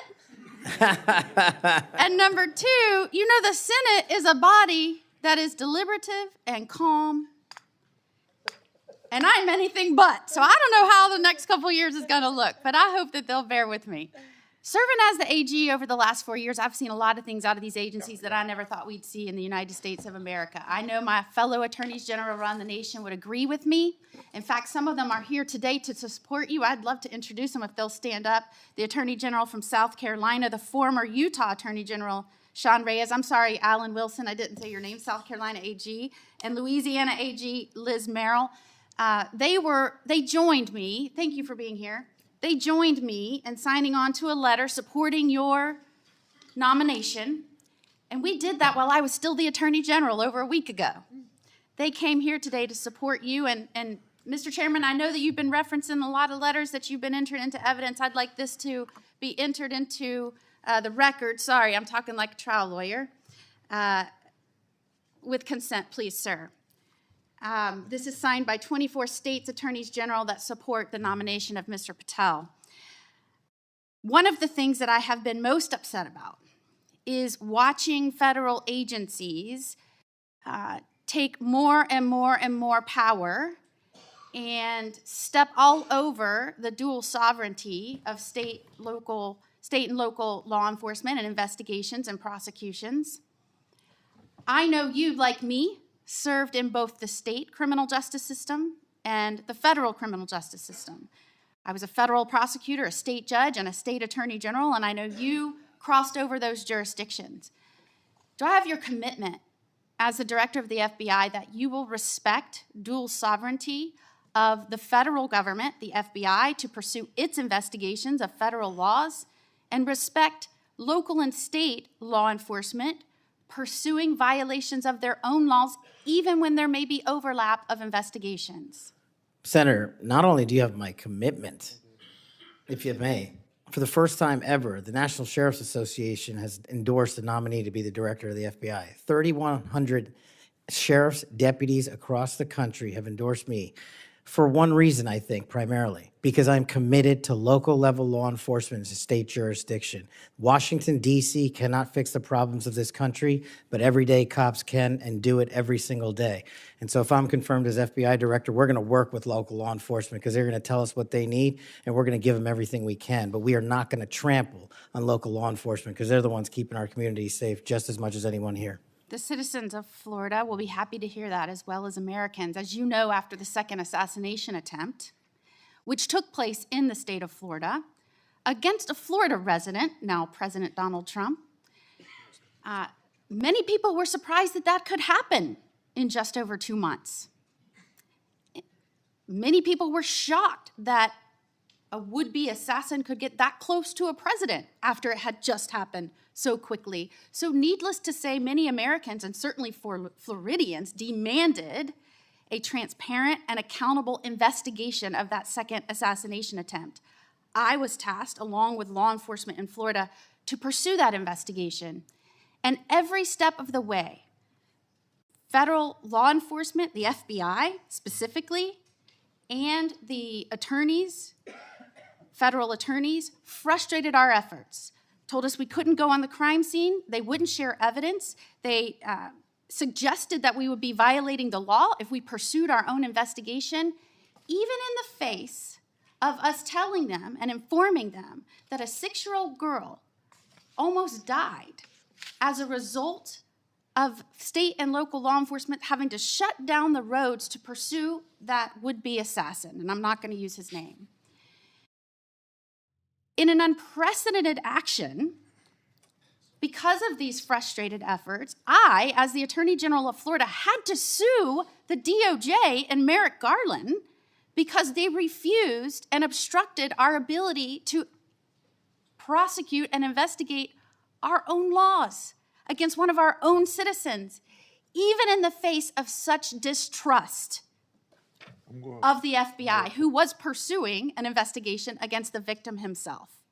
So at a time when you have data that shows that Americans' trust in the FBI is at its lowest point in history, when the FBI is not trusted by local and state law enforcement, can you think of a better time for the FBI to say, yes, Florida, investigators, come in, let's work this together, not to the detriment of the investigation, but in a collaborative effort? Can you think of a better time to have done that rather than hide beside some law that they said prevented us from moving forward with our own investigation? Senator, off the top of my head, I can't, but let me just say this. Law enforcement is not supposed to be territorial. Law enforcement is not supposed to be a turf battle. Law enforcement is best done in this country when it is complementary, and it should have been done in that instance. Do I have your commitment? Now, mind you, I'd like to enter into evidence the complaint that we filed against Merrick Garland, the complaint for declaratory and injunctive relief. This was a result of the FBI obstructing our investigation at every turn. Do I have your commitment that as soon as you are confirmed, which I believe you will be, that you will address this suit, interface with the investigators and the lawyers in Florida, and begin cooperating with us so that we might pursue justice for that little girl? Absolutely, Senator. And I'll just finally end with, yes, I have had a lot of work experiences, as you have, working on the front lines with law enforcement to go after those violating laws, but I am also the wife of a law enforcement agent, federal, now local. We need somebody at the helm that understands the mission is to stand on that line between good and evil, between crime and chaos. There is no other mission. And we trust that you're going to right-size this agency and set it back on course. And I am proud to support you. Thank you, Senator. Is there any objection among the committee for her request to insert things in the record? I hear none, so ordered. Now we start our second round, 3 minutes each one. I've spoken on this issue many times. I may have even discussed it with you in my office. The FBI's Foreign Influence Task Force inappropriately briefed me and Senator Johnson. That briefing was later used to falsely tie our Biden family investigation to, you can expect it, Russian disinformation. Our investigation was based on records from both the Obama and the Biden administrations, along with various bank records. Over 4 years later, the FBI has yet to provide us the underlying intelligence that they said formed the basis for the briefing. So if confirmed, I want you to work with me to finally get to the bottom of what happened here, including providing me and Senator Johnson with related records. You have that commitment, Senator, if confirmed.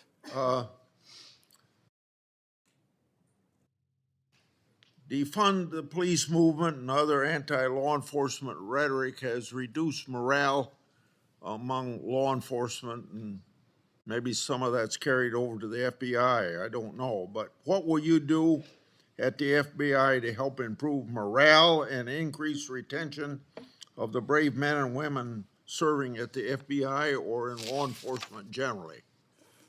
Senator, I think the answer dovetails with the mission set of the FBI. In order to increase recruitment, in order to maintain the force capacity at the Federal Bureau of Investigation, we need to incentivize police officers and good cops to be cops, to let them get out there and do the mission that they signed up to do, which is protect our community against gang violence, against rapists, against thugs, against murderers, and against terrorists. And I will prioritize, if confirmed, every resource that we have to make sure the 1811s in the field and the FBI staff are dedicated to that mission set alone. And if we achieve that with the work of congressional transparency, then I believe the retention rates and the enrollment rates at the FBI will skyrocket. You spent 10 years in public defending. What's the biggest lesson you took away from that experience? The awesome powers of the United States government when bearing down against an individual charged with some very serious crimes, some heinous crimes. And the biggest lesson is twofold. One, that the defense has a right, every defendant has a right to constitutional due process, and not a piece of it, but all of it, 100% every single day. And on the other side, there needs to be a measured action that follows constitutional due process and doesn't violate the civil liberties of those that we are seeking to hold against violations of law. And that balance is one of the most important lessons I learned as both a public defender and a national security prosecutor at the Department of Justice. 80 years ago, Attorney General Robert Jackson said something like, being a prosecutor is the most powerful office in the country because he's got the power to ruin people if you want to ruin people. You've probably been up against some of that. I have. Yeah. You've mentioned, my time's up, I guess. Yes, it is. Okay, it's your turn. Finish your question. Well, you brought up public trust at 41%. So in a general way, without going for an hour, tell me what you're going to do to increase the public trust of the FBI. Simple. Make sure we don't have 100,000 rapes in this country next year. Make sure we don't have 100,000 drug overdoses from Chinese fentanyl and Mexican heroin. And make sure we don't have 17,000 homicides. Those numbers need to be cut in half immediately. And the public will regain trust in the FBI and law enforcement once we achieve that mission. Senator Durbin. Mr. Patel, I have 3 or 4 things, and I'll try to get through them quickly. First is this. When it comes to the issue of violence in politics, I personally believe it has no place in politics. Whether it's violence against Donald Trump at the Butler County Fairgrounds or violence against Nancy Pelosi's husband in her home, period. And those people who, Proud Boys, whatever the heck they call themselves, have no place in this country as far as I'm concerned if they espouse violence in any form. Do you agree? Yes, Senator. Let the record show we actually agreed on something. Number 2, the reason why we keep asking, which may sound a little silly to the audience here, why are we so concerned about this choir singing a song? What's that got to do with anything? The question is, who are you going to care about? Who are you going to help? Are you going to help those victims of January 6th, the policemen and their families? Or are you going to help people who were arrested for assaulting them? I think the J6 choir looks like a tribute to them, characterizing them as political prisoners and unlucky and just patriotic people who may have gotten out of hand. Do you see the difference? Excuse me, Senator, I can appreciate the difference, but I think my track record shows which side I fall on. Well, that's why we keep asking you, what do you do with the money that you get from this music and who do you give it to? And you've really kind of ducked and dodged and said, I'm not aware of this. I had nothing to do with it.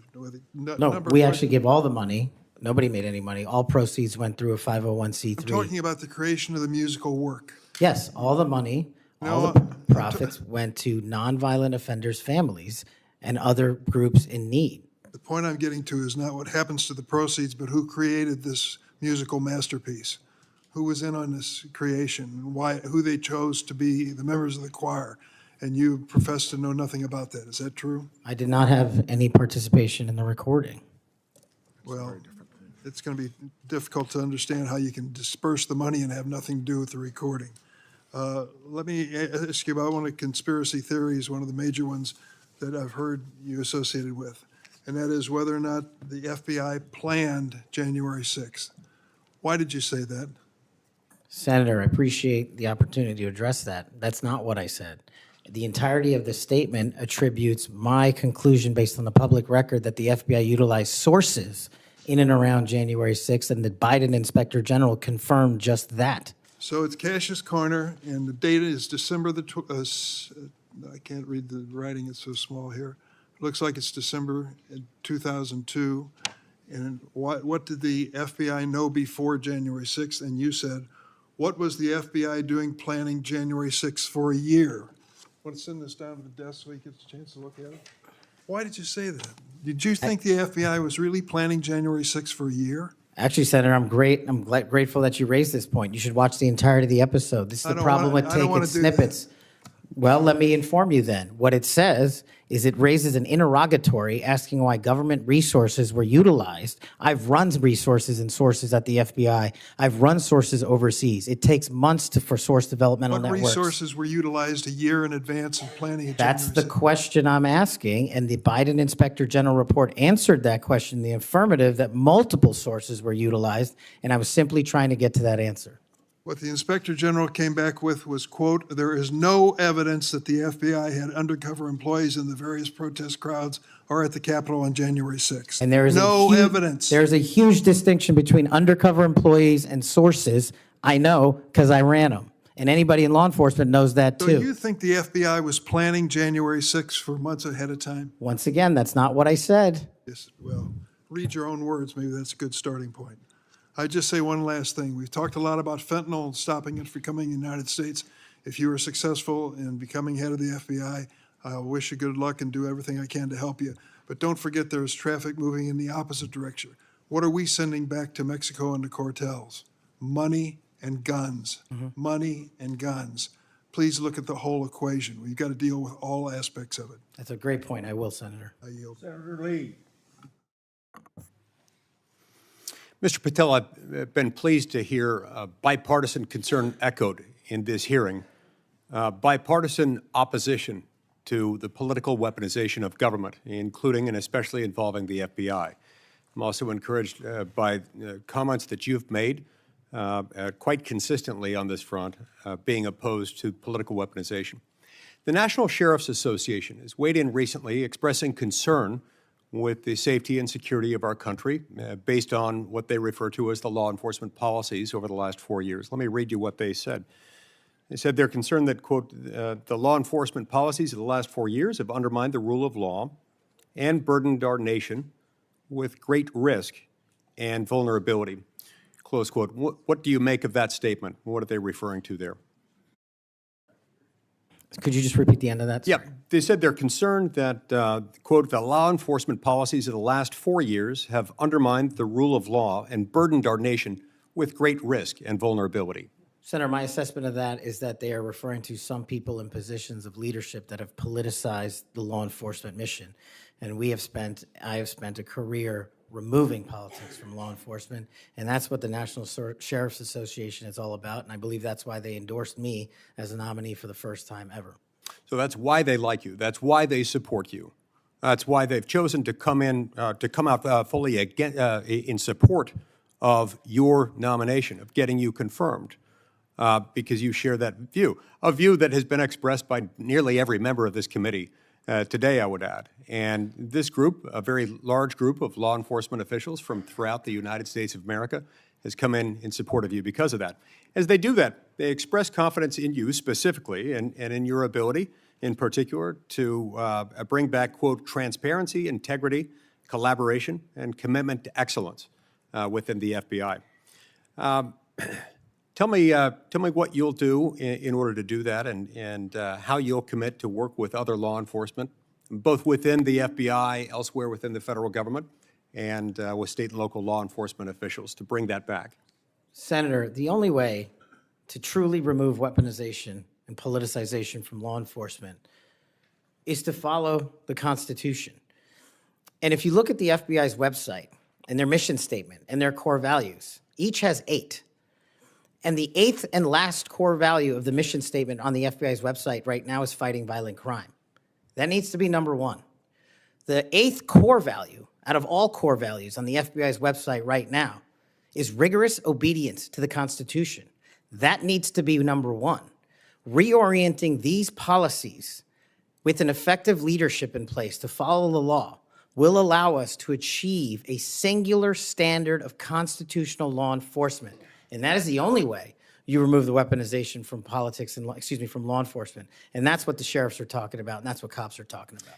If men and women were angels, we wouldn't need government. If we had angels to govern us, we wouldn't need a constitution. We're not angels. We don't have access to them. So we got to follow the rules, and that's your top job. I appreciate your support for the Constitution. Senator Whitehouse. Mr. Patel, you supposedly know something about grand juries. I just went to the DOJ website to get language. I'm quoting it. Federal Rule of Criminal Procedure 6E prohibits most persons present during the proceedings from disclosing what transpired inside the grand jury room. However, the proscription does not apply to witnesses. Do you now, as a grand jury witness, authorize this committee access to a transcript of your own testimony? Senator, I authorize this committee to get whatever is appropriate and lawful, as I've said before. Specifically including the transcript of your grand jury testimony, which you have the authority to authorize us to obtain. Well, I don't know if I singularly have that authority. I don't think that's how grand jury testimony works. The Department of Justice. You do, because you are the witness who can do that. There's also a court order on that case, sir. Separately, you can get grand jury testimony by court order. The witnesses can always reveal their grand jury testimony. Do you authorize us to get access to your testimony? I authorize this committee to lawfully obtain any records that they are appropriately allowed to get.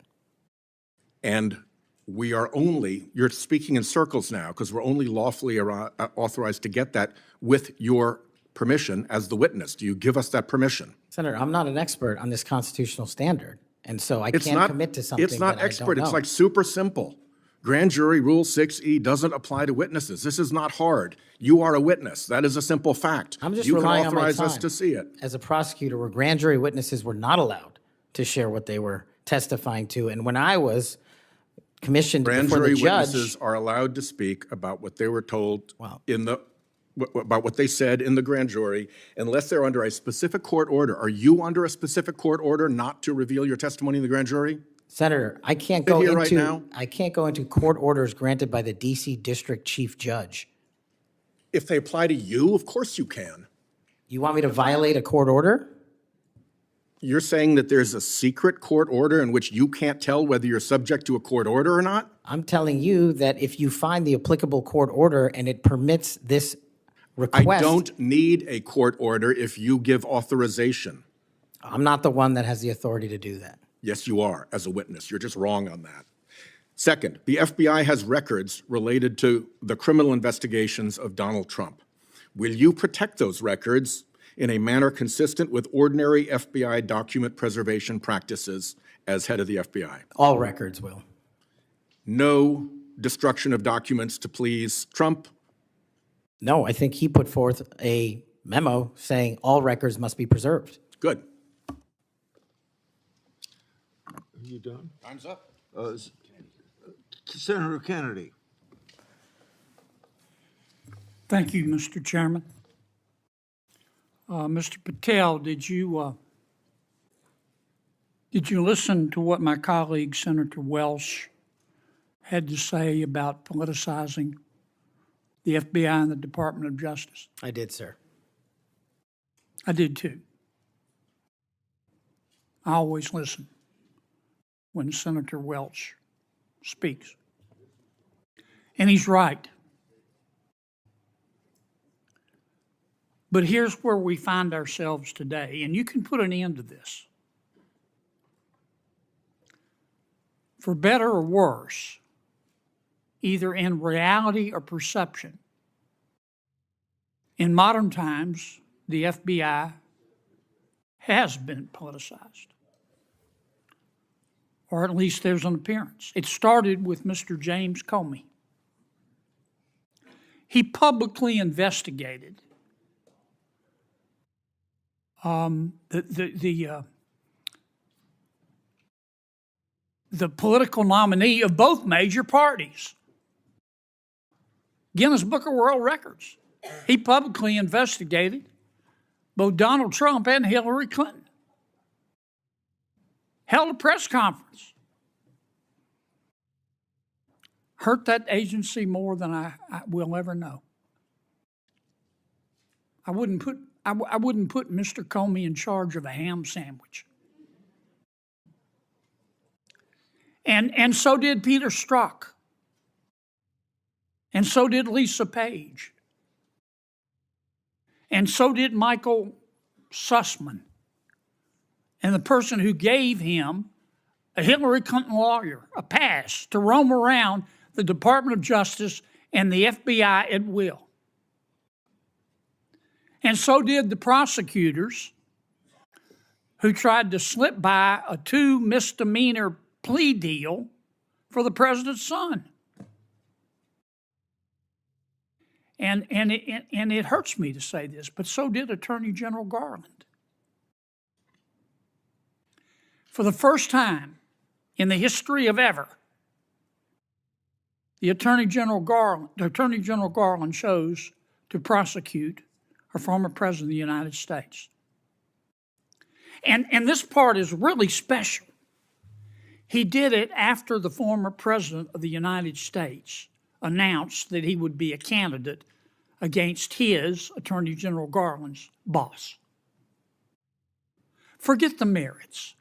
We can argue those all day long. You understand the perception? It's got to end now. The seal has been broken. We've got to stop it now. Don't go over there and burn down that agency. You go over there and lift it up. Clean it out, but lift it up in accordance with due process and the rule of law. Because Senator Welch is right. This has got to end now. Senator Coons. Thank you, Chairman Grassley. Mr. Patel, our agencies, in particular the FBI and DOJ, critically rely on inspectors general and general counsels for advice. As Chair Grassley and many of us have long recognized, federal agencies rely on the independent oversight of inspectors general, and agencies depend on the legal advice of offices of general counsel. And as you've testified today, it's your intention to lead the FBI within the boundaries of law and the Constitution. Last week, President Trump fired more than a dozen inspectors general and provided no notice to Congress. We passed a law in 2022 requiring the president to provide Congress with a substantive rationale, including detailed and case-specific reasons, 30 days before the removal of any IG. How many days has President Trump been in office? Sorry, Senator, approximately 10. 10. Is it possible to give 30 days notice in 10 days? I'm not great at math, but it doesn't sound like it. It doesn't. You're an attorney. Did Trump facially violate this law in terms of the timing of the firing of the inspectors general? Senator, I'm not going to entertain a hypothetical on legal violations, but I will look into all possible legal violations referred. I'll simply say that for those of us concerned about the quality and the duration of service of inspectors general, this was troubling. And frankly, I think it is a facial violation of a law passed by Congress. In September 2023, on the Great America Show, a podcast, you said, and I believe I'm quoting accurately, all these general counsel's offices throughout every agency and department need to be slashed in half because these lawyers just come in there and they come in there to slow down and paralyze the movement of the America First agenda. Mr. Patel, does that comment suggest that if confirmed, it would be your intention to fire the career civil servants, the lawyers in the FBI's General Counsel Office? No. Could you give us any reassurance that it would be your intention to listen to the advice and counsel of the Inspector General of the Department and the General Counsel of the agency? With addressing those in order, Senator, with IGs, as you know, I believe, and I've shown throughout this proceeding that IGs have provided invaluable service in Republican and Democratic administrations, and I think they're critical, and we must have competent IGs going forward. Similarly, with General Counsel's offices who are stocked with career employees, those employees must continue their work so long as no employee politicizes the work and mission of the FBI. Thank you. My core concern about these firings of the IGs, about the independence of the agency, have not been fully satisfied. I appreciate your answers here today, but I remain concerned by your previous statements and your answers here today. Thank you, Mr. Chairman. Before I recognize Cruz, Senator has some unanimous consent request. Mr. Chairman, I have two letters here. I'd ask unanimous consent they be entered into the record. One is from William Webster, FBI Director under Presidents Carter and Reagan, and CIA Director under Reagan and Bush. He's in the audience. And another from 23 Republican former law enforcement officials. These are letters in opposition to the nomination. Without objection, so ordered. Senator Cruz. Thank you, Mr. Chairman. Mr. Patel, in the first round of questioning, you and I talked about the politicization and weaponization of the FBI and the Department of Justice. That has significant negative consequences in terms of undermining trust in the FBI and the Department of Justice and abusing the power of the FBI and the Department of Justice. But it also has consequences in that it diverts resources at the FBI and DOJ from urgent law enforcement and national security priorities. I will tell you, when I go back home to Texas, I am somewhat regularly asked by Texans, should we abolish the FBI? Now, my answer to that is an emphatic no. The FBI has a critical mission of stopping bad guys, whether serial killers or human traffickers or child molesters or terrorists. But it says something that a sizable percentage of America has so lost faith in the Bureau that they believe it should be shut down. I think allowing the FBI to be politicized has resulted in far too little attention being placed on very serious national security risks that we face right now, including for the last 4 years. As a result of the open borders that we've had, over 12 million illegal immigrants have come into this country. And I believe as a consequence of that, we face a greater risk today of a major terrorist attack than we have at any time since September 11th, 2001. You have well over a decade of experience in national security and law enforcement. In your judgment, do you agree with me as to the magnitude of the threat we face right now of a potential terrorist attack? It's as high as I've ever seen it, Senator. And describe to this committee what the FBI should be doing to prevent future terrorist attacks. Working hand in glove with our intelligence community and obtaining information that directly relates to the FBI's criminal mandate on an intelligence basis and thwarting and prosecuting and stopping any terrorist attacks here and any homegrown activities abroad that are directed at the United States of America, along with countermanding the CCP espionage rings in this country, which dovetail with the foreign terrorist organization activity. Does it concern you that Customs and Border Patrol in the previous administration instructed Border Patrol agents in particular to be on the lookout for Hamas or Hezbollah or Palestinian Islamic Jihad terrorists crossing our southern border. Does that concern you as a risk to Americans across the country? That, along with the fact that the prior Homeland Secretary and the prior FBI Director testified to Congress that there are dozens of known foreign terrorist affiliates in the United States of America, and they don't know where they are. And it will be your priority to stop them, is that correct? Absolutely. Thank you. Senator Blumenthal. Thanks, Mr. Chairman. I'm going to ask you some easy questions. Okay. I take it from what you have said to a couple of my colleagues that while we may disagree on the meaning of Rule 6E as to getting the transcript, you would not object to this committee seeking access to that transcript. No.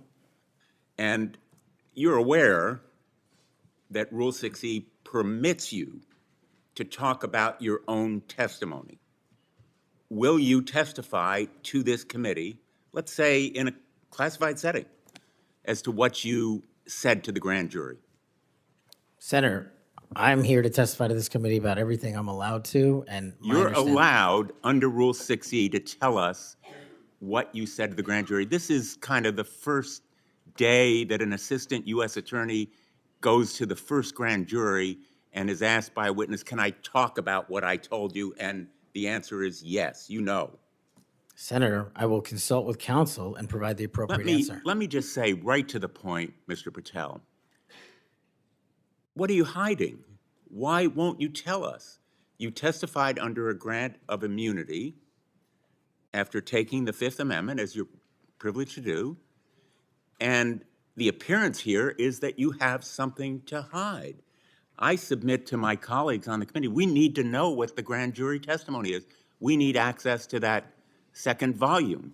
And you have no objection to our seeking it, but you won't tell us, even in a classified confidential setting. I think that position is disqualifying.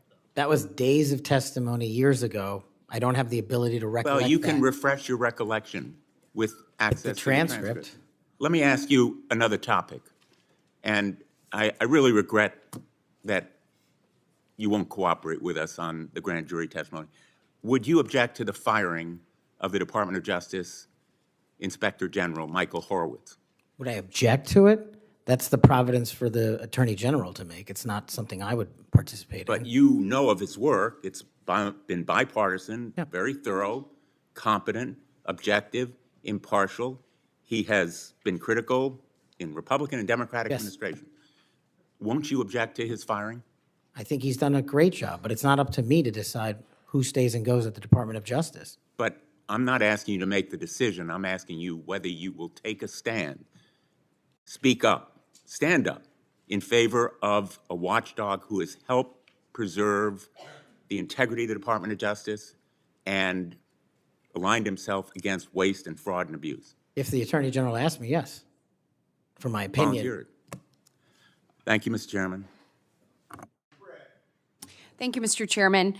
Mr. Patel, I want to continue on a brief topic I mentioned earlier and one that we discussed in my office when you came to visit in December, and that is Redstone Arsenal and the FBI assets and the men and women that will report to you when confirmed that are there in Huntsville, Alabama. So I really want you to come and visit with me. The state-of-the-art facilities that we have there are pretty incredible. I mean, when you look across the board, we have the ballistics research facility, the hazardous device school, we have TDAC, which is the terrorist explosive device analytics center, and last but not least, obviously, what is sometimes referred to as Headquarters South. We have the sprawling north and south campus of the FBI. Look, there has been over $4 billion invested there. It is truly remarkable that the training that is going on there. They are delivering to missions when it comes to emerging technologies, investigating lead generation, security, and contracts personnel and human resources, just to name a few. Unfortunately, I don't have enough time in my 3 minutes to dive into all of the incredible work that's doing there, but just want to reiterate that the workforce occupying these facilities They were moved from DC to Huntsville. They are working diligently each and every day to make sure that men and women in uniform are the best trained, equipped, and ready that there is. And I would love a commitment from you just to come with me to visit those facilities, see what those men and women are doing, what they're learning, and all of the training that's right there at their fingertips. Senator, you have that commitment, and this is a great example, real quick, of the FBI's capabilities and infrastructure systems around the country that already exist to the tune of billions. Billions. And not only is it, I believe, a 38,000-acre sprawling campus, this Congress billeted 2,500 seats, but 4,000 seats still remain open. So let's go to work. I'll come to Alabama and let's fill those seats. Absolutely. I love it. I love to hear that. And another thing, too, obviously, as we've looked over the last couple of years, I'll put on my appropriator hat.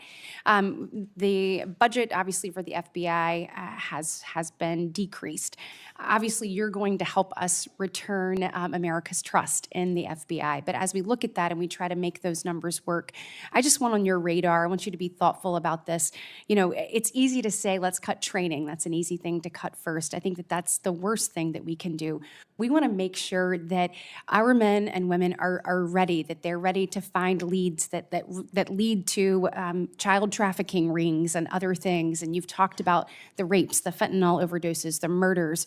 We want to make sure that we are equipping them with all the tools necessary to make those strides for the American people. And so just want your commitment from you that as we look at those things, that you will take a good look at training and make sure that that's not the first thing that gets cut. Absolutely. High standards and merit. That's Thank what you we'll so do. much.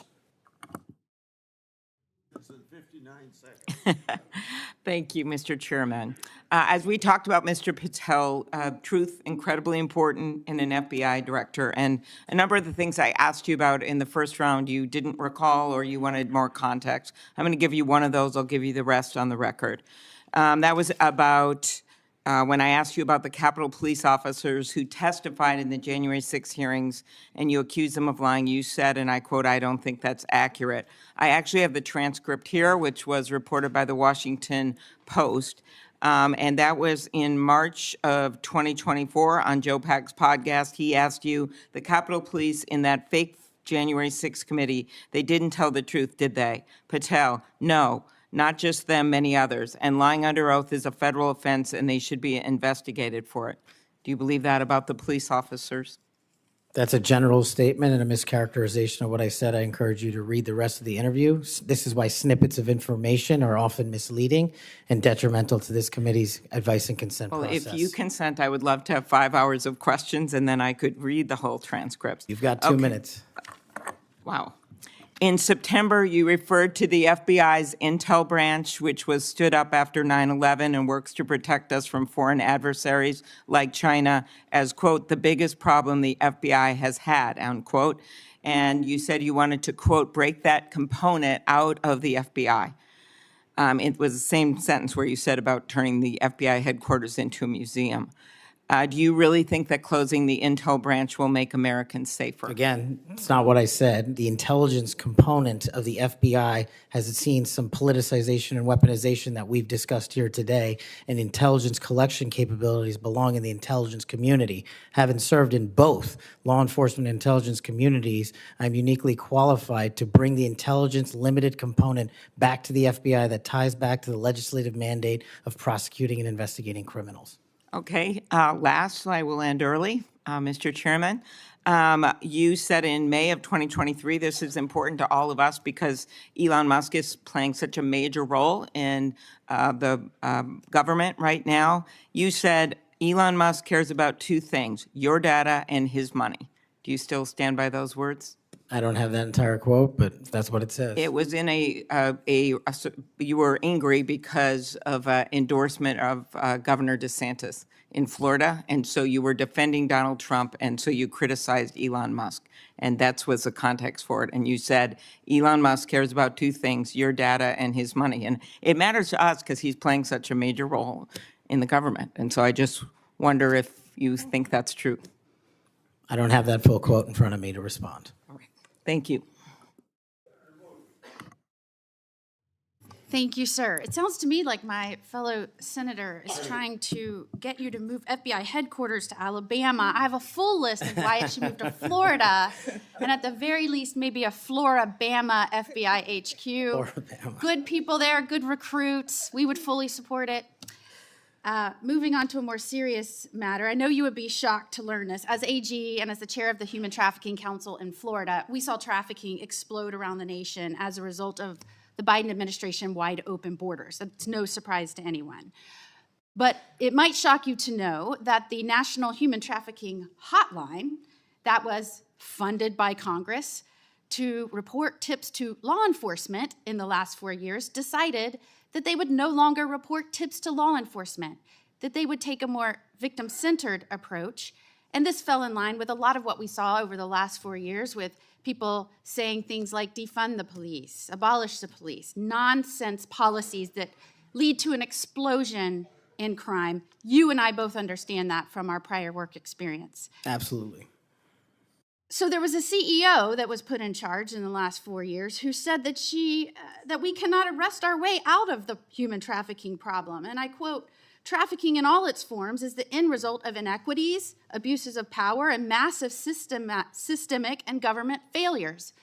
Do you believe that that is in fact the cause of human trafficking, or is it the result of evil, heinous humans that seek to profit off of others' pain? The only people responsible for human trafficking are the criminals that intentionally traffic in humans, in children, and exploit them. And if I'm confirmed, it will be one of the top priorities to make sure that doesn't happen in this country and that we find the thousands of missing children that are still missing. I, along with many of the other attorneys general in this nation in a bipartisan fashion, not only demanded that they begin reporting tips to law enforcement so that they could follow up and go after the traffickers so that they didn't continue to victimize others, but we also came to Congress and tried to get funding pulled, or at least a mandate that they do what they were created to do, and that is to report tips to law enforcement. Do I have your word moving forward as someone who understands the necessity to go after traffickers, to not only identify and rescue victims, but to ensure there aren't other victims? Do I have your word you'll work with me to come to Congress to make sure that that happens so that that can never happen again? You do, Senator. I'm proud to say in Florida, we were able, when we didn't get that result here in Congress, we started our own hotline. It's one of the first in the nation. And no surprise, we immediately rescued 10 victims of human trafficking that were being held by force in massage parlors. Reporting to law enforcement works. It allows us to rescue and save lives. And I know you will bring that mission focus back to the FBI. Thank you, Senator. I will. Thank you, Mr. Chairman. Mr. Chairman, I want to touch on something that's been on my mind lately, and I will tie it back to this hearing. We have seen a wholesale attack and assault in the past 2 weeks by President Trump on the value of diversity. Through his executive orders, he is seeking to dismantle over 60 years of work to promote equal opportunity in the federal government. His pronouncements have gotten so bad that apparently the Defense Intelligence Agency issued a memo 2 days ago that it would no longer commemorate Martin Luther King Day, Women's History Month, Holocaust Day of Remembrance, or Asian American Pacific Islander Heritage Month, and so on. Why is there such a fear of people who are different? In Hawaii, we celebrate diversity and know that it gives us strength. It is part of what makes Hawaii and America great. Mr. Patel, earlier you shared some deplorable racist rhetoric that had been used against you. As someone who has also been the recipient of this sort of hateful language, I am deeply sympathetic. I also note, Mr. Patel, that in the past you have recognized the value of diversity. Back when you were in law school, you signed on to an amicus brief in the Grither case, supporting consideration of race in law school admissions. I hope that joining the Trump administration will not cause you to change your views on the value of diversity. Reflecting on this hearing, it is sad that we are considering Mr. Patel's nomination despite his gross inadequacy to do the job of FBI director fairly and objectively. Yet there is no question that much pressure has been brought to bear on my Republican colleagues to support this nomination. For example, a man named Mike Davis has been threatening my Republican colleagues. He said that this vote was a red line, that if Senate Republicans don't vote to confirm Mr. Patel, his organization, a group called the Article 3 Project, would make their lives a living hell. I certainly hope that all of us will base our vote on your nomination on the best interest, who can work in the best interest of our country, and not based on this sort of pressure. Thank you, Mr. Chairman.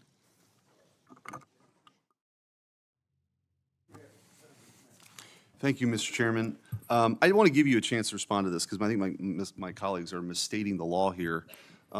You can't authorize the release of your grand jury testimony. Only a court can do that. Is that right? That's been my understanding. Yeah, and you, I think you've stated that the best reflection and the most accurate version of your testimony is the transcript in the grand jury testimony that you're fine to be released, but the court has to go do that, right? Yes, sir. Yeah, okay. And it lasted like 3 or 4 days, is that what you were saying? Yes. Yeah. I also want to, Senator Durbin's talked about, what your priority or your priorities will be. And I think your testimony has been that it'll be adherence to the Constitution and the people of the United States of America, right? You take that very seriously. That's it. That's the only thing that matters. Could you talk about maybe some other priorities? We talked initially in my first round about getting the FBI back to its core mission, which is to fight crime and not, sort of try to do the things that it's been doing the last 4 years. Talk about how you might bring that together. So, Senator, I appreciate the question. It's something I wanted to address maybe 6 hours ago, so I appreciate the opportunity to do it now. Whether we prioritize going after violent crime and national security, we cannot defend against either of those successfully unless we go after the underlying criminal nexus there. And whether it's human trafficking, whether it's terrorism, whether it's opioids, and whether it's just outright gang violence, the intersection there is narco-trafficking. It is the underlying underbelly, the evil, illegal underbelly of all those operations. And we have not prioritized, in my opinion, as a law enforcement agency, the collective power we can rain down on criminal narco-trafficking networks. And ideally, if I'm confirmed, Senator, I would like to work with Attorney General Pam Bondi, if she can be confirmed, to set up regional drug interdiction task force where our local sheriff's offices, our local PDs, and our local precincts are folded in with the FBI on an information and authority-sharing basis to take down the criminal networks. And the advice and consent process has been extremely informative this to me. I do not know your jurisdictions as well as you all ever will. That's what makes this so critically important educational. I did not know that Memphis was the homicide capital of America per capita. I did not know that there was a corridor in Ohio that speaks to the human trafficking volume more so than any intersection in the country. That is what I will rely on your expertise across the aisle to fold in those resources and target those criminal active hotbeds. And I believe if we are successful in actually crippling the narco-trafficking networks, we will see a decrease monumental in violent crime and at the same time protecting Americans' national security. And maybe, just maybe, where you have a third of the personnel for the FBI here in Washington, D.C., maybe, just maybe, one of the reforms is to get more of those folks out into those areas across the country to go do that, right? That's what you're talking about. I think so, sir. Thank you. Thank you, Mr. Chairman.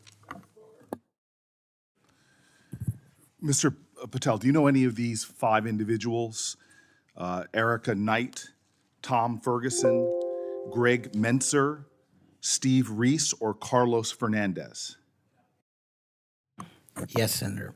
Who are they? People I've worked with in the past at some point. I'm told that those are the people that will be additional political appointees to help run the FBI. Is that correct? That's news to me, Senator.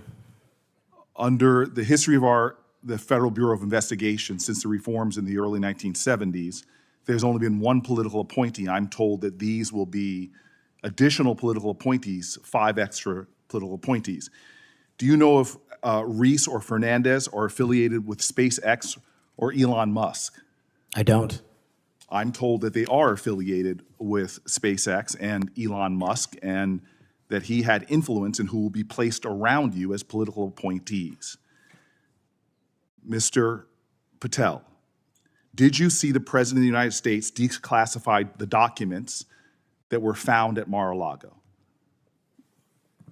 I witnessed the President of the United States issue a declassification order for documents. That did not answer my question. Did you or did you not see the President of the United States declassify the documents that he was holding, the classified documents that were at Mar-a-Lago? And did you? I don't know the answer to that question because I don't know what was fully found because the Justice Department hasn't made that public. You claim publicly that you saw President Trump declassify documents. Is that correct? That's correct, Senator. So you did indeed see President Trump declassify the documents that were found at Mar-a-Lago that he refused to turn over. Is that correct? No, what I said, Senator, was I heard and witnessed the President issue a declassification order for a number of documents. For the documents specifically that were at Mar-a-Lago? When he issued that order, there was documents. I don't know what was found and what was not found at Mar-a-Lago. I wasn't there. So this is the issue. The question is will you lie for the President of the United States? Would you lie for Donald Trump? No. I hear you saying no, but the best way to clarify that would be to testify as you are allowed by law upon what you said to the grand jury. Because that grand jury, as you just said to my colleague, 2 or 3 days of it was about this specific issue. And so as my time ends, Mr. Chairman, it would be utterly irresponsible for this committee to move forward with his nomination unless we know factually, which can be proven by looking at the documents that he's refusing to testify towards. It would be irresponsible for us to move forward if we do not know that the future head of the FBI would break the law and lie for the President of the United States. We can find that out factually if we had access to the testimony or if he would tell us what he said to the grand jury, which by the law of the United States of America, he's allowed to, but he's refusing to do so. He is refusing the transparency that he claims to adhere to. He is refusing to be direct with the United States Senate. He is refusing to be transparent and put it all out there. Did he or did he not lie for the president? That is the question. Thank you, Mr. Chairman. I appreciate that, and thank you for your patience today. We do appreciate it. Just for the record, Mr. Chairman, I put up the clip that showed me requesting the records for Epstein. That is, I put that up on social media just so we could clarify that issue. Mr. Patel, what I'd like to ask you about, you mentioned that Memphis is the homicide capital of the country. That concerns us. And we've recently had an issue where the FBI wanted to consolidate the Memphis and Knoxville offices into a Nashville office. And of course, this causes us some concern. And I would like to get your commitment that you will make certain that we have every resource we need in Memphis to deal with this issue, and that the FBI will be appropriately resourced in the state of Tennessee. You absolutely will, Senator. Thank you so much for that. And then we've had some talk today about DEI, and we've talked about this in this committee, and the emphasis the FBI put on DEI and things like counting Swifty bracelets and things of that nature, and not on investigations. And what we want to make certain is that we have qualified individuals who are going to stick to that core mission. And you have talked about that mission today, and thank you for being able to recite what it is. We appreciate that. And I want you to just talk a little bit about those first few actions that you can take to build back the recruiting and the training in order to accomplish that mission? Absolutely, Senator.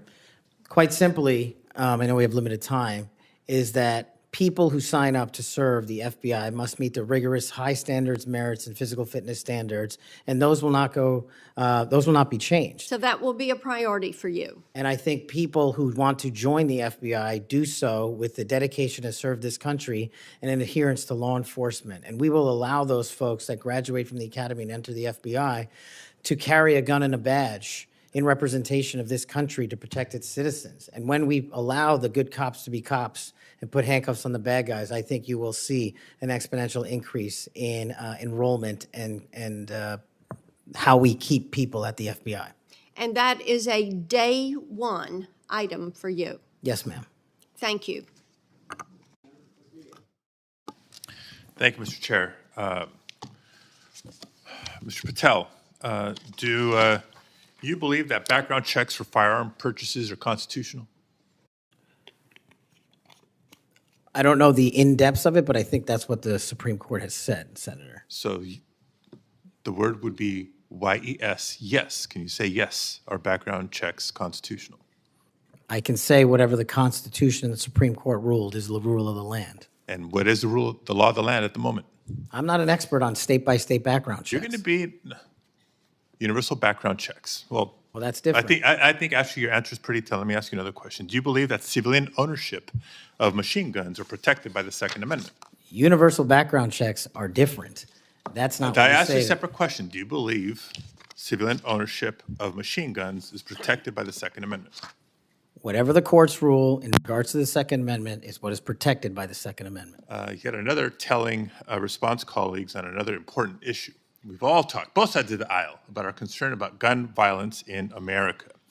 I raise these questions because of an association I can observe between Mr. Patel and gun owners of America, a group staunchly opposed to firearm regulation, a group that Mr. Patel addressed in August, and a group that in December issued a press release applauding his nomination to be FBI director. Gun Owners of America has taken extreme positions, including the position that all background checks are unconstitutional and that civilian ownership of machine guns is protected under the Second Amendment. Mr. Patel, let me remind you that as FBI director, you would oversee critical responsibilities related to firearm regulation, including administering the National Instant Criminal Background Check System. Yes, it's constitutional. It's in place for a reason. You would also regulate the distribution of machine guns to prevent them from falling into the wrong hands. Policies and programs in place for a reason. And given your hesitancy, given your answers, I'm concerned about your ability to do the job when it's not in alignment with groups like Gun Owners of America. Colleagues, we've been hearing a lot of partial responses and lack of recollections throughout the day, and I can't help but identify the pattern of Mr. Patel calling FBI leadership corrupt, labeling agents as gangsters, accusing them of being part of a criminal deep state conspiracy. We've heard of his experience with the J6 prison choir, a group of individuals convicted for their roles in the January 6th insurrection. We've heard his false claims that the U.S. had secured airspace permissions during a high-stakes SEAL team hostage rescue mission in Nigeria. I can go on and on. These positions are inconsistent with the role of FBI director, a position that demands independence, professionalism, and unwavering commitment to the rule of law. Mr. Patel, your loyalty to President Trump and the MAGA movement may score you points in some quarters, but they are certainly not the qualities necessary to serve as director of the FBI. And Mr. Chair, just in closing, I understand while I was out of the room earlier that Senator Tillis raised my name and attributed to a quote, bent the knee as part of my questioning earlier to me. And so for the record and for my colleague from North Carolina, I want to clarify that the bent the knee quote were not my words, I was quoting Mr. Patel as he appeared on the Sean Ryan Show on September 2nd of 2024. And I'm happy to share a link, Senator Tillis, to clarify. Thank you, Mr. Chair. Thank you very much. I don't want to belabor this, but it certainly would be of benefit to us if that grand jury testimony could be released. But my understanding is the Senator Whitehouse testimony point that you don't need, you as a witness could reveal what you said. And I'm just suggesting you might give that some further thought. The second thing is that you have everybody who runs an agency has enormous responsibility for the people who work there. I happen to have an incredibly high opinion of the FBI. The first time I came to Washington as a boy, I remember the thrill I had going to the FBI headquarters. I thought it was a big deal that my senator then got me special tickets to go, and I've always admired them. There's a lot of apprehension there, and it's not just on this question of weaponization. There's a lot of disruption in a new administration. And as you've seen, the president announced an impoundment in effect. It's been rescinded by the courts, but we've received calls from folks in various agencies who we've worked with or seen over the years, and there's just an immense amount of insecurity. Do I have my job? Don't I have my job? And frankly, I think this is my point to the president. Chaos is one thing, but cruelty is another. And having people be really uncertain about do they have a job today or not and leaving them in limbo, I don't think is a good thing for morale. And I don't care whether it's a Democratic or Republican president. I'm just looking to you to assure me that the tradition that we've had anchored in the FBI since 1972, when it was politicized. I mean, J. Edgar Hoover went after Martin Luther King in a disgusting and despicable way. He went after some John Birch Society folks for their political beliefs in a disgusting and horrible way. And we have no political appointees over there. So it's going to be up to you to, I think, strengthen that tradition.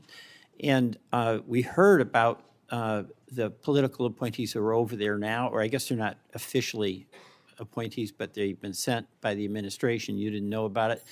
But one of them is from SpaceX. And, you know, Elon Musk, he's a rich guy, but he has no authority other than what's delegated by the president, but he has no official authority. And why is, you can't answer this, but do you want somebody like Elon Musk peering over your shoulder, telling you what to do about personnel? No, the FBI must be independent. Go kick him out. I mean, I'm with you on that. He has no basis. He has no reason to be there. There's some former FBI people. You'll pick the people that you want to listen to. You'll have to make the decisions. You'll be accountable to this committee. But no on Elon Musk. He's just a political crony who knows nothing about law enforcement. So thank you for that assurance. Thank you, Mr. Chairman. Mr. Patel, when Mr. Booker was asking you questions in his first round, you said, Senator, the grand jury testimony is available to you. I encourage you to make it public. You also later said, or previously to Mr. Booker said, get my grand jury testimony. I asked the Department of Justice to make it public. I asked the Department of Justice to make it public. Do you stand by that testimony? If that's what I said. So you asked the Justice Department to make your grand jury testimony public? At the time of my appearance in the grand jury. Yeah. And who did you ask to do that? The lawyers. Mr. Chairman, since the witness has said that he encourages this testimony to be public, that he in fact asked the Justice Department to make it public, I would ask you, Mr. Chairman, if you and the ranking member would be willing to write to the court acknowledging the witness has asked for this to be public, supporting it being made public. I can't imagine there's a court in the land that would say no to a bipartisan request like that. I won't tell you. Let me say something. I'm not going to take this out of your time. It's not directly answering your question, but I think it'd be significant what Richard Grinnell put on X. I testified in front of Jack Smith's grand jury, at Justice Department, and Jack Smith's prosecutor told me directly that I could not talk about my testimony or risk legal actions. Then he goes on to say that certain senators, I won't mention here, should, as ask those lawyers why they instructed witnesses this way. Thank you, Mr. Chairman. We'd welcome the chance to have Mr. Grinnell testify under oath as opposed to on X. But nevertheless, what I would ask, given that this witness has said he made the request, this witness has said he would like us to read the testimony, I would ask if you and Senator Durbin would be willing to make that request of the court. I wouldn't answer your question without get all the background I need, considering the conversation between you two. I couldn't make that judgment now. Yeah, I appreciate your consideration, Mr. Chairman. And the reason why I think it's so important is let's remind ourselves what those documents were in Mar-a-Lago. According to the indictment, the classified documents Trump stored in his boxes included information regarding defense and weapons capabilities of both the United States and foreign countries, United States nuclear programs, potential vulnerabilities of the United States and its allies to military attack, and plans for possible retaliation in response to a foreign attack. So testimony that goes to the care or lack of care, the truthfulness or lack of truthfulness of Mr. Patel would be directly relevant to whether he should be confirmed as FBI director, and those records are there for the asking. No court's going to turn us down. Mr. Patel may be, I don't know, but he may be the first nominee for FBI director in history who felt it necessary to plead the Fifth, to say that he wouldn't testify to a grand jury because it might incriminate him. Maybe the first nominee for FBI director ever to feel the necessity of pleading the Fifth. Shouldn't we ask for that testimony when the witness himself says he would encourage it? Finally, I would just say we need to think about where we are in this moment. We have a new president. He's fired prosecutors who investigated him. He's investigating other prosecutors, or his Department of Justice is. He's fired inspector generals who might hold him accountable. And this is just the start. And as FBI director nominee, he's chosen someone whose primary qualification, in my view, is his willingness to say yes when everyone else would say no to whatever the president wanted, to say whatever he wanted, to do whatever he wanted. That's why he is sitting here. I mean, look at the people who held that job before Mr. Patel, the stature of the people that held that job, the qualifications of the people that held that job. And how can any of us think that his background, his qualifications hold a candle to the people who went before him? How did we get here where we are defending a nominee like this, who makes songs with convicts who attack law enforcement? How did we get here? And where are we going? History is littered with democracies that lost their freedoms and didn't notice it while it was happening. Let's not be one of them. Your time's up. Before Senator Tillis ends this, I want to put in the record a letter from the parents of Kayla Mueller. Mr. Patel met them through his role in the successful operation to track and kill ISIS leader al-Baghdadi. The terrorist, I'm quoting, the terrorist group ISIS kidnapped our daughter, Kayla, on August 2013. Any family who has lived through such an experience will know the value of dedicated, compassionate law enforcement officials.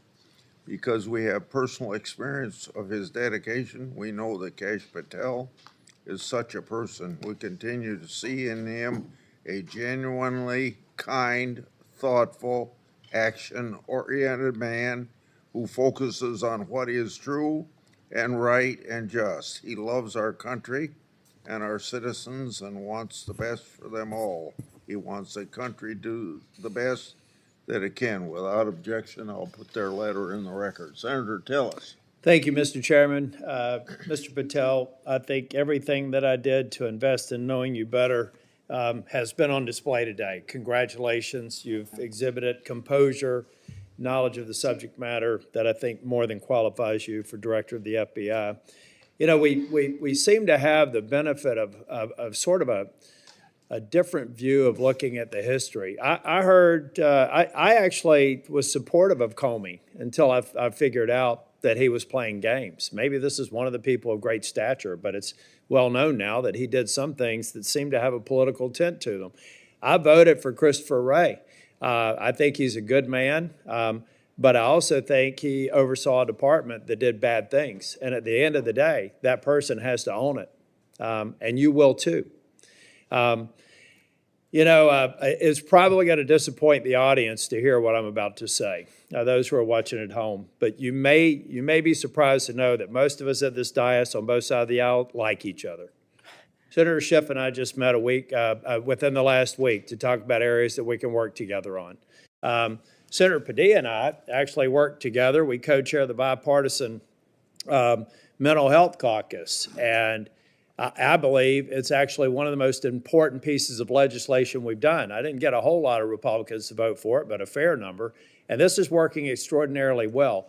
Would you commit to me to go into the Nix Center in West Virginia and just see how extraordinary this has come to be, and how it hasn't resulted in a mass confiscation of guns? It hasn't resulted in a propagation of red flag laws. In fact, the plain text of the legislation is not allowing money to flow to states, unfortunately, including Florida, that we believe have not gotten the due process right quite yet, so that we would actually fund red flag laws that make sense.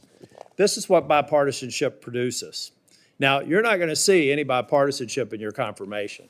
Look, we had Pam Bondi here, and we had people on this committee talking about a friendship or a friendly relationship in the past. The fact is, it was a shirts and skins game. Blue voted no, red voted yes. It's got to be the same thing for your confirmation. But Mr. Patel, I tell you, it has been a distinct honor to do the work with you to get you ready for this hearing. You did all the work. I've got to like the person on the sideline giving you some suggestions, but you did an extraordinary job. And you're going to be held to a high standard. I hope you listen to, and if you don't remember it, listen again to what Senator Kennedy said. There are folks like us that are tired of the pendulum swinging back and forth. We want to be the Senate that confirms an FBI director, that rights the ship, shows consistent respect for the rule of law and the Constitution, consistent respect for all law enforcement officers, and I absolutely believe you're up to the task, and I look forward to supporting your nomination. Thank you, Senator. Before I close the meeting, you have anything you want to say? Nope. I've got something here that's directly related. When in my opening statement, I said I want the members of this committee to think about something that's brand new. And it kind of deals with this whole exchange we had today in regard to the grand jury testimony. So I want to read, based upon whistleblower disclosures that I made today, it's clear how unfair and corrupt the Trump prosecution was, and that's created a little faith at best in the grand jury process. We shouldn't allow part of that corrupt process to be used by this committee against the nominee. An example, one document I made public today, DOJ officials literally concurred with Thibault to open the elector case against Trump, and that included a grand jury investigation. Jack Smith's lawfare efforts and its corrupt process should be what this committee investigates. Mr. Patel, thank you for your testimony today. Your family and friends who are here, I think you got to be very proud of him under these tough conditions, because he got tough questions. I think you did very well, and your reputation leading up to and during this hearing, I think, proves that you're a person that can stand a lot of heat, including a president that's telling you how to do your job. If confirmed, you'll be in charge of one of the world's best law enforcement agencies at the time when it desperately needs strong changes. Everyone's information for everyone's information, written questions can be submitted for the record until 5 p.m. tomorrow. Mr. Patel, when you receive them, it's very important you get back to us just as fast as you can so we can set up the meetings that we have to go through to get you to the floor of the Senate. So return them to the committee as soon as possible. Mr. Patel, you are excused and the hearing is adjourned. Thank you, Mr. Chairman.